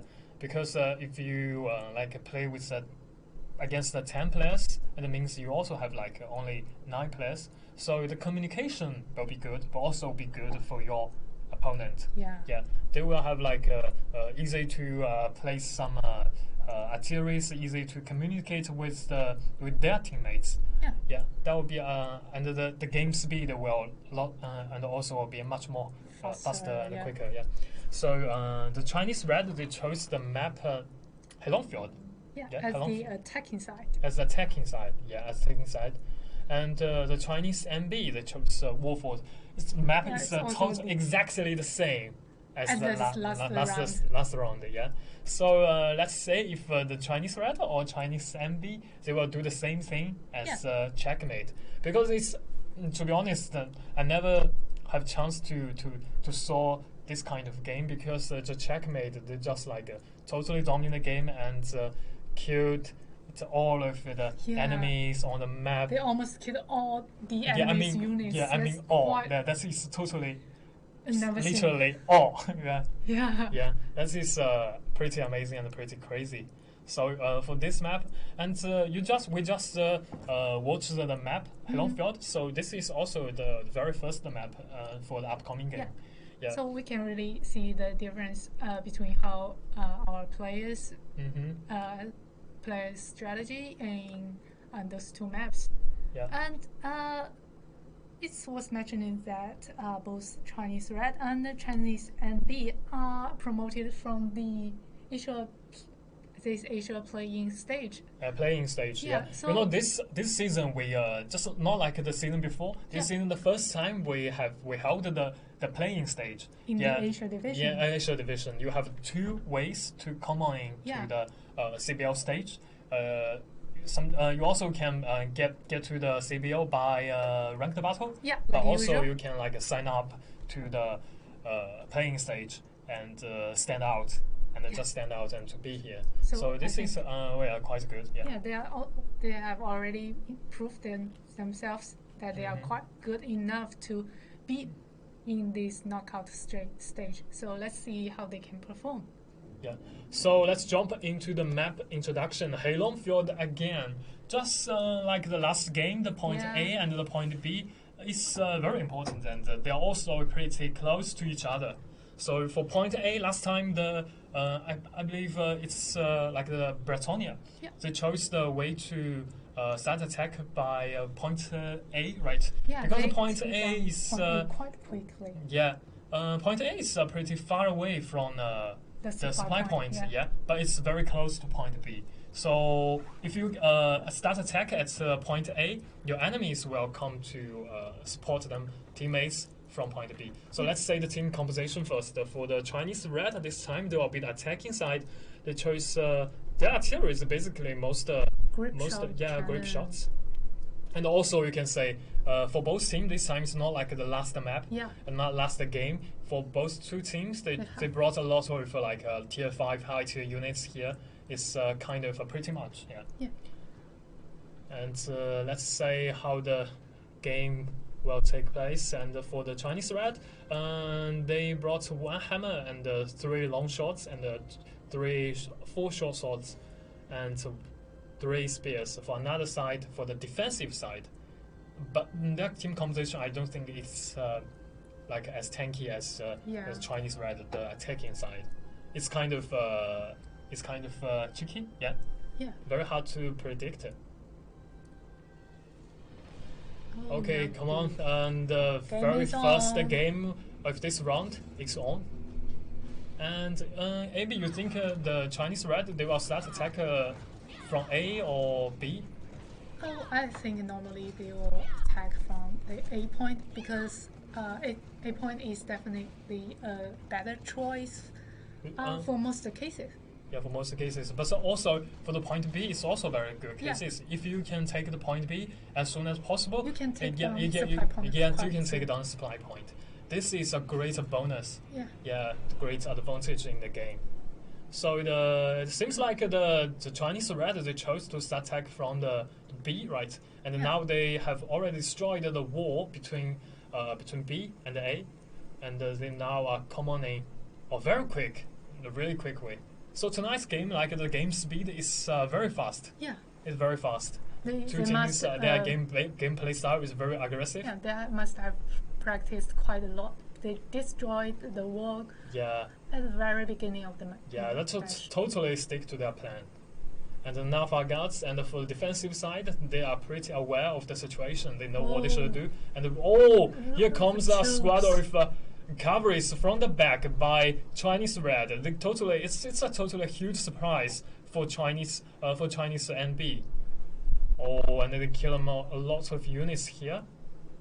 And now the Chinese NB, they are retreating from the point B, and they are regathering all of their Mozart battalion, try to fight back again. Yeah, but the Chinese red taking down. Yeah, but I think that this squad of one squad of Mozart battalion got stuck in the crowd and they cannot escape. This is a huge loss. Mozart battalion is tier 5 units. You need to consume a lot of leadership to take them. So you just cannot let them die for nothing. It's a new unit in Dynasty. In this season. And for the Chinese, for the point B, it's taken by. It's taken by down quite easily. Yeah, Chinese red. So it's the point they took it to point B very quickly, and it saves them a lot of time. So the time now in this game has been extended to 7 minutes and 30 seconds. The Chinese MB, this Pike player seems like he got stuck in the crowd and cannot escape. And the point A is kind of totally empty. Got one player, 1 versus 1. This is a very fair game. Yeah, solo game. And the Mozart battalion from the Chinese MB, they are trying to push forward, try to kill all of the enemies, but soon got stopped by the Chinese red. And this spear player. They just like got the bullet so bad. Yeah, they got the bullet so bad, and it seems like in this game the Chinese red, they always can find a chance to surround and double team their enemies and try to nail down and kill them in the corner. And that is a very good way to play, and it can save them a lot of troop and can save a lot of time. And for the Chinese MB, you guys just I think you need to work as a team, act like a team. Just cannot go to fight your enemies one by one. It's very easily to be killed. That's why the communication is quite well in CBL. Yeah, in CBL, in Conqueror's Blade. And for now, the battle is about to start around the supply point. And we see the squad of Wind Hussars is releasing, coming to the point A. They are just aiming to the extra point. They just want to activate. This is like a hide and seek game. Yeah, you chase me. Yeah, you can see me. Yeah, you can see me, but you cannot chase me. But I will stop you. Interrupting, capturing this point. Yeah, this is funny. And this guy, the Chinese red guy, he is now giving up and go to another point.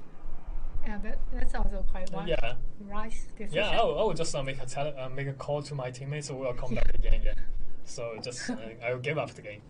And the supply points is temporarily is controlled by Chinese red, but the Chinese MB, they just won't give up, and more their teammates are coming to this supply point. And but the point A, it seems like it's empty.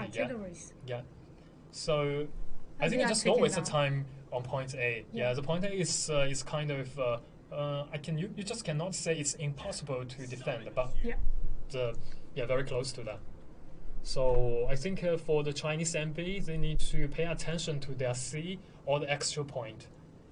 Yeah, because the Chinese red, they've already taken over the supply point. They can have their supply from the internal city and also the outside of city. So come from two ways, and it will make the Chinese red, their defense, be a little bit uncomfortable. Yeah.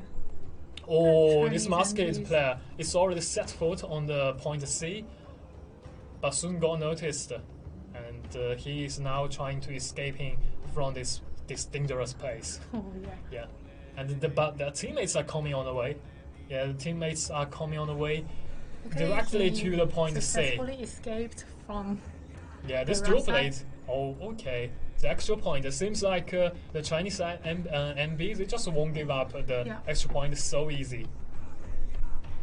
Two guys versus two guys. Two heroes versus two heroes. I think for the Chinese MB, they should learn from the checkmate, in the last match. They should try to stop the attacking side from getting close to the C point. Yeah, from getting to the C point. Because if you let the team fight around a certain point that your enemy are aiming to take, if you got killed, and then your enemy will very easy to take over that point. Reinforcements are attacking from the harbor.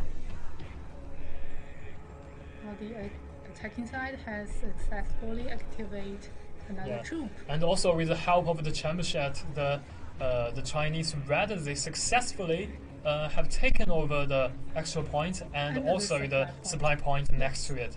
So the AI berserkers now is on the way to help them to another supply point and also the point C.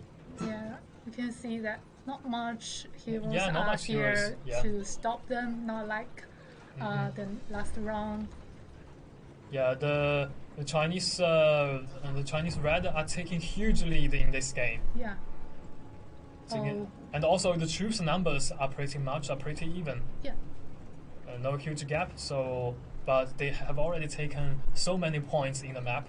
For the defensive side, they need to pay a lot of attention on the C really and the final base. Get themselves together. You know, for the battle like this, the terrain, the geographic stuff is really important. Yeah. So if the attacking side they taking huge lead on the terrains, they will have like really good spot, really good view on setting like artilleries and also launching their chamber shed.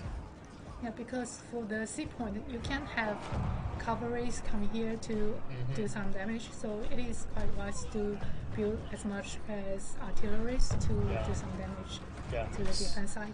Yeah, so the Chinese red now they are choosing this way to start attack from this angle, but also their teammates will try to do some why the Chinese destruction MB from the back. Are getting they've already setting on the point C, and the point C is totally unavailable for cavalries, so you just cannot deal some instant damage in a really short time. They're giving up on the C point and get back to their base. Yeah, only but one. But they still have 6 minutes to go. Yeah, 6 minutes to go. And also for the enemies, for the attacking side, you've got over 500 troops. Yeah. So this is gonna be a very difficult battle around the final base for defensive side. Now the Chinese and Chinese red. They are retreating, from the sea to the supply point, and to get some supply, and maybe drink some water, and then come back again. They are ready to start the final wave of attack. The defense side is getting ready around the base. Yeah, the grand duo will happen around the final base. The defensive must be prepared for that. Let's see. Or they use the chamber shelters to block the supply. Yeah. To block supply here, and it makes but only stopped a squad of like the pike militia. Yeah, pike militia. Yeah, some not low really tier healthy. units. Yeah, for both teams, they do not have a lot of units. I believe most units they left is kind of a low tier units, pike militia. Yeah. So and for the defensive side, they've already attacking side, they've already taken a very good place around the final base. Yeah. And they are setting artilleries and launching their grape shot to some start attack. The Moldau battalion is kind of unstoppable while fighting against some pike militia. Yeah. Oh, that's totally good. Yeah. Okay, now they are stepping on the final base. Yeah, on the final base. They are starting to take it over. So for the defensive side, they got no room to do some defense. They only got 3 heroes left. Yeah, that's three totally heroes. bad news. Totally bad news. And The Chinese Red are taking down the final base. Yeah. Oh, so let's congratulations to Chinese Red. Red. The blue side. The blue side, the Red. attacking side. Like the MVP from Chinese Red is 幕后主贤, like the boss behind the scene. The boss behind the scene, yeah. It means like they got 3 kills, 1 death, and 11 assists, and they killed 189 troops in the game, and dealt 61,124 damage to hero. Wow, Yeah. no wonder he got a name like that. Yeah, the boss behind the scene. Yeah. That is good. And for the MVP from Chinese ND is Dodo much. Yeah. Much. It means many, more. many. Yeah. And got 5 kills, 3 deaths, and 5 assists, and That's killed also quite 82 good. troops. Yeah. And dealt 29,000 and 15 damage to hero. Yeah. That is also very good for both teams. We have to say, if you have a chance to be at CBL, Yeah. and your level is absolutely very Quite high, good, yeah. quite good. Both teams are pretty close to each other, but sometimes we need to talk about some improvising. You need to do you need to be really good at improvising. So I believe most of the team will do some research and paperwork. They know each other pretty well because most of them come from the same server, and they may heard of each other, and they will do a lot of research. But your skill. Depending on the real situation, that is really important. Yeah. For the Chinese Red, they did a quite good job. For the very start of the game, they chose to start attack from the B, and they did it in a really quick way. What? Yes, and take down the supply point really quick. Yeah, they didn't wait for the batting ram to crack down the gates. They just used the gate, the wall, and just like waved in. Yeah. Yeah, and just really directly quick. to the point B, and make the enemy, this is a huge surprise. I didn't expect that. You guys are just already here. So make them no time to respond for that. And they took the point B in a really, really quick way. And then they just headed to the point supply point. And the supply point. And also made some really quick movement and around the supply point, and took the supply point in a really quick way. And then they just directly go to the release the squad of I remember it was a squad of Wind Hussars, and directly to the extra point. But for this game, I think for the Chinese MB, they made some mistakes. They put themselves a lot of heroes into a 1-on-1 solo game, and they got sometimes they got double team or got surrounded by the enemies and easily got to be killed. Yeah, because it is the tournament, unlike the usual game. Players should communicate and work as a team. Because we believe that all players are quite good at the game, but to win the game, you really need to work with your teammates and have your job done. Yeah, because this is a 15 versus 15 game. Yeah, you are just like a 5 versus 5. Sometimes you need to like one hero have to deal with 3 heroes. That's okay. You have chance to escape if you cannot make some kill. But this is like the 15 versus 15. Sometimes if you go deeper into the enemy's the squad, and you will you have to face like the 1 versus 9 or 1 versus 5 at least. Yeah, you are no matter killed. how good you are, you will get killed. Yeah, they just need to surround you and make no room for you to move. Yeah, that's why we need teammates. Yeah, that's why we need teammates, and this is the game for 30 players, and you need to have really good communication. So in Conqueror's Blade, when playing Conqueror's Blade, it requires you to have a really good communication with your players, with your teammates, and that is very important. So next game is gonna be Warfort. Warfort, yeah, very classic map again. Yeah, Warfort. And Chinese NB will be the attacking side. We really hope that they can get themselves together this time and win this map. Yeah, they are those swap sides, and because their name really show that they are really good. Yeah. Chinese NB. Yeah, actually, the Chinese NB it means ND means awesome. Yeah. Yeah, awesome. Awesome. Yeah, they're pretty confident. Yeah, so I hope that they can get themselves together. So because in the last game we've already seen their level, their skills. They are good. Yeah, they're good, and hope they can prove themselves. Fight back. Yeah, because. For me, I just so obsessed with the field battle, the grassland. Yeah. Yes, it's so fights, the fighting everywhere. Yeah, just want to say it. Yeah, I saw a lot of guys talking about the next season. Yeah, the next season. Yeah, well, and I believe you guys have already watched the trailers for the tier 3 and the tier 4 units for next season. Yeah, it's we got brand new units. Yeah, got brand new. Yeah, it's quite good, and yeah, I'm also very looking forward to it. Yeah. Yeah, and we already tried it in our test server. Yeah, they are pretty good. So you guys just looking forward to the September 28th, and just one click and update your game, and let's jump into the brand new season, Tyranny. Yeah, but this time it's still Dynasty. Yeah. Dynasty. Yeah, the CBL has been today is like the day 3 and the last day of 16 out of 24. Yeah. Yeah. So this team is this game between the Chinese MB and the Chinese Red are gonna decide who is the last team to be the top 16. And we have another team called CBL. They just got directly promoted because they got a lucky draw. Yeah.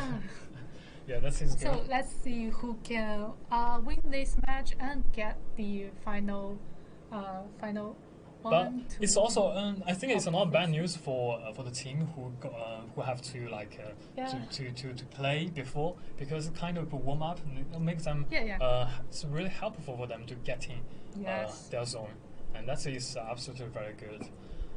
And so the Warfort, let's just get back to the map, and I think we will jump into the map introduction really quickly. And the Warfort is we talked so many times that it's kind of a cliche. Most familiar map ever. Yeah. And but I think for players for this map it's not like a Limbo Fortress. It's kind of a totally new map in this season. Maybe some teams are not as familiar with this. The Warfort is totally different. It's new. It's an old map, so everyone has practiced it a lot. Yeah. So both teams must be very familiar with this. So it also brings a lot of trouble to both teams. Warfort is also a good map for cavalries. Yeah. Especially the point C, it's totally a very good place. And we have quite a lot of strategies in this map. There is just no cliche in this map. Yeah. So the Chinese MB this time they're gonna be the attacking side, and let's say all of artillery the choice. Mortar. Is mortar. Yeah. And that's pretty smart. Yeah, pretty smart. They have to use mortars to stop the carving, to stop their siege tower. Yeah. And for the defense side, they choose carvings as their artilleries. Yeah, and for both teams, let's say if they bring a lot of cavalries here, 1, 2, 3. For both teams, I don't think they have brought a lot of cavalries. Yeah. Yeah, and I saw a squad of berserkers here. And for the defensive side, I noticed a very interesting, an interesting thing that the defensive side, they just like sometimes the attacking side will be much more tanky than the defensive side. Yeah. I think players, heroes just need to be tanky to get into the A point. You know, attack is the best way to defend. Yeah. So the game is on. This time the blue side is Chinese NB, and they are gonna be the attacking side, and for the Chinese red, they're gonna be the defensive side, and they are red. So let's go. The game is on. Just like a very regular start, and the Chinese MB is trying to take over the supply point outside of the city, and meanwhile their teammates are trying very hard to push forward their siege towers. Yeah, that's quite smart because you need siege tower to get to the A point. Yeah. Normally, this supply point of South City will be abandoned by the defensive players because but it's this defensive. Yeah. So I think they are giving it up. Yeah, because it will takes too much to defend this. Yeah. So yeah, they just like need to retreat from this supply point and use the arrow shooter. Yeah, and just like this to destroy the bridge and make sure that the point B will be totally safe. Yeah. And so the supply point very quickly is already taken over by Chinese NB. Yeah. But the bridge is still here. Yeah. But I think but I don't think any players will take the risk to because a lot of heroes are there waiting for them. To cross the bridge here. And here, very lonely guy. One hero using 3 cavalries. Yeah, one hero is quite busy. 3 artillery, quite busy. Yeah. Here we can see. The bridge has already been cracked down. The Chinese so for now, the B is safe. Mortars. Yeah. Just destroy the cavalries. Yeah. So for Chinese MB, I think a very good way is that they should crack down the wall as soon as possible because it will make sure they will have an extra way to come on into the city. And normally the wall should be destroyed when there are still 7 minutes left. It will be a good timing for the attacking side. Yeah. So we say the main gate has already been broke. Yeah. And so for Chinese MB, they got a way to get into the internal city. But they are still seeing the situation here. They will not risk their lives because the heroes only got 3 lives in this tournament, in this match. Yeah. And for Chinese MB, they need to make sure their siege tower will be successfully connected to the. They are pushing their siege towers again. Yeah. Especially on the right side on the screen. That siege tower is very important because that platform stretching out is totally a good place for them to place some artillery, just aim at the point A. But this siege tower didn't make it. They are using their chamber shed, and they've already used like 6 chamber shed, but no siege towers connected to the wall. That is some very good news. They should build more mortars to destroy the cavalries because those cavalries of the defense side are really destroying their siege towers.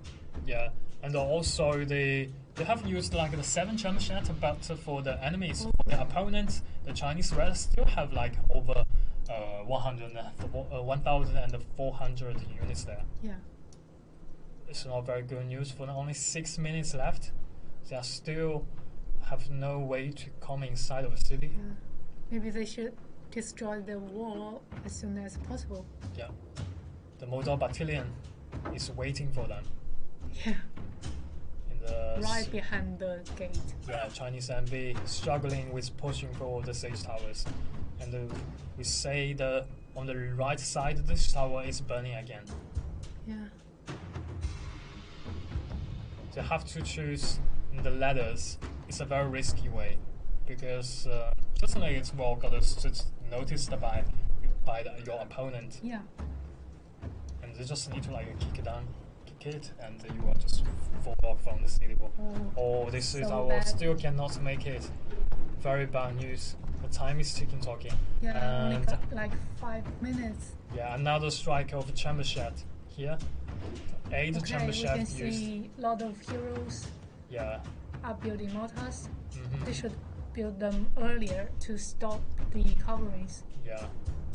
I think in the early game you need to use your chamber shed aiming at the artillery on the wall and make sure your siege tower will be successfully pushed. Yeah, as soon as possible. Yeah, as soon as possible. The time is really important for attacking side. You only got 7 or 8 minutes in early game. Yeah. If you just cannot take over the A very quickly, it means you don't have a lot of time to take over the rest of the points, even though you take over the A. One siege tower. It seems like this siege tower hopefully it will be connected to the wall. It will really be a good news for the attacking side. Yeah, finally, the Chinese MB, they got a way to come on in. Welcome to the wall. A lot of heroes of the red side are on the wall. For defensive side for Chinese red, they knew they have already wasted a lot of time for the Chinese MB. But so they don't seem to give up. Yeah, they just won't give up. They just need to gather around the point A, just initiate some really chaotic team fights around the A. They're just gonna win the game. Because time is not totally enough for the Chinese MB.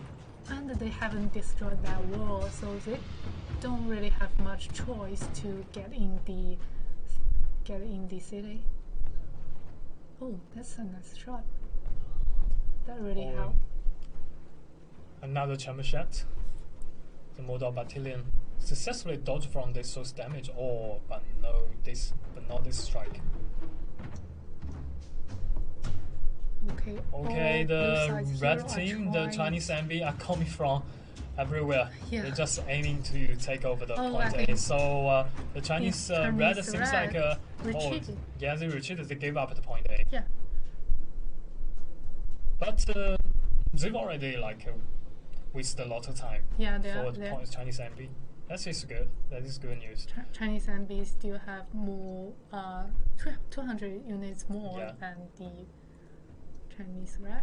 Yeah, so time will be extended to around 6 minutes. And they are also heading to the B point. Yeah, the B point.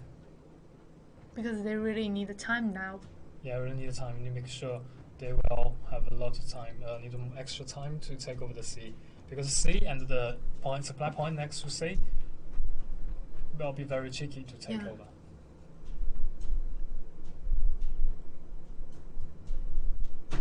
And we say the Chinese red now is around the supply point. They are all gathered in the supply point. Yeah, gathering. And they are ready to defend the C point and the supply point.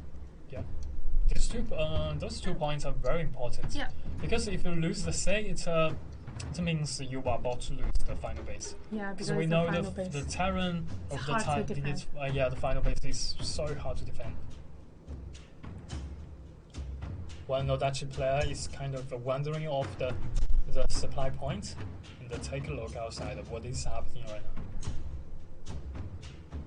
For the Chinese MB, they got 7 minutes and 30 seconds. They got enough time to do to finish their plan. So that is good.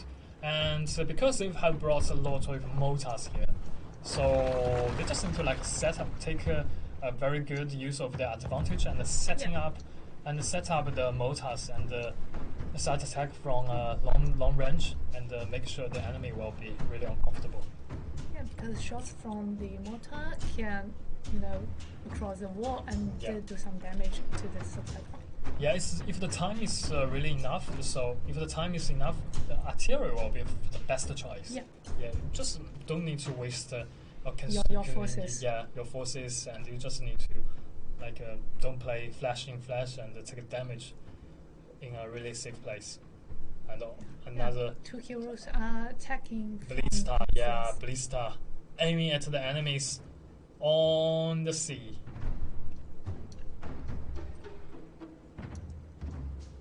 And also, we say the Chinese red is still around the supply points and the sea. The Chinese MB don't seem to take down the supply point at this moment. Yeah, but the formation of Chinese red is kind of a little mess. Yeah, a little mess. Because of the artilleries and the championship. Yeah, really disturb them. And now the Chinese MB, they found a very good timing to come on in. They directly go to the point C. But for the attacking side, they need to pay attention and on they their, use on their right wing. To stop forces from the supply point. Yeah. At the same time, I noticed a squad of cavalry is ahead to the supply points on the platform. Yeah, and also C point. Yeah, and also C point. They're taking down the C point. They're trying to take down the C point. But from the back and from the... Because they really stopped the forces from the supply point. And that's pretty good news. Yeah, pretty good for them. We can see this game is so important for Chinese MB because they just cannot lose it. Yeah, gunners from both sides are shooting at each other. Yeah, so they started to take over the point C right now, but the Chinese red one short sword, two short swords, but yeah, it's not enough. Maybe you are tanky, but you are not tanky enough to deal with the 9 heroes. Yeah, but this supply points did not take by Chinese MB, and with the help of the gunners, the Chinese MB is kind of dominated around the point C, just one step away to take it over. We can see a lot of troops from the right side are retrieving from the supply point also. Yeah, and 4 minutes to go. Yeah, it's pretty easy, for the Chinese MB to take down the supply point later. Here comes a squad with a Model Battalion. They just won't give up. Yeah. You can see a group of Model Battalion having a formation at the point. Yeah, Model Battalion now is formed inside of the point C. And also, very good news for Chinese Red, they took the supply point back. Yeah.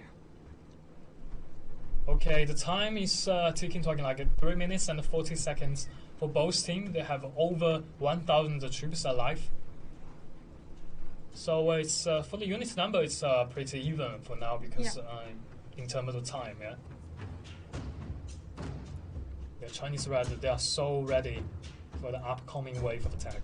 Yeah, I think for Chinese MB, they still have 2 waves of attack to take down the sea. Actually, I think that was a huge mistake for by Chinese MB because that's it's the time the sea point, and also at the same time back then the supply point was pretty empty. Yeah, they have a chance to take it over, but they didn't. Yeah, I think they just haven't noticed that because they are too busy at the sea point. Yeah, they're just so eager to take over. So it's quite important to gather information of the map of the battle at any moment.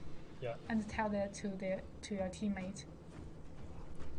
Okay, yeah. Now the Chinese Red, they are pretty smart. They try to let the battle take place outside of the point C, and if they can do this, and they will make sure the point C is pretty safe. Yeah. The Chinese Red now is retreating. Get back to the fence. Get to inside of the fence. Yeah, they are taking advantage of the barrage of the fence. Here comes a squad of cavalry, charge down the front line, attacking by the attacking side, and the Navagas is burning down on the ground.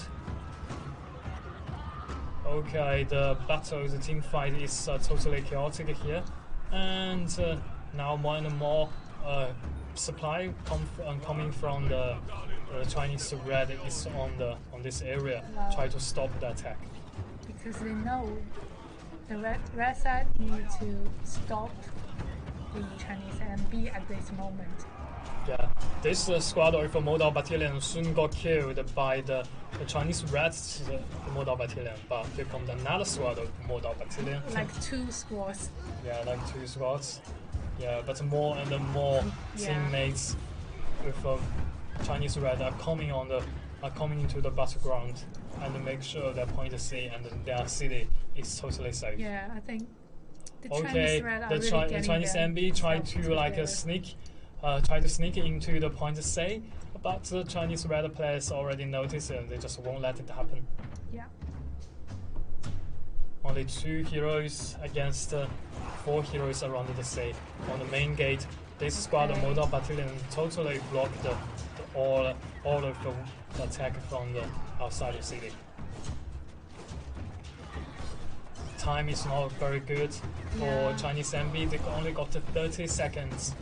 But none of but no one entered the point C. Yeah. Just one step away to go. That's it's a pretty shame.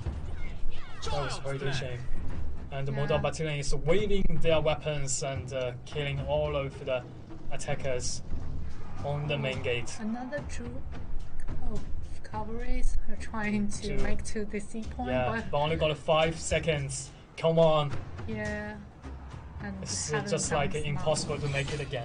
Yeah. Yeah, let's say congratulations to Chinese Red Wings. Yeah.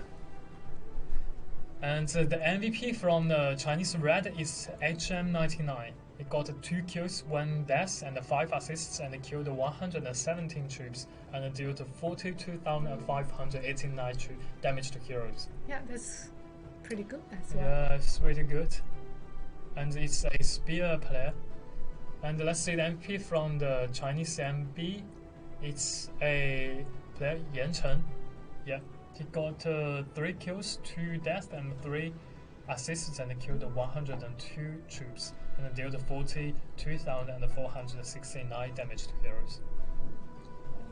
Yeah, for this game, I think the Chinese MB, they tried their best to fight back because they've already lost a game before. They knew this game is very important for them for the knockout stage. You just cannot lose. If you lose, you just will be like eliminated. Yeah, and I think they did quite a good job at the C point and at the first I think place. that overall their gameplay is good. Yeah. Overall, their gameplay is really, really good. But sadly, I think the situation around the point C, they made a huge mistake there. Yeah, they should make sure.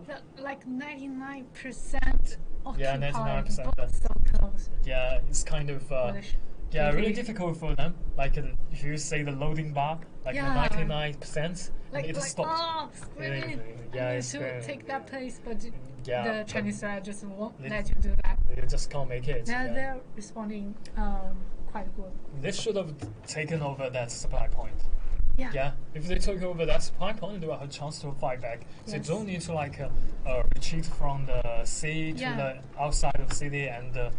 That's kind of a supply routine is way too long. And as you mentioned before, at that point the supply point is totally empty and available for the Chinese MB to take down. So it's quite a shame for them. Yeah, it's so let's congratulate to Chinese Red. Yeah, Chinese Red did quite. They played really well. Just like the checkmate they did in the first round. Totally those dominant. 2 teams, totally dominated the game and they knew what they should do. I think I still remember that for the point A, just like it's the very start of the game, the Chinese Red, they wasted a lot of time for the Chinese MV and they made the Chinese MV was like the struggle with pushing water down Siege Tower, and they took a really good use of their artillery and destroyed the siege towers one by one, again, over again, just like the stealth throw. Yeah, I think they have wasted like 8 minutes on the A point, and that really helped them in the battle, in the following battle. Yeah, but anyway, well played for both teams, for all both of the teams. Yeah, all great. Yeah, for Chinese Red, Chinese MB, and Checkmate, and Bretonia. Thank you guys. Thank you for new faces and new gameplay for all the viewers. Yeah, thank you for presenting such a wonderful games for us. We have enjoyed quite a lot. Yeah. So this is the last game for 16 out of 24. Yeah. So the last team, standing out of the 24, is like the Chinese Red. Yeah. Yeah. So I think that is pretty much for today's game. And tomorrow we'll move to the next stage. To the SA division. Yeah, to the SA division. Yeah. So hope you guys will stay tuned and enjoy CBL. We will present a lot of amazing games. Thank you for your support. Thank you for your support. Yeah, lots. I think that is all for today's stream. Thank you. See you tomorrow. Bye. Yeah.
将军们好啊！王朝赛制已经上线一段时间了，相信大家已经在游戏中体会过这满满中国元素的一个赛制了。这样的一个华丽宏大的赛制究竟是怎么制作出来的呢？今天我们来到不明工作室，去拜访一下艺术家和设计师团队，来一探究竟。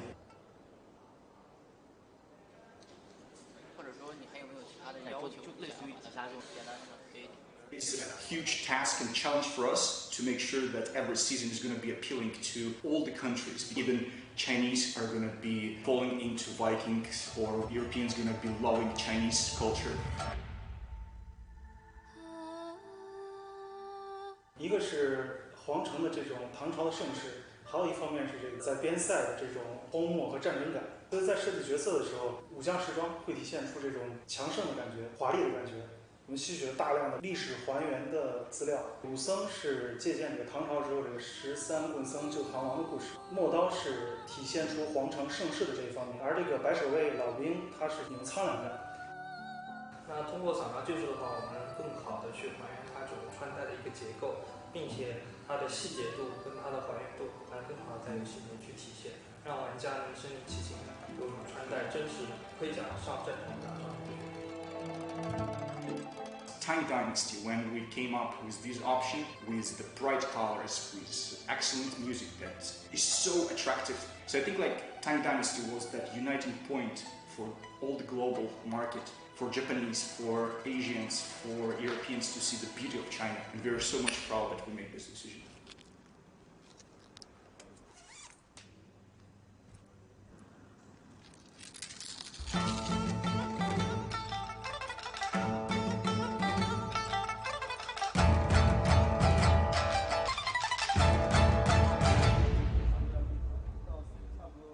在动捕的时候呢，我们也是请到了国内现在一线的武术专业的演员，长枪现在的一些后空翻的动作啊，明显大家看起来是比较写实的啊，包括一些节奏感啊，有一些表演性都是比较符合这个武术的这个设计的。长枪的动作都会偏需要速度感和凌厉一点。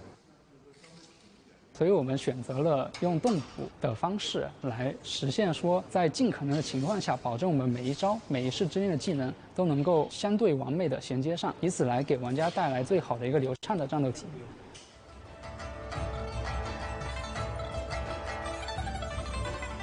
And for Tang Dynasty, you know that we are cooperating with great artists, Lo Chang, and we were going through tens and tens and tens of musical pieces. But you saw our PV when I heard that music, and we discussed that with the team, with the CEO. We fell in love with that.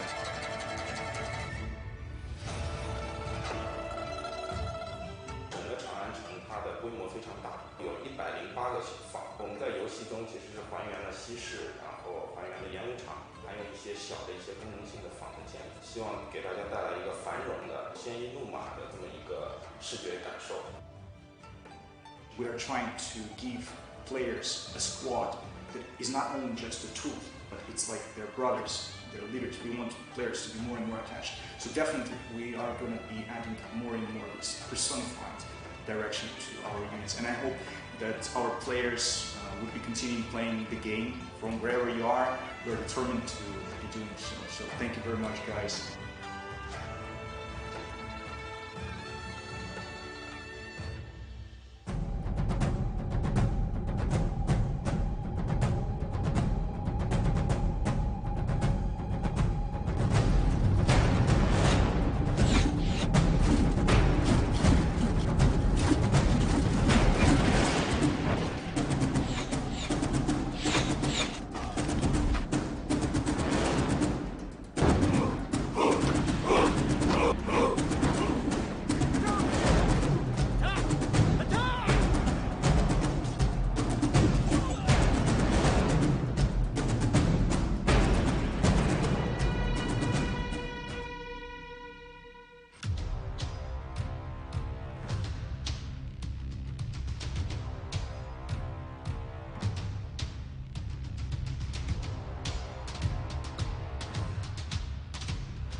back, and tonight is kind of yesterday we just finished the 16 out of 24 stage. Yep. And tonight is like the 8 out of 16. Yeah. So and tonight the very first game is gonna be the Crusaders versus KBS.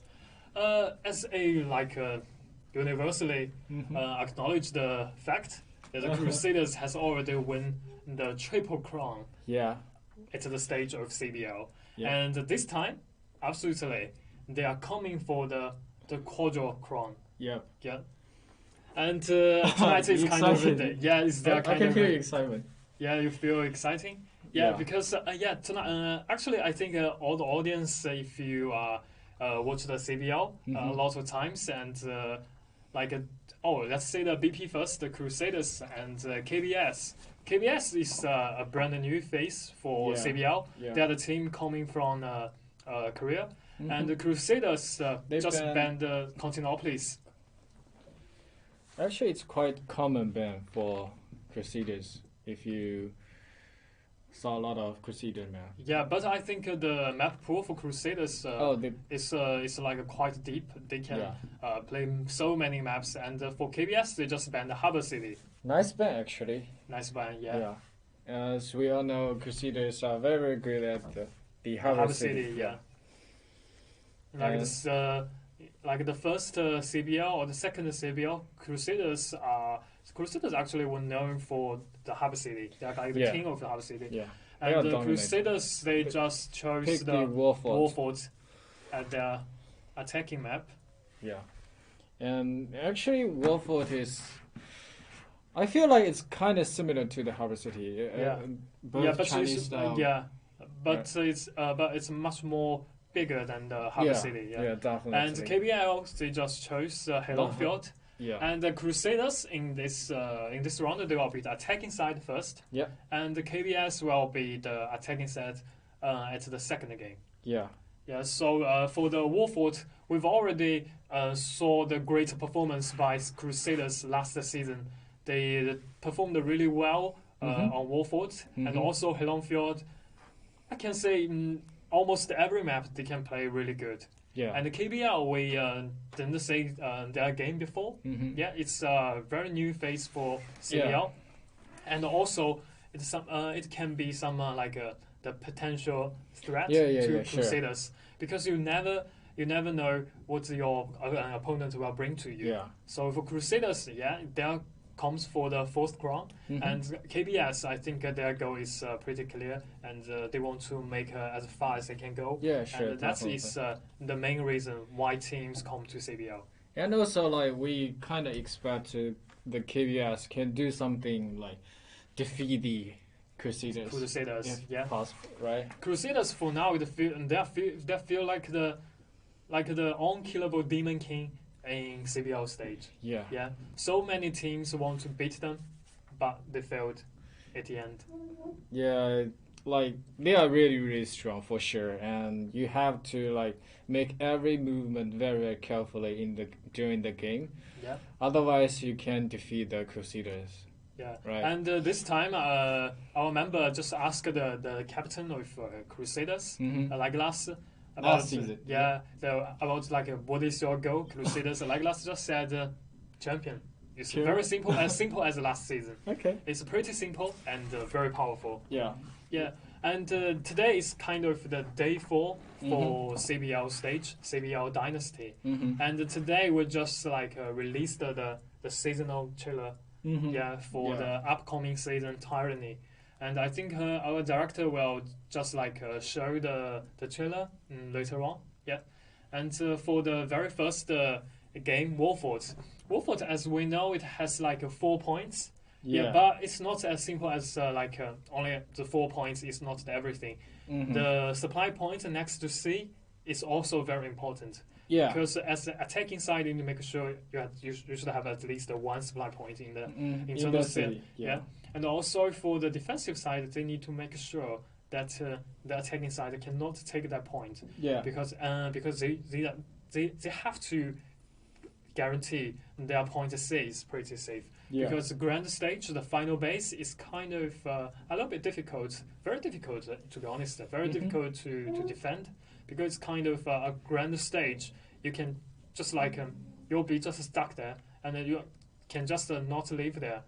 Yeah. And for the attacking side, they can like set up the artilleries everywhere and just aiming at the final base, and it will make the defensive side very uncomfortable. Yeah, and also for the defender side, usually they have like different options. Either defend A, which will cost a lot of time for the attackers, or they just like randomly abandon the point A. That's two kind of common strategy in CBL right now for the like previous experience. Yeah, let's say the map introduction Warfort. Yeah. Say Crusaders this time, they'll be the attacking side first, and their artillery is almost all of them are not all at like 80 or 60% mortars, and then go with a grip shot and a ballista. Yeah, ballista and also the starting line of those two teams, they both bring a lot of the model, and we can see there's one squad of gunner for the defenders and one squad of Nafa, which I don't usually see the Nafa as starting line in the Warfort actually, and let's see how the KBS will perform with those Nafa guard. And also for the attacking side, the Crusaders, they bring it's a combination of the model and the low tier units actually, and we can see what Crusaders will perform with those 4 squad of model actually. Yeah, the game now is on the blue side is Crusaders, the attacking side, and the red side is KBS, will be the defensive side. And just like a very regular start, the Crusaders will try their best to push the Sage Towers. But and in the last days, like in the CBL, day 1, day 2, and day 3, we saw many teams were very struggle with pushing Sage Towers. And because we just like watched a lot of Crusaders game, we knew that they will use a Chambershot at the early game, just attack, just aim at the artillery on the wall, and it can make sure their Sage Tower can be very quickly pushed. And for now, the Crusaders have already taken down the wall. Yeah, and it looks like they're gonna try to fight on the bridge. They're gonna give some pressure to the. Okay, they retreat right now. Yeah, and the KBS use arrow launcher to destroy the bridge. The bridge they have to destroy, because it's if you do not destroy this bridge, it will let the Crusaders take over your point B really quick. Yeah, and the Crusaders, just as usual, they just won't save their Chambershot in the early game. They'll take a very proper use of their Chambershot to attack the enemies. And right now, the Siege Tower are trying to approach to the wall, and I think it's the first round. 2 of the Siege Tower is already taken down by defenders. And it looks like from these, probably this one gonna approach to the wall, since it's not on fire right now. And let's see if the Siege Tower can approach or not. If the Siege Tower successfully approached the wall, then I think it's not that good situation for the defender side.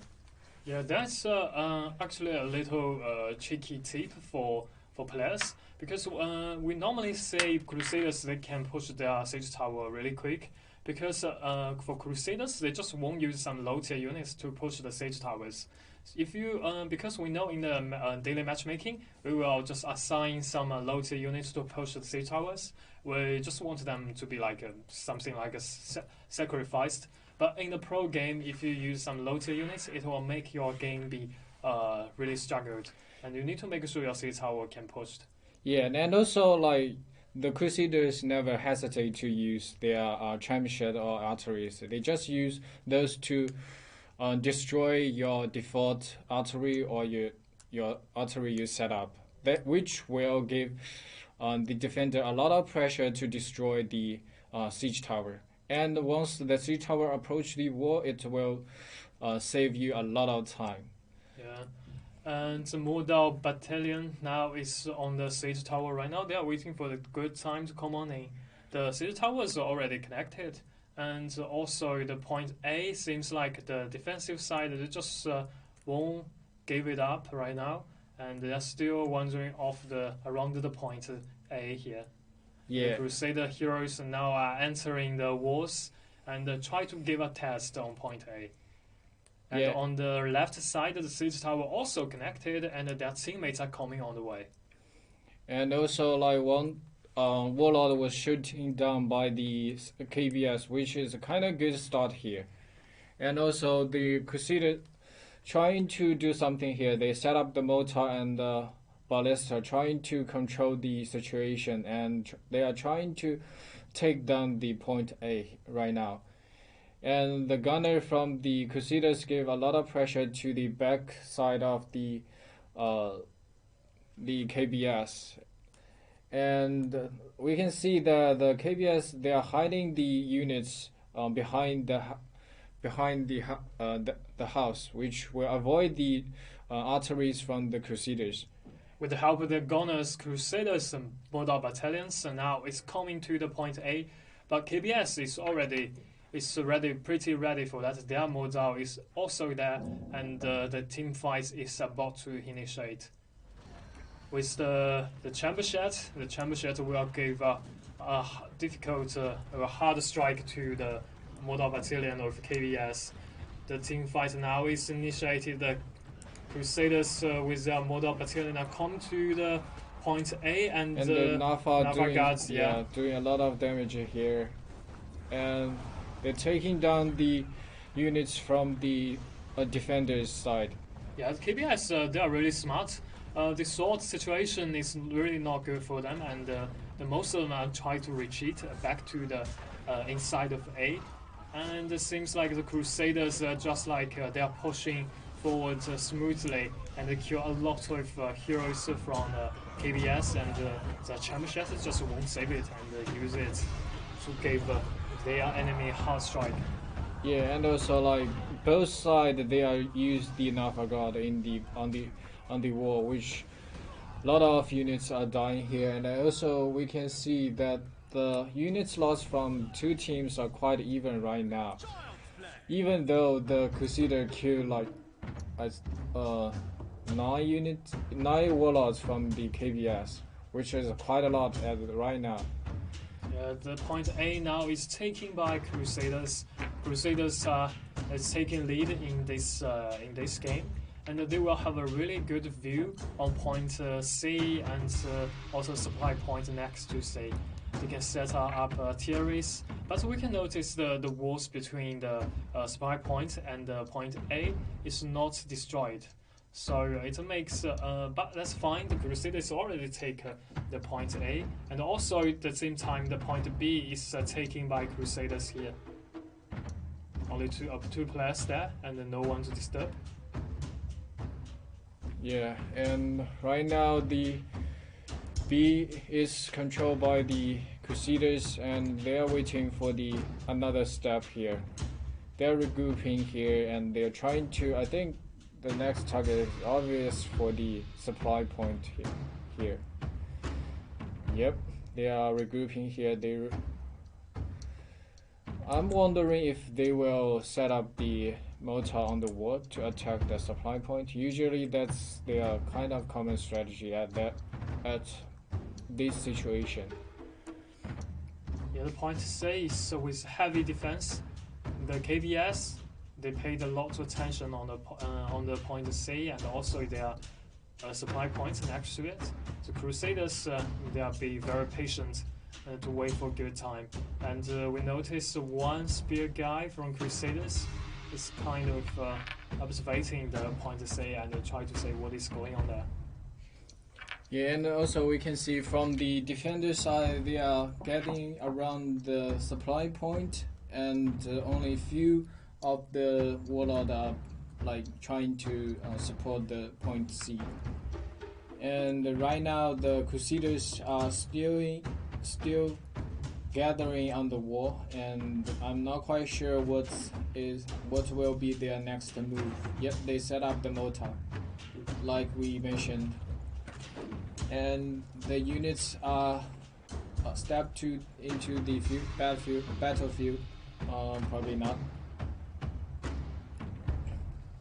Right now, the Crusaders are using the artillery to do some poke damage, and they are waiting for the right time to attack.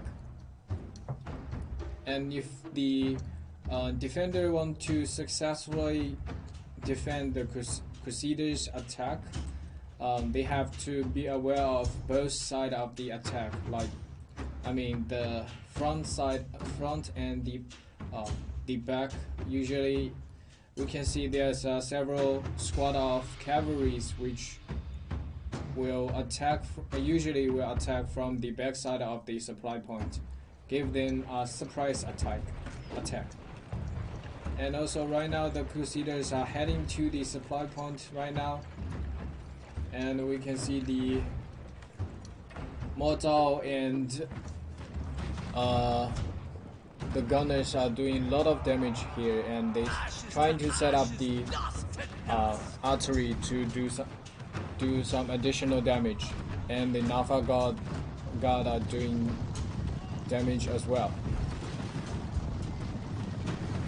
Okay, so right now the battlefield is full of Nafa God's fire, and I think Crusader is gonna take down the supply point of, and they are chasing down to the defenders. And we can see the mortar is charging here, and so does the Grey Garrison. Yeah, the Mordor battalion now is chasing down all the pike militias, and the Crusaders is already taken over the supply points. Next to say, the situation is really good then, and they can have their supply in a really quick way, and only 11 heroes are still alive for KBS, and their units numbers is also lower than Crusaders. Crusaders now set foot on the point C. It seems like no defense here, and the KBS decided to give up the point C and all back to their final base. They know this is a better choice, but Crusaders must prepare for that, and all their units are gathering around. After taking the point C, they will go for the final base. Yeah, right now the Crusaders have successfully controlled point C, and the final base is the last point for the defenders. So we have to be aware of that. The final base is very open wide, so the tramp will do a lot of damage here, and as defender you have to be aware of the tramp and also the attack from the Crusaders, which is quite a bad situation for the KBS. They have to be very, very carefully to control their units, to be aware of the situation, otherwise they will lose the game.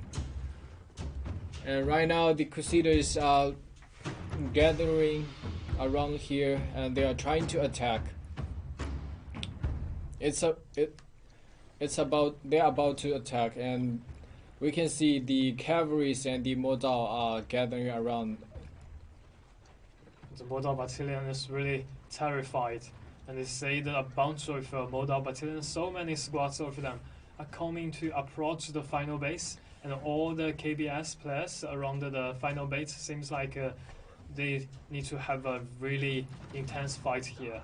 Yeah. And the Mordor battalion first squad tried to get approach to the final base, and now successfully stopped by the pike heroes, pike units of KBS. But soon comes the cavalry's charge, but also got blocked. Yeah, here comes another call from Trump by the Crusaders, and we have noticed that the units from the KBS is quite low. Actually, low tier units. It's not a very good situation for them, and looks like the Crusaders are controlling the situation here, and they are chasing down the KBS warlords. And even with this situation, the KBS don't want to give up. Yeah, the they try Guards to. must give them a very huge charge here, and also the snows. I cannot say any players around the final base again. Of KBS, only one hero, Sebastian got killed by Crusaders players. Oh, the game is like totally dominated by Crusaders, but KBS they just won't give up, and this short sword player is try to sneak into their final base and try to interrupt the capture here. Yeah, looks like killed. Crusader is gonna win this game. And yep, another warlord interrupt, and I don't think he can do that much of in this kind of situation. Yeah, let's say congratulations to Crusaders. You guys win the very first game in this round. Strong as usual. Yeah, and the MVP for Crusaders is Crusaders 汉武神白衣, like the god of war in white clothes. It means it got 7 kills, 1 death, and 9 assists, and it killed 132 troops, and it gave 53,567 damage to heroes. And also we have to notice that all the units he killed is quite high tier units, right? It's like 4 Nafagat, 29 Mozart, and okay. So for the MVP of KBS is KBS. I'm not quite sure about the Korean character. Yeah. Anyway, he got 2 assists and 44 units troops down. So actually, it's a quite. I would not like to see easy game for Crusaders, but the KBS do not perform that well to stop Crusaders, right, in this situation. Yeah, and I can see you guys are commenting on our channel like Long Live CNC, Long Live Crusaders. Look at the Crusaders fight, such a pure skill, winning fair and square, no tricks, no gimmicks. And the Crusaders so good, born for the game.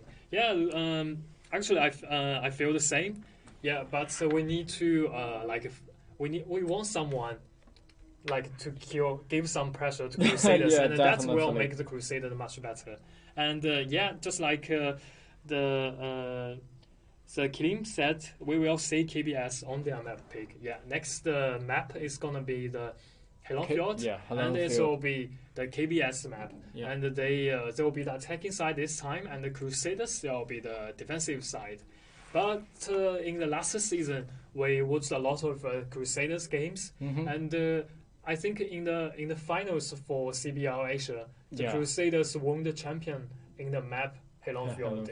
So KBS they have to pay attention to it, because the Crusaders are also good at Helonfjord. Helonfjord is a very brand new map for last season, and it's has 4 points there, and the point C is pretty tricky because it's also unavailable for cavalries. So and also there has a extra point, and if the attacking side you can take over that point, you can activate the AI berserker. They can help you to take over the point C or even the final base there. Yeah, and also like you said, Crusaders won the champion with the Helonfjord. Like we have to admit that if you want to win a champion 3 times, you have to be kind of that good. Yeah. The one map domination will not help you with the 3-time champion, right? Yeah.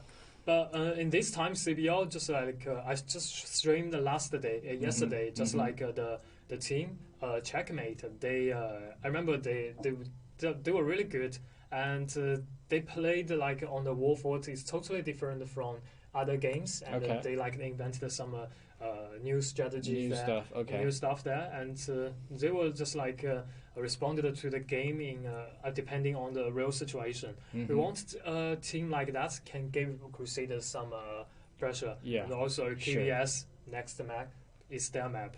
So if you're Helan Fjord, because it's kind of not that new map again, and you played a lot of Helan Fjord, must be in your daily matchmaking. Yeah, and, kind of. How do you feel about that map? Like when you are. What do you think the best strategy for Helan Fjord? You will take over the point A first, or you will go for the point B first? Usually, I would recommend you take A first, because A is quite long distance with the supply point. But if you attack B, the supply point from there is a supply point like right after the point B, which I don't think it's a good strategy if you do that, because the defender can switch units, they can heal units very, very quickly. So usually I would do attack A instead of B.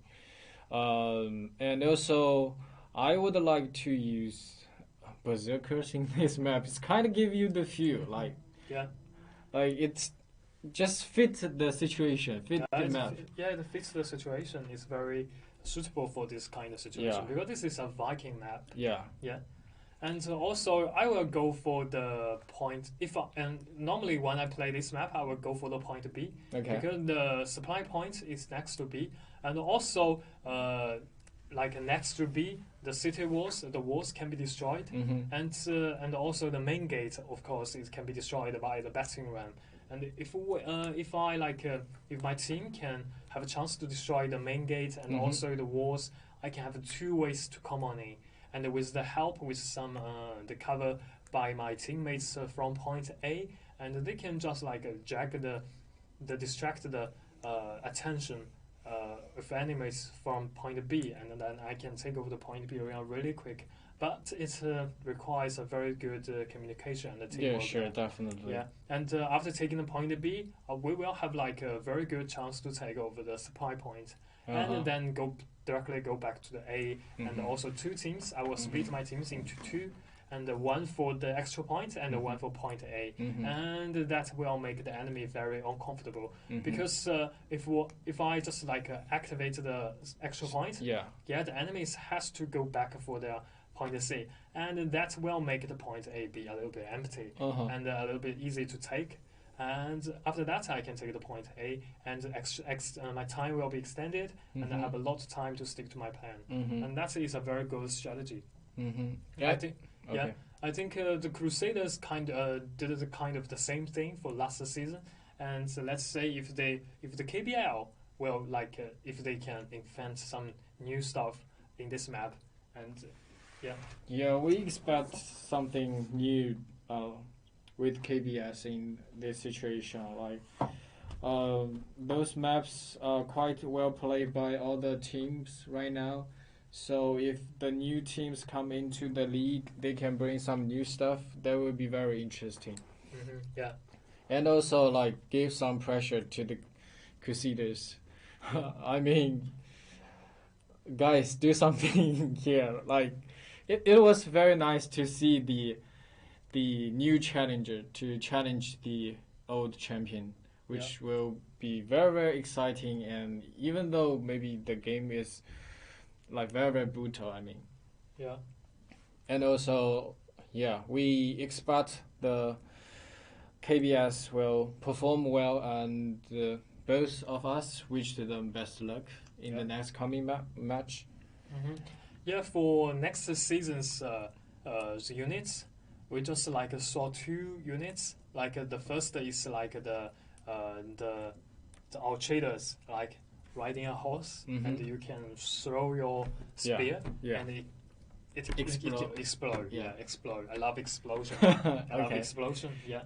And also the another team, like the X, the X guy, they can throw their axes like really far away, and they can hit the enemy. It's really stylish, and I pretty love the art style for the upcoming season. It's like the tyranny, and everything is like everything is ruined, and in a very like desert place, and it's really good, and it makes me feel wow, very exciting. It's all about survive, all about fight, and everything is so exciting. Also, okay, let's jump into the map introduction here, Heilong Fjord, and this map will be very familiar with,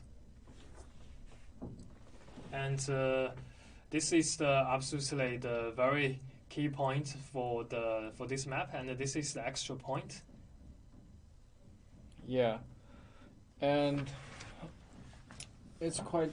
We've seen this map introduction hundreds of times. We all know the view, and let's see the starting line of both team. So for the Crusaders, they bring 2 squad of Gunner, 1 squad of Nafa and Mortal and Iron Repairs, and 1 squad of Great Garrison. Okay, and for the attacker side, the CBS, Mortal and 1 squad of Gunner and 2 squad of Pike units. And okay, so the starting line of both teams are, most of them are infantry, and they don't bring cavalries. So actually, it quite surprised me a lot. You know, the in the Heilong field, you know, in the A and B point, 2 points, actually you can use the cavalry. They can do some huge damage if you perform well. Yeah, the game now is on. This time the KBS be the attacking side, and from the mini map we can say the KBS, they feels like they intend to start attack from both 2 points. Yeah, they will go for the A and also will go for the B. But the majority of the team members are go for the point A, point B first. And only 2 heroes or 3 heroes are at the gate of the point A here. And so that strategy is just like what I will do in my daily matchmaking. Oh yeah, looks like the KBS, they agree with your strategy here. Yeah, so that strategy proves it's a really good strategy, and it works. And here, let's say the KBS player. Yep. This also guys already on the wall. Yeah. 2 warlords got taken down by the Crusaders. Like we said, if you play with Crusaders, you should be very, very carefully with your units control and your warlord control.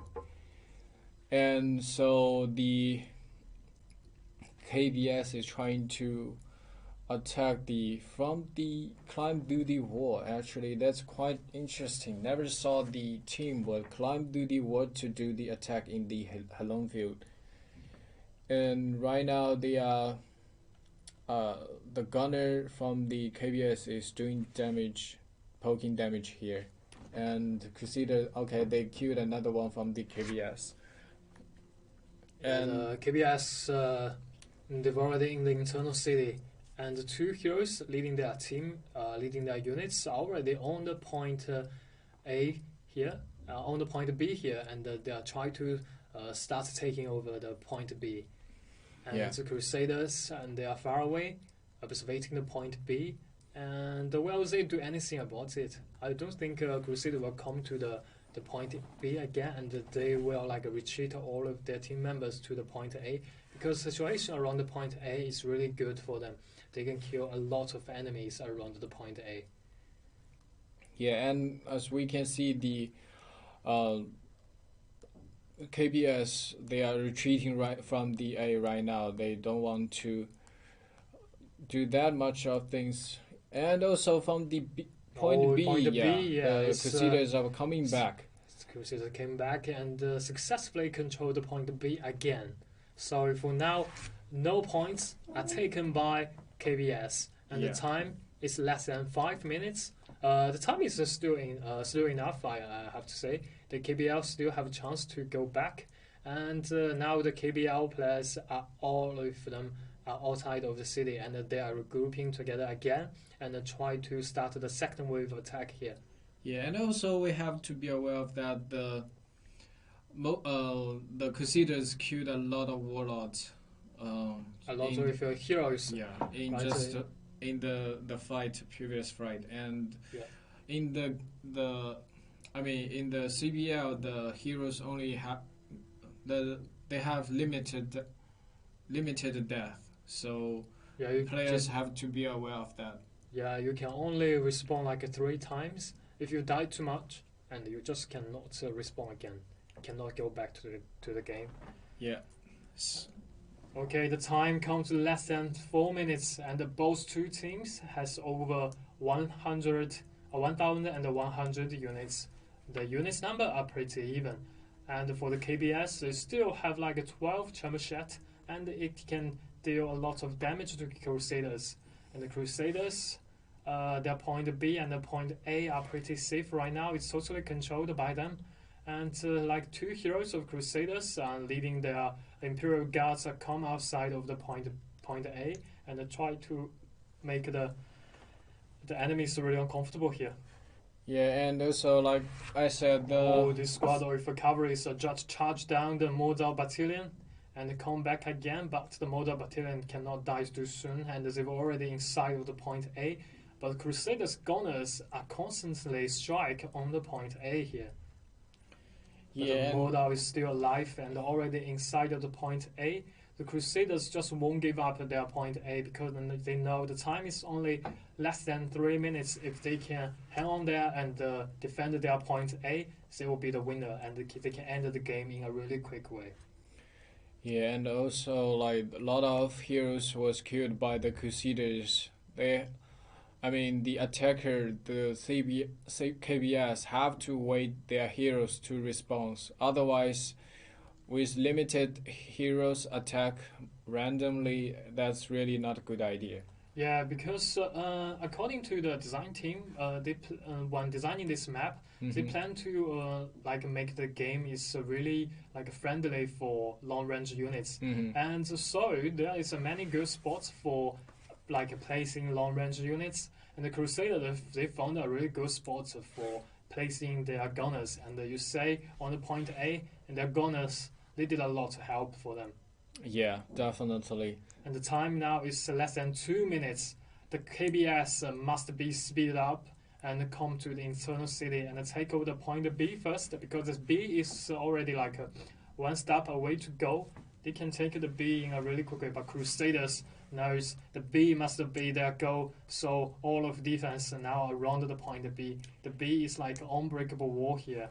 Yeah, they set up all the arteries, and we can see the formation from the Crusaders. They are waiting for the attack from the attacking side. Crusaders also use the artilleries here and try to block all the attacking from the gate. The Crusaders, the time is kind of running out. So Crusaders members, they are running out of the point B. Try to push all of the attacking side players from the internal city to the back. And the Crusaders also with the mortars and the grape shot here, and dealt a lot of damage to KBS players. KBS players, 50 seconds. It's we're not enough to come on in because all of defense. The defense here is unbreakable.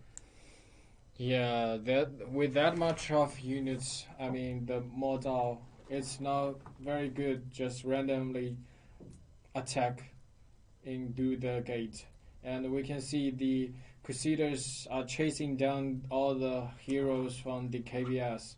Yeah, and only 7 heroes of KBS players are still alive. and they still have like a 9 championships.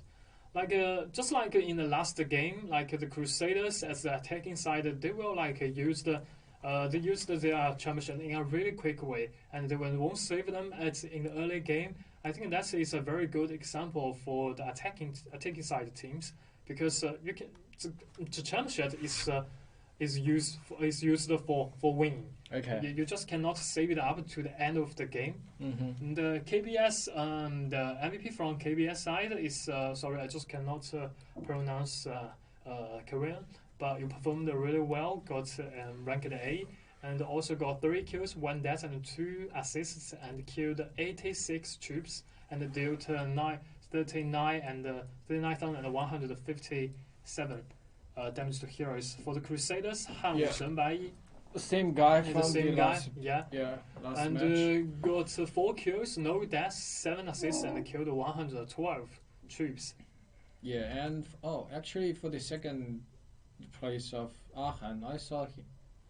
I noticed last season. He's a very good player actually. Yeah. And also, so let's congratulations for the Crusaders, and also I feel sorry about the KBS. Actually, it's their first time and they just randomly face the Crusaders. Yeah. It's a little bit sad for them. I mean, the opponent is quite strong here, right? Yeah. But anyway, like, we are welcome them to coming in next season. Yeah. And I hope they can enjoy the game in the upcoming season, and they can come back to our league next season. Yeah, and the Crusaders will continue their way. Yeah. In CBL again. Yeah, that is totally not a surprise. Yeah, the Crusaders for the game we can say they are as good as always. Like even though maybe they will go for their 4th crown. Who knows? Yeah.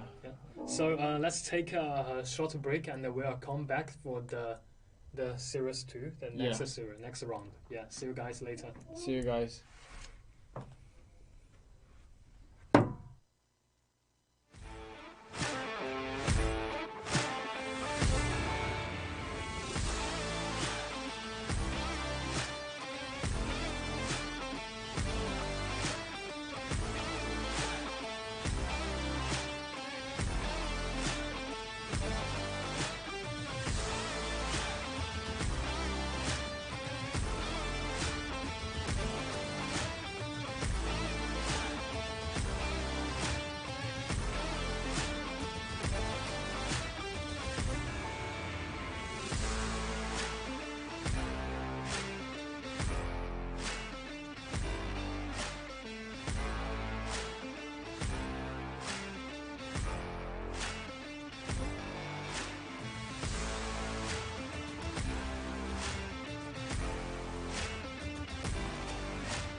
将军们好啊！王朝赛制已经上线一段时间了，相信大家已经在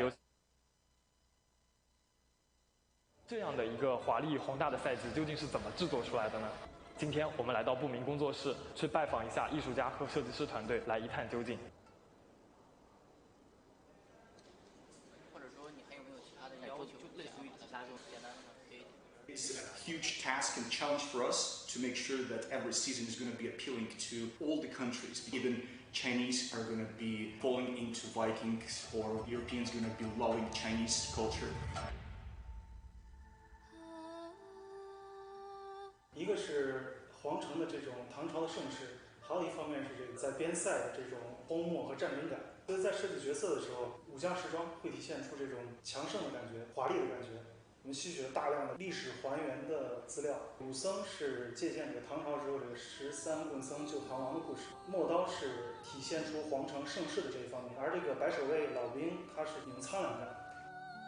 那通过扫描技术的话，我们更好的去还原它这种穿戴的一个结构，并且它的细节度跟它的还原度能更好的在游戏里面去体现，让玩家能身临其境，有种穿戴真实盔甲上阵场打仗的感觉。Tang Dynasty, when we came up with this option, with the bright colors, with excellent music that is so attractive. So I think like Tang Dynasty was that uniting point for all the global market, for Japanese, for Asians, for Europeans to see the beauty of China. And we are so much proud that we made this decision.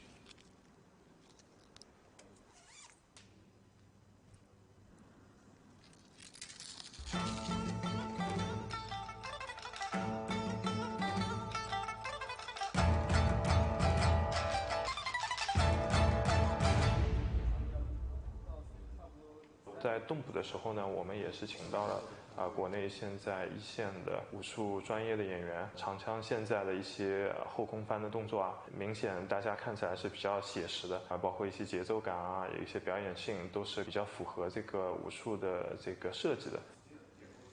长枪的动作都会偏需要速度感和凌厉一点。所以我们选择了用动捕的方式来实现说，在尽可能的情况下，保证我们每一招、每一式之间的技能都能够相对完美的衔接上，以此来给玩家带来最好的一个流畅的战斗体验。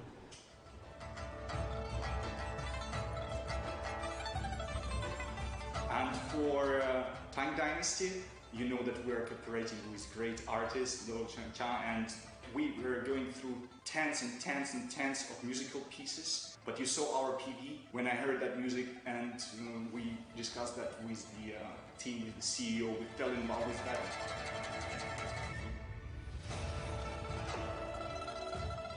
整个长安城它的规模非常大，有108个小坊。我们在游戏中其实是还原了西式，然后还原了演武场，还有一些小的一些功能性的坊的建立，希望给大家带来一个繁荣的、鲜衣怒马的这么一个视觉感受。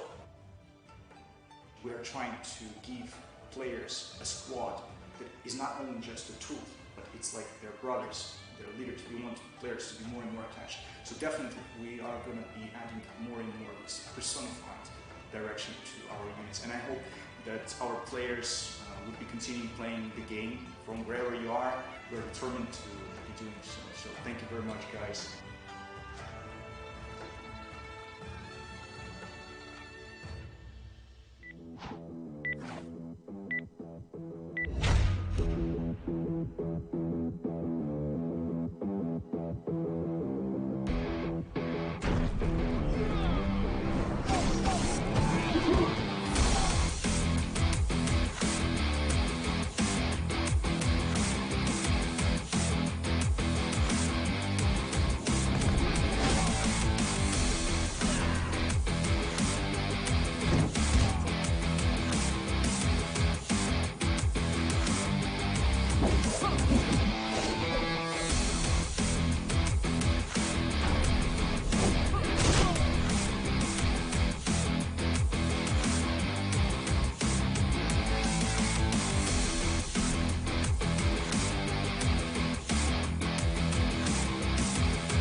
Welcome back. Welcome back, guys. Yeah, and next game is gonna be the Chinese Dragon versus Sen Luo Wanxiang SL.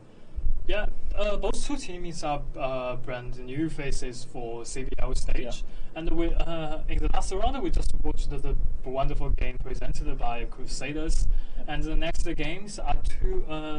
Actually, the Chinese Dragon and SL, they are two teams from China's mainland. Yeah, so let's say the map ban pick first.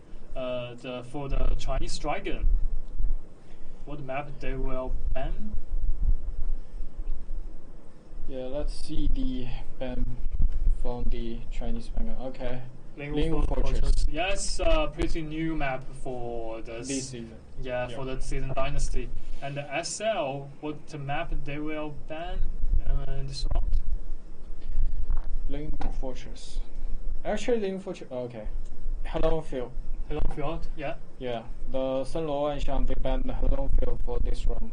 Yeah, SL they just banned the Heilong Field, and in the first game, the SL will be the attacking side first, and the Chinese Dragon will be the attacking side for the second round. Yeah, and also like the Lingwu Fortress, as we all know, it's 10 versus 10, right? Yeah, Lingwu Fortress 10 versus 10. Harbor City. City. It's the classic map. It's actually Harbor City is the very first map in Conquest Blade. Okay. Yeah. So the Harbor City as well. Yeah, Harbor City. Yeah, same map, different views, different pictures, but still the same map. Yeah. Harbor City. Harbor City is like the most popular map for the CBL, the first time CBL or the second CBL. Yeah. And in last season, it took place by Warford. Yeah. And now this time, the Harbor City comes again. And Harbor City is a pretty small map. It only has 2 points. Yeah, 2 points. The point A and the final base. Yeah. But in this map, one of the most crucial points is not the point A. It's the supply point. Yeah. In the city. And the reason is pretty simple. Because this map is small, and if you got like 1 or 2 supply points inside of the city, you will have a huge advantage. Yeah, sure. And you can like have supply in a really, really quick way, and make your enemy in a really uncomfortable way. Yeah, and also there's a tricky though. We have to notice that. Yeah, and for teams in this season in CBL Dynasty, I recommend you guys should pick the map Lingwu Fortress. Yeah, it's a very new map, so it means your opponent, and of course maybe include you yourself, maybe not that familiar with this map. And also, if you are pretty confident about your team communication, you can choose this map because it's a 10 versus 10 map. Yeah, and you don't have to like deal with like the 14 other team members. You just only got 9 and reduce like 5 members. And yeah. you can respond and you can have teamwork in a really quick way. Yeah. But also this is the same advantage for your enemies. So if you are confident about the communication, if you think you are doing things better than your enemies, I strongly recommend it. I mean, if you like face is considers those strong team, you can give a shot with the Lane Fortress. Just like gambling here, kind of. Give a shot.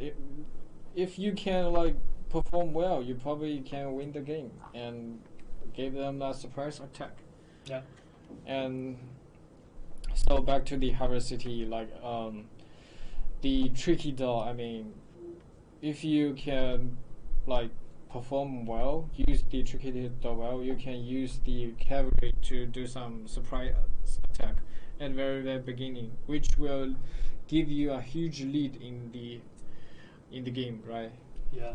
And in this season, we had the Modal Battalion. This very unique and special, and also the Great High Garrison. We have these two units. So in the game, you may say not so many cavalries as many as the past. So because the Modal Battalion, they can like stop the cavalry's charge and make a lot of trouble to cavalries.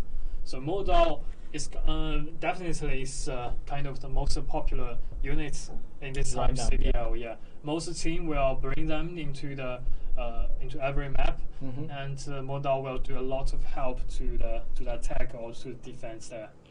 Yeah, and also like the iron rapiers, we got like balanced a lot. Yeah, and you can do damage, and it has high defense, so which is like it's kind of similar to the Modal actually, but with different aspect of the way. I mean, the Modal probably more focus on the cavalries, and the iron rapiers is more like control the situation, kind of. Yeah, but you only got one choice for high tier units because your leadership is limited. You cannot take whatever you want, and you only you have to make the choice. So go back to the map Hub City. This map, just like we mentioned, it only has like 2 points in the internal city and 2 supply points in the internal city. The supply point next to A and also the supply points next to the final base. Both of them are very important. And for this map, you need to make sure you can take over the point A as soon as possible. Because it has only 2 points and the time is kind of limited. And after taking the point A, you need to spend a lot of time on taking over the supply points. So it means you don't have a lot of time to take over the final base.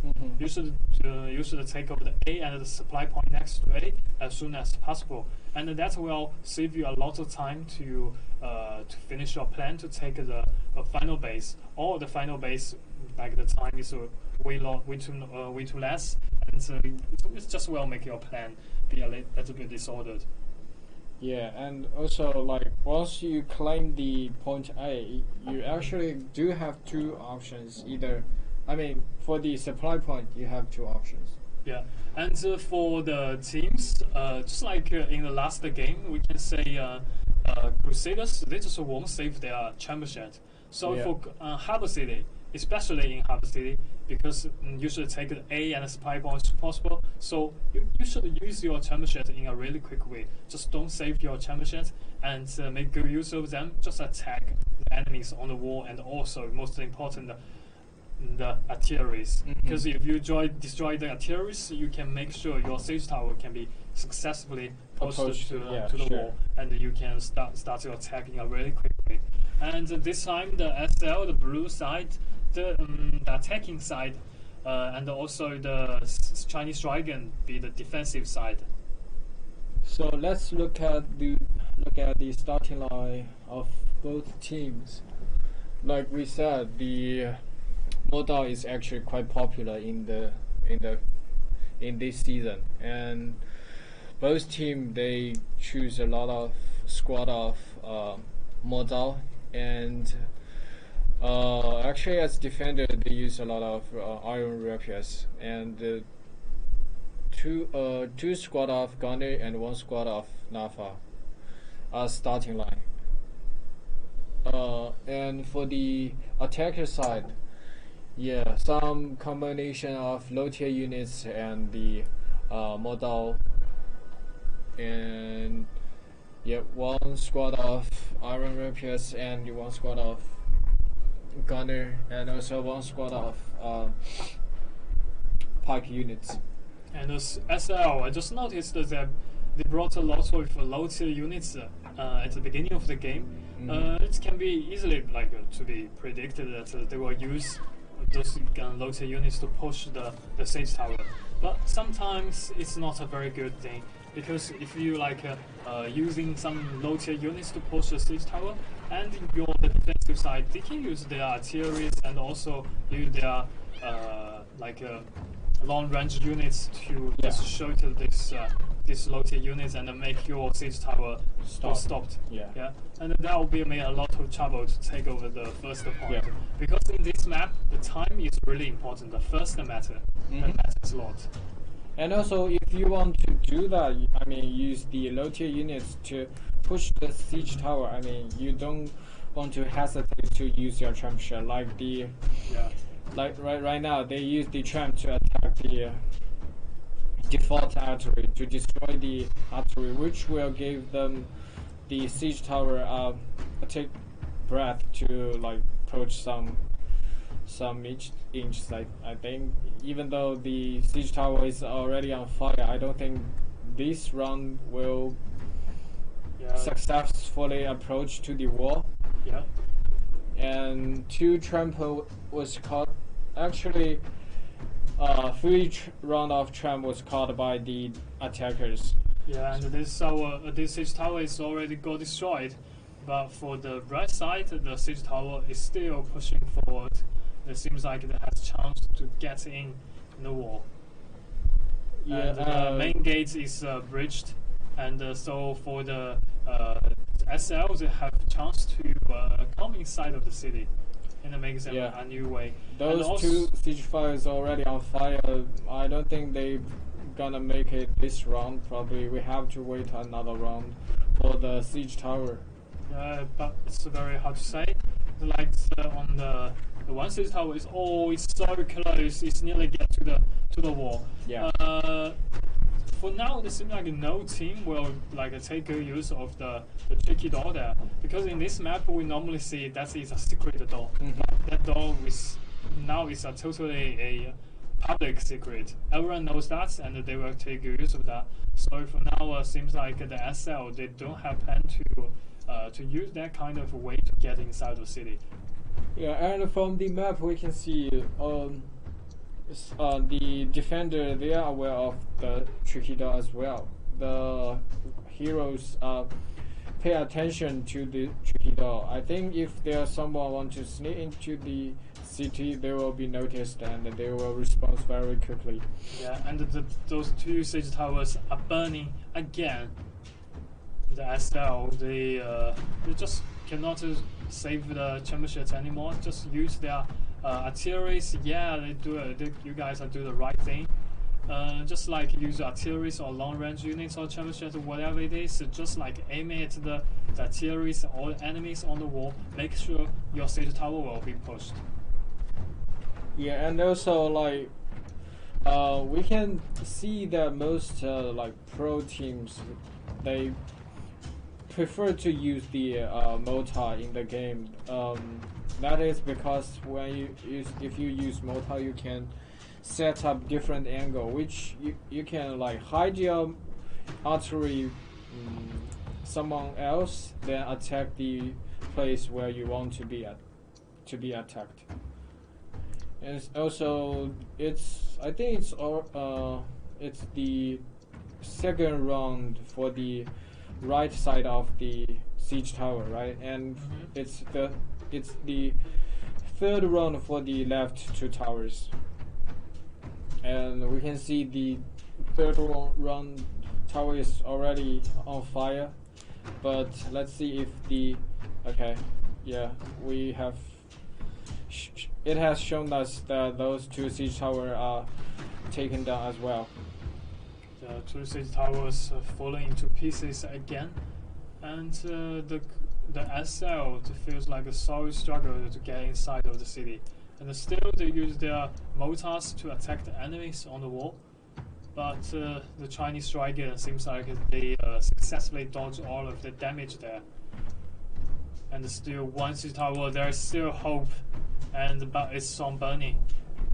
Yeah, from the burning situation, I don't think this siege tower will make it. I mean, the longbow probably will destroy it. Okay, this tower got destroyed again, but I think the time is kind of still enough. So, this tricky dot, just like we mentioned, the SL, they just cannot wait, and so they get inside the city through this door. And I think come on, you guys just like go MF for to another supply point.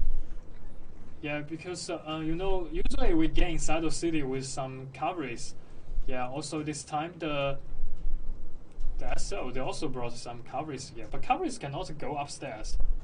Cannot. Yeah, I mean, I think their target is actually the supply point. Yeah.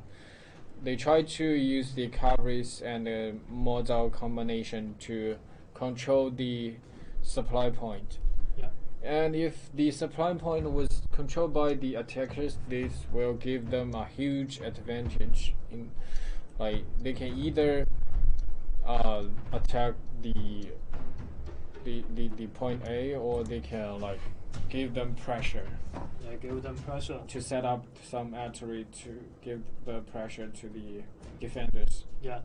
Just like most teams will do. After taking the supply points, they will set up some artillery, some mortars, aiming at the walls from the behind, and that's just like Ted, you mentioned, they give them a lot of pressure there.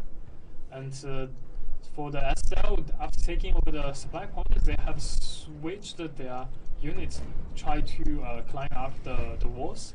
Yeah. But the Chinese dragon did the really quick response.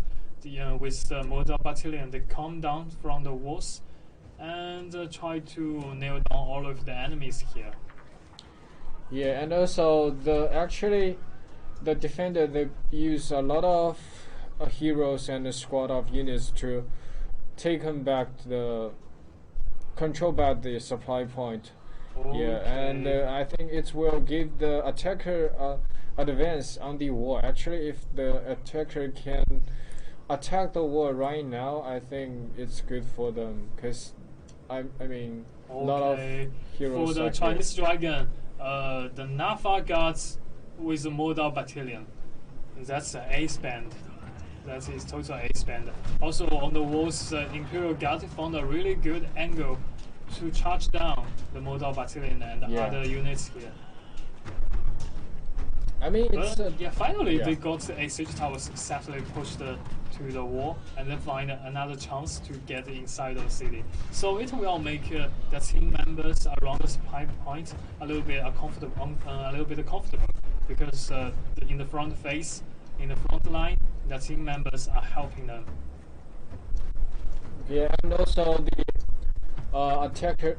the defender don't want to give up the A that easily. They are trying to interrupt here, but the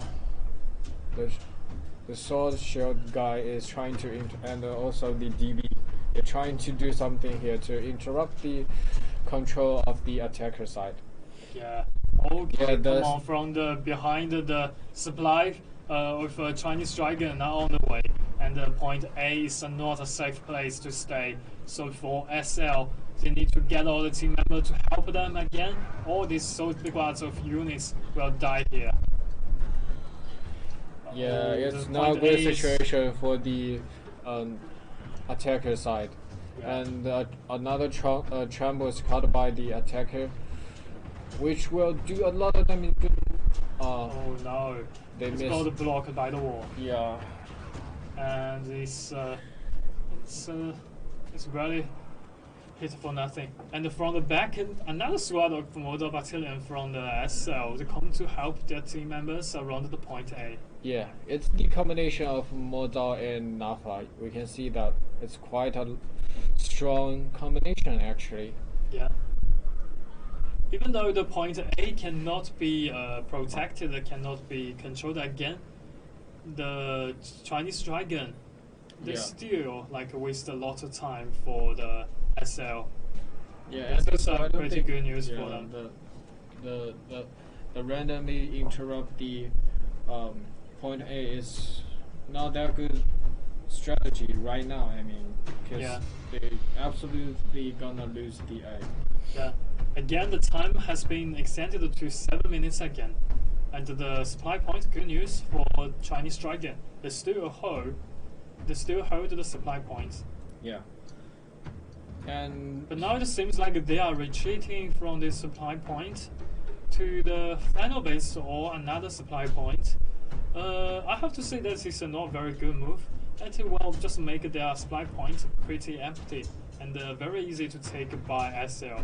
I'm not sure if SL has already noticed that. If they notice that, they have to. They should go for that. They should go for that. This supply point is so crucial and so important. Yeah, they have. They definitely gonna control the supply point, and looks like the defender, they don't want to. I mean, give up the supply that easily. But I do think that is between. But I don't think it's enough.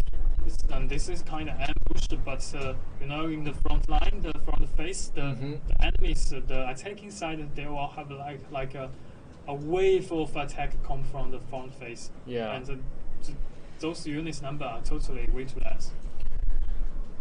I'm not quite sure about why they still stay here. I mean, it's not that smart move actually. Yeah, very smart move and terrible. I have to say that is not a good decision for Chinese Dragon. Yeah, they have a chance. They had a chance to defend their supply point and waste more time for SL. But I don't know why they just retreat from this supply point to another supply point and make it pretty empty. Only leave like 1 or 2 squads of team to do some ambush. That is way too less. It's totally not enough. And they will give a chance and make their units die for nothing. Yeah. So now, after taking over this supply point, the SL, they are so confident and they gathering all of their team members again, just aiming at the final base, gave the Chinese Dragon a very, very hard strike. And with the cavalries, they will charge down this Modal Battalion from the front line, and with the help of Nafa guards, and also I noticed like several members of China SL, they have gone for another supply point in the city. Oh, come on, this is a huge battle here. Yeah, the Nafa guard was easy wiped out by the cavalry. The hussars. Okay, soon got killed by the Modal. And also at the same time, SL are setting some artilleries, aiming at those pike units, Imperial Guards. And okay, that is a very hard strike here. Yeah, two teams are fight face to face. Okay, here comes another squad of cavalry from the back. Yep. Which I mean, it's a good strategy, but it looks like it doesn't do that amount of damage to the attacker side. Okay, this squad of Modal Battalion still alive, not fall down, and have a chance to fight back. And okay, SL, you need to pay attention to your back. The Chinese Dragon, they are coming from the back. And the SL players now are retreating from the final base, come back to the supply point again. Oh, this defense is pretty amazing. It's very, very good job by Chinese Dragon. So I think SL, they are also made some mistake here. Like the majority, not majority, all of them, they were coming for the final base. Only 1 or 2 players tried to sneak into another supply point, and I mean you guys have enough time, you should take good use of your advantage and make the 50% of your team members go for the final base, and the rest of them go for another supply point, and that will make the Chinese Dragon a little bit uncomfortable because they are worrying they don't have waste enough time for the SL. Yeah, and also both two teams are regrouping back to the battlefield, and at this corner, just few seconds ago, another battle is about to begin. So let's see if the this time the way this wave attack cannot be that easy, because the defense you say is already there. The Chinese Dragon, they are pretty ready for that. So for SL, they just missed a very good opportunity there. Yeah, and looks like they are trying to attack all from this direction, and the Chinese Dragon well know that, and they are defining here. It's just another round of face-to-face fight. And here's comes the charge from each of the units. Yeah, very wise move by Chinese Dragon. They released all of their pike militia, because the low tier units, they have more numbers. So they just stack all of the low tier units here and make sure they can block the way of entering the final base, because the time is nearly only left 1 minute, so they have enough time to come back again. Yeah, and also as defender, you have to stop the clock. I mean, to stop the countdown for the final base. Yeah, and the final base now is taken by the SL. And still for Chinese Dragon, they got 11 heroes or 9 heroes alive. And the time is 30 seconds if they can make sure they are still alive, and they can come inside of the final base to interrupt the capture here. Yeah, it's... way too many heroes alive. Yeah, even though the attacker side are kind of controlling the situation here, but the defender won't stop. Okay, let's say here. Yeah, the Chinese Dragon already won the game. Yeah, the time is totally not enough for taking this final base. Let's say congratulations to the red side. Yeah.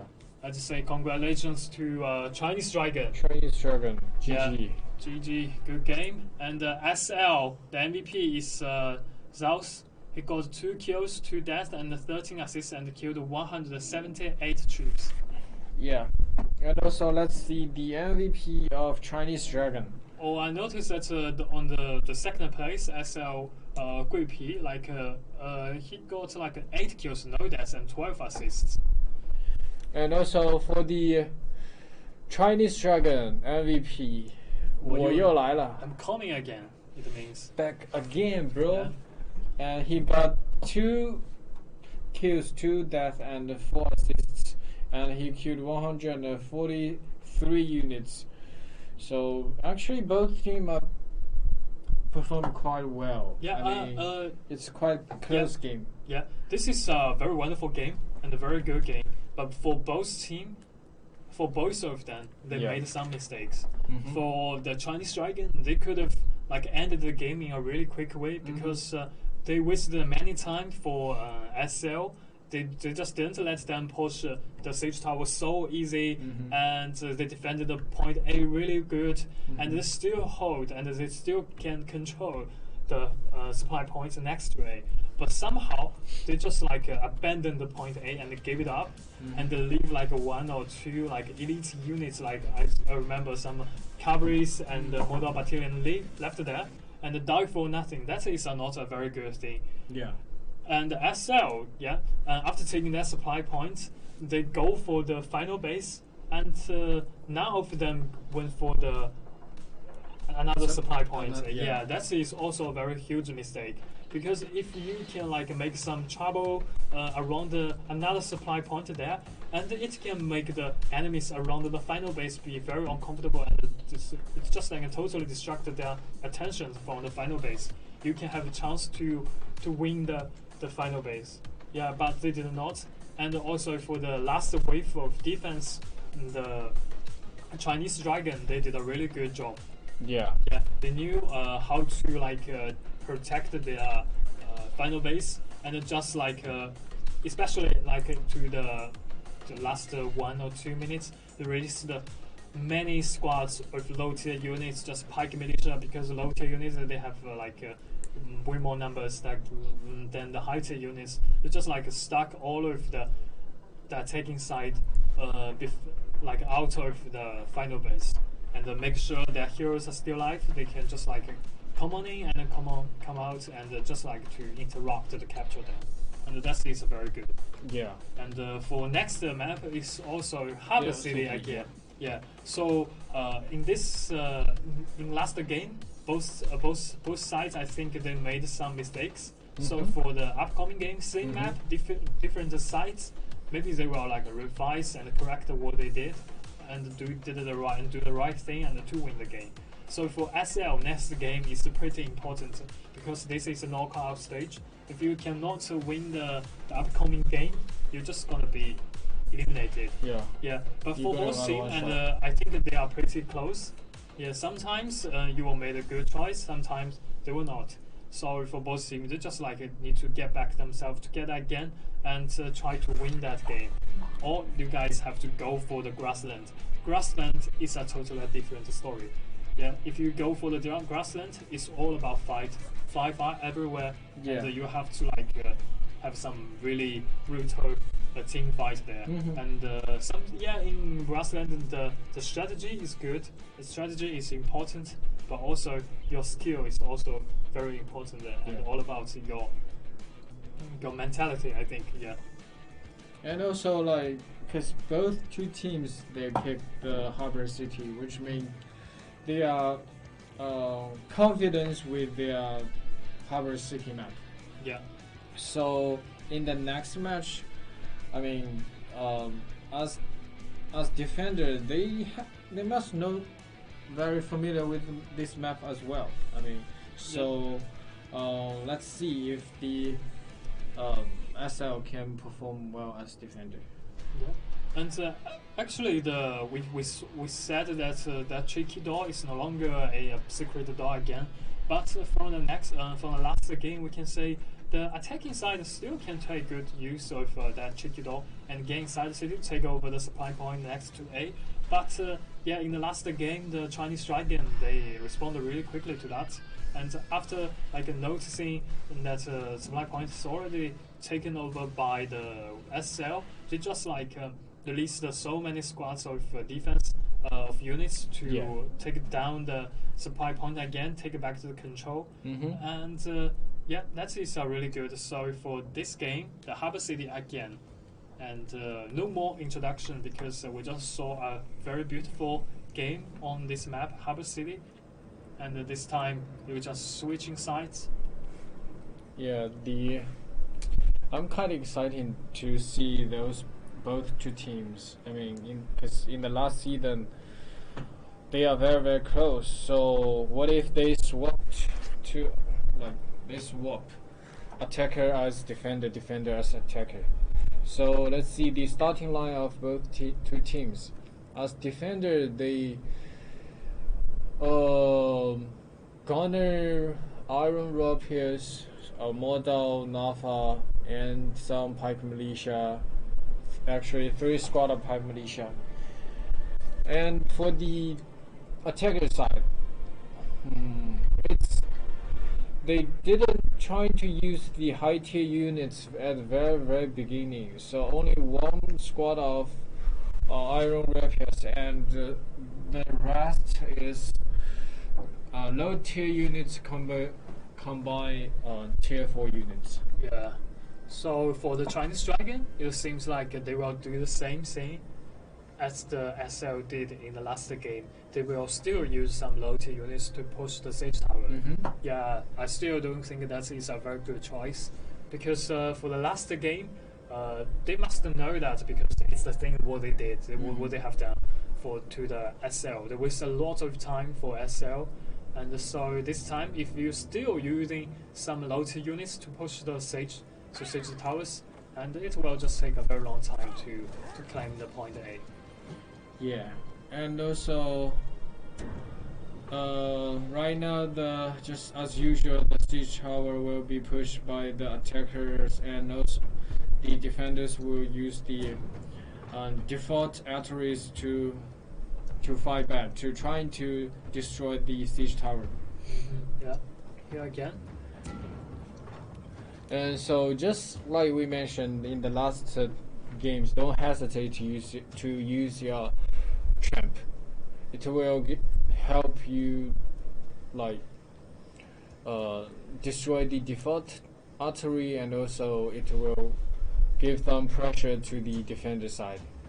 Yeah, you can say the arrow launcher is not going to be destroyed, so the SLs, you can use this artillery to shoot at all of the siege towers there, and 3 siege towers already on fire. Yeah, just as those pro defenders, they definitely will defend this round of attack easily.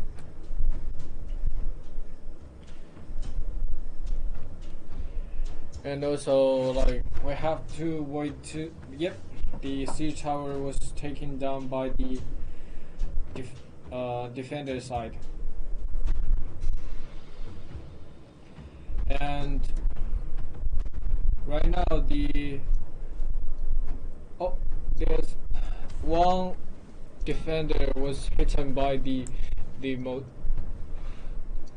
arteries from the attacker, and one hero was trying to climb to the wall, trying to destroy the. Oh, come on! Yeah. Don't climb up the stairs. This is a 1-on-1 solo game, so okay. His goal is just trying to destroy the arteries. That's it. Yeah, arteries, and also the chamber shed comes on the way and try to make a hard strike for all the defenders on the wall. And the 2 heroes, this is a very good strategy, and maybe you were going to die, but you successfully interrupt your enemies to use the artilleries aim at their siege towers. But so far, no siege towers successfully pushed to the wall. Yeah, and it's the second round, I think. The siege tower is prepared and ready to be pushed towards the wall. So it's common strategy, you just trying to destroy as many as arteries from the defenders, which will short the time for the siege tower approach to the wall. Yeah. One hammer player from Chinese Dragon is already inside of the city, and I think he just comes on in and just want to say what situation around the supply point. Yeah, and also looks like he's got trouble with the face to the defender. Yeah, those 2 players are. It's not easy solo stuff to do. Oh, he got killed by the defender. Not good. That's actually not that good idea. Solo killed by the opponent. So the siege tower is approaching to the wall again, and what do you think? I think the fire one gonna be break down as usual, and probably I'm guessing the right one will successfully. It's very hard to predict, and also this is a very good situation for Chinese Dragon. They could take good use of their chamber shed and they killed many units from SL. So and also they made some progress on the wall. Yeah. Used some ladders and just to climb up, try to interrupt, and especially this one. Yeah. This one is. He's roaming in the Chinese dragon player. Yeah. It's already sneaking into the deep of the city. Yeah. And no one comes to stop him, and he successfully sneaking to the supply point. Yep. Yeah. And this is one-man city. Yeah. One-man city. This point and behind the house. There's a squad of Modal. No, yeah. Don't notice. Didn't notice him because he behind this tent. Yeah. Okay. This supply point now belongs to me. Wrong. Yeah. Yeah. Play some high seek game with SL. This is a funny moment.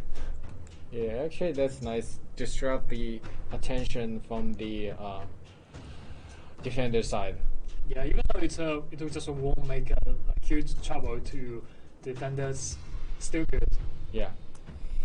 And there are 6 champs left, so let's see what the attacker gonna do in this situation. Right now, I feel like they are stuck in pushing into the situation, pushing the siege tower to the wall, which means the defender, they are quite well defended in the city.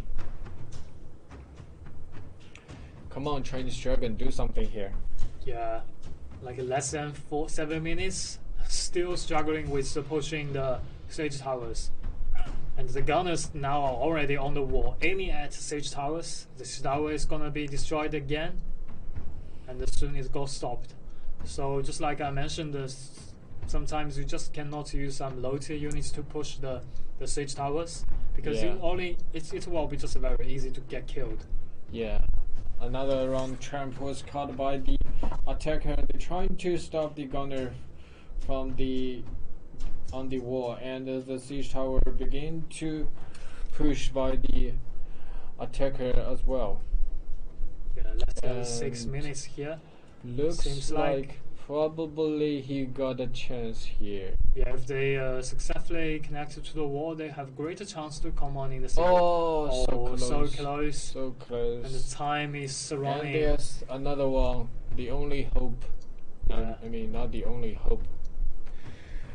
The sooner you can get to the wall, the more time you will have to deal with the situation. I mean, and the Chinese Dragon, you must find some new way to come on in the city. Yeah, like last game, the SL they used the tricky door to the side door to come on in the city. Yeah. Looks like they just trying to stick into their original plan, which is pushing the siege tower to death. Yeah. But this siege tower seems like has a greater chance to connect to the wall. Yeah, looks like it is. And okay, the heroes are climbing into the wall, and he got controlled by the door player. Wrong. Yep. Yeah, one siege tower, right tower mounted, right now. Have you noticed that this hero jumped off the wall and then he climb onto the house, which avoid the damage? Yeah. I didn't know that actually. Yeah, this is a kind of a cheat in the game. Only veterans know that. Okay. Okay, here comes a wave of attack by Chinese Dragon. Finally, they are on the wall with their units. Yeah. And for SL, now the plan is pretty simple. Just put all your defense around the point A because time is really less for the Chinese Dragon. So all SL they should do is to try to stop them. Waste their time, you're gonna win. Yeah, and we can see the Nafa from both sides are taking dealing damages to the opponent, and it looks like the look like Chinese Dragon is control the situation here. Yeah. Another tramp was caught by the Chinese Dragon. I think it's trying to destroy the arteries from the back. And yeah, like yeah, you go ahead. Like the SL didn't give enough attention to the point A. If they just like lose the point A in this way, they will have like make the game a little bit tougher, because the Chinese Dragon, they feels like come back to life again. They still have a chance to win every point. But if the SL they put enough defense around the point A, the Chinese Dragon, they will be very worried, and they will be having no time to take over the point A. I don't know why SL just retreat from the point A and scrapped into pieces in the internal city. And now finally they come to the point A and try to stop the capturing here. Yeah, more and more units are coming from the supply point. The more doll, come on. And only around 2 minutes left for this game, so the attacker have to make some movement, have to make the decision. Yeah, they have to give a shot, otherwise they will just lose the game. And for the other side, at the same time, the SL, they've already releasing their cavalries to go outside city to block the supply from the Chinese Dragon. Yeah, and it looks like the SL is use the Wing Hussard and the Yeoman here. They don't want the Chinese Dragon successfully sum up their units easily from the supply point. So only about 1 minute left. Looks like the situation is quite clearly, I would like to say.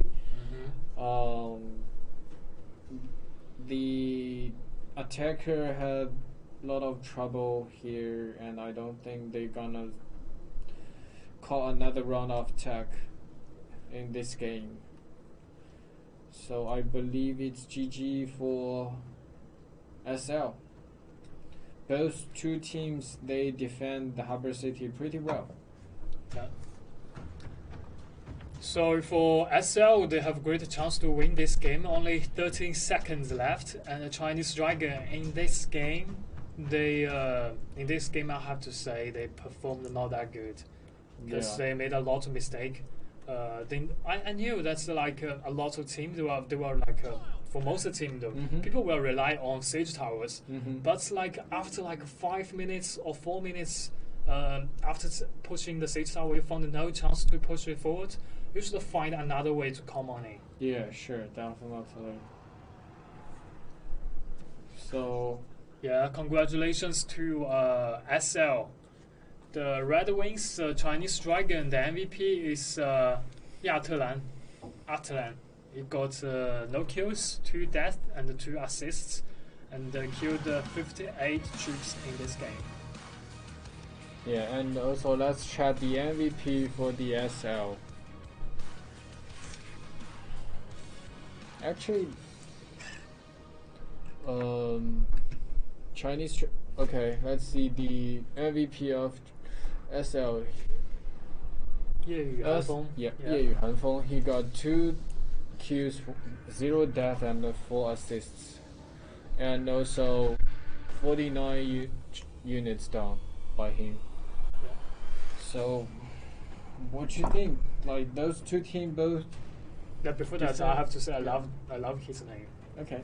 Yeah. Translate. The cold wind in the rainy night. Yeah, very romantic, very poetic. Okay.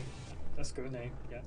So for this game, I have to say the Chinese Dragon, they performed not so good. Yeah. You need to depend on the real situation and change your strategy. And just like if you say you cannot push a siege tower, you just need to change the direction and change the way to get inside into the internal city. And just cannot all what I should do is like it depends on the CSS tower. This is all what I rely on. So this is absolutely not good. And for the SL, they did a really good thing. They noticed, this is like wasted a lot of time, and only 2 minutes for Chinese Dragon to take over the point A. So the plan is pretty simple. I just need to put all the defense around the point A. Yeah, sure. So spot them, and I just will win the game. And that is good. And also in the early game, they use their chamber jet and artillery. They use the artillery is really good. They use really good to destroy the city tower again and again, and also kill many heroes from the Chinese Dragon. That is a very good thing. Yeah. So those two teams, they are even right now. They have to face the So this is Grassland. actually it's a great pity for the Chinese Dragon. They could have win the game in a really good way, and but this time now they have to face the game 3. So game 3, I think according to the last game, I think maybe the SL they will have greater chance to win, because they now are bring back to life again. They have a chance to win this game. Now it's 1-1. The game is tight. And so for the Grassland, it's all about communication. It's all about the real-time situation. It's a real decision. So I have to say that the SL, they may doing things much better than Chinese Dragon in this way. So Chinese Dragon, maybe you guys just need to find a way to deal with it. Yeah, and also we'd love to see how the Chinese team will perform in the Grassland. Are they gonna learn the Crusader way, the all cavalries, or the common way, the combination of Modao and And for the Grassland, I think the cavalries must be the very first choice, because the A, B, C point only 3 points, but both points are pretty far away from each other. If you use some team heavy units like Imperial Guards, they are powerful, but their speed is kind of low. And they just kind of slow. So if you take over the point B, after that you need to move to the point C or the point A. You need to make sure you will get there in a really short time. But if you use some Imperial Guards, Model Battalion, they move slowly, and it will give the enemies a lot of chance to come back again and make your strategy or your gameplay be a little bit lagged. And also like you said, the Grassland is all about the decision. You have to make the decision, either use the high mobility units or Model the iron rapiers. Or another point is that if when in the game with certain units you already chosen, which strategy you're gonna use? Are you gonna attack B and directly into the B and then hold the B forever, or you gonna do the hit and run part kind of that thing? You just trying to kill the heroes instead of capturing the point. Actually, it's kind of two different strategy based on the units you bring. If you use the all cavalry units, probably the Q heroes is best choice for you. Q hero is a very good choice because they can only respond 3 times. Not like in the daily matchmaking, you can respond whatever you want. And so in the last seasons, the cross division finals, we saw the champion from China's mainland, the NetEase server, when facing Crusaders, they brought so many squads of berserkers, because berserkers, they are powerful and also they can move really quickly. So it brought a lot of trouble to Crusaders and even pitted Crusaders down. That is also a very good strategy. So in this map, from all of these examples, we knew that the movement, the speed is very important. Sure. Okay, So the here grassland. comes Let's the just grassland. jump into the map introduction here. It's all green.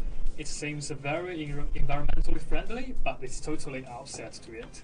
Yeah, the It's very literal- brutal. It's yeah, it's all all about team fight. It's gonna be fighting everywhere, and this is the point B. Normally, the point B will be the very first choice for both two teams. Yeah. They will come for the B because B is kind of in the center of this map. Yeah.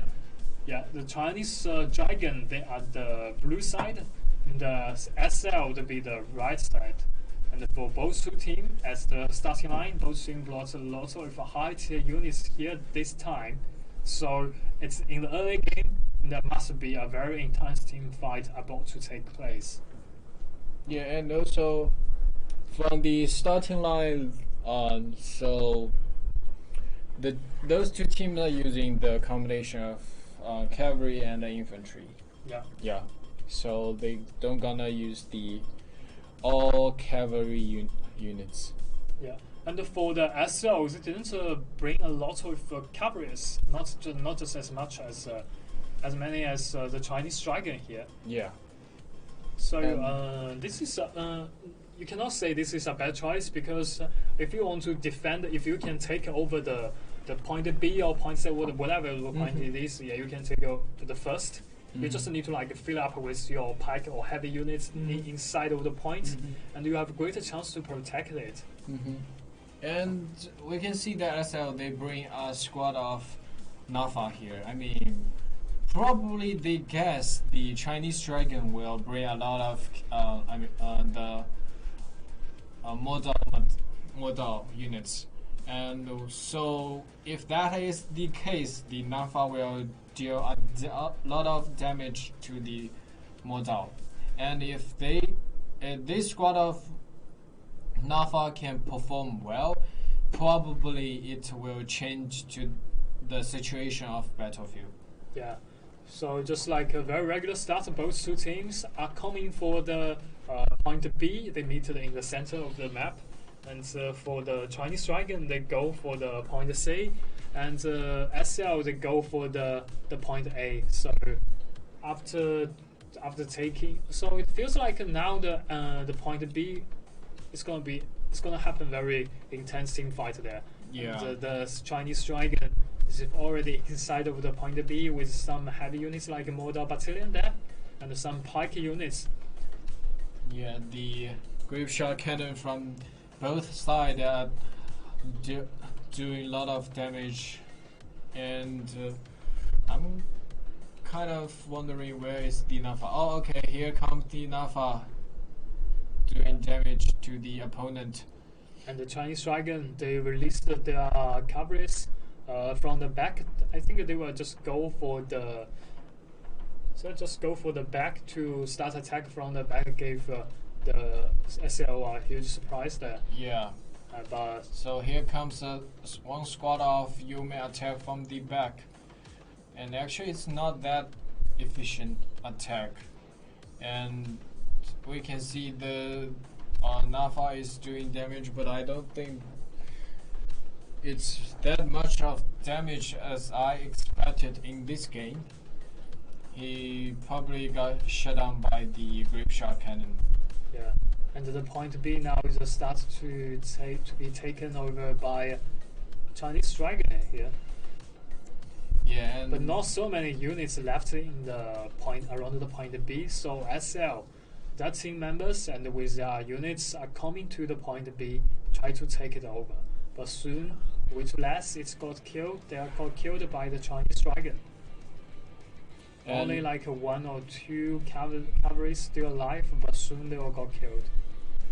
Yeah, and we can see from the battlefield a lot of dead bodies around the point B.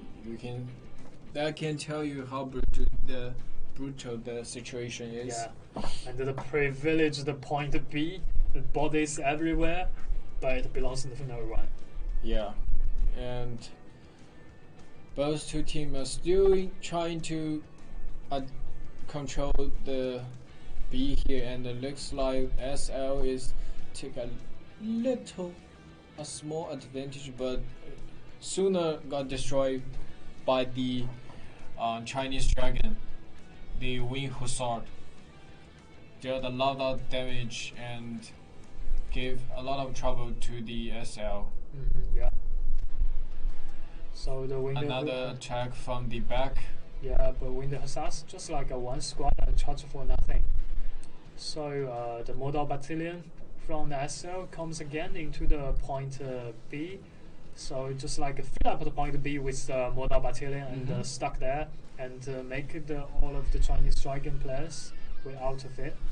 But we saw the Chinese Dragon, like many squads of Wing Hussars, come on the way, charge down the units from the SL. But for the units number, you say the SL still like leading 200 units. Yeah. If the situation keeps going, it looks like the SL is claim the point of B. Yeah, and this squad of Wing Hussars got killed by Model Battalion.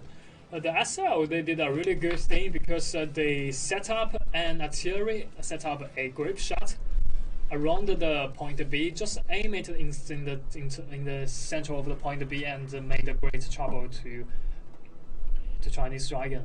Yeah, and right now looks like someone from the SL is trying to sneak into the final base of the Chinese Dragon, and he was stopped by the defenders. Looks like it won't succeed this time, and probably he won't trying to give up. He was trying to distract the attention from the defenders, from the Chinese Dragon side. Yeah. And he got killed by the Chinese Dragon. Chinese Dragon, so come on, they got 5 kills alive and over 1,000 units, but they only have like the point C. They still need to go for the point B, try to take it over. But we saw the defense around the point B is like so tight, so heavy, and the SL has brought many squads of Model Battalion and some heavy units just fill up the point B and make the point B is like unapproachable. Yeah, and also, I mean, those two teams are actually quite even though the SL is taking down the point B.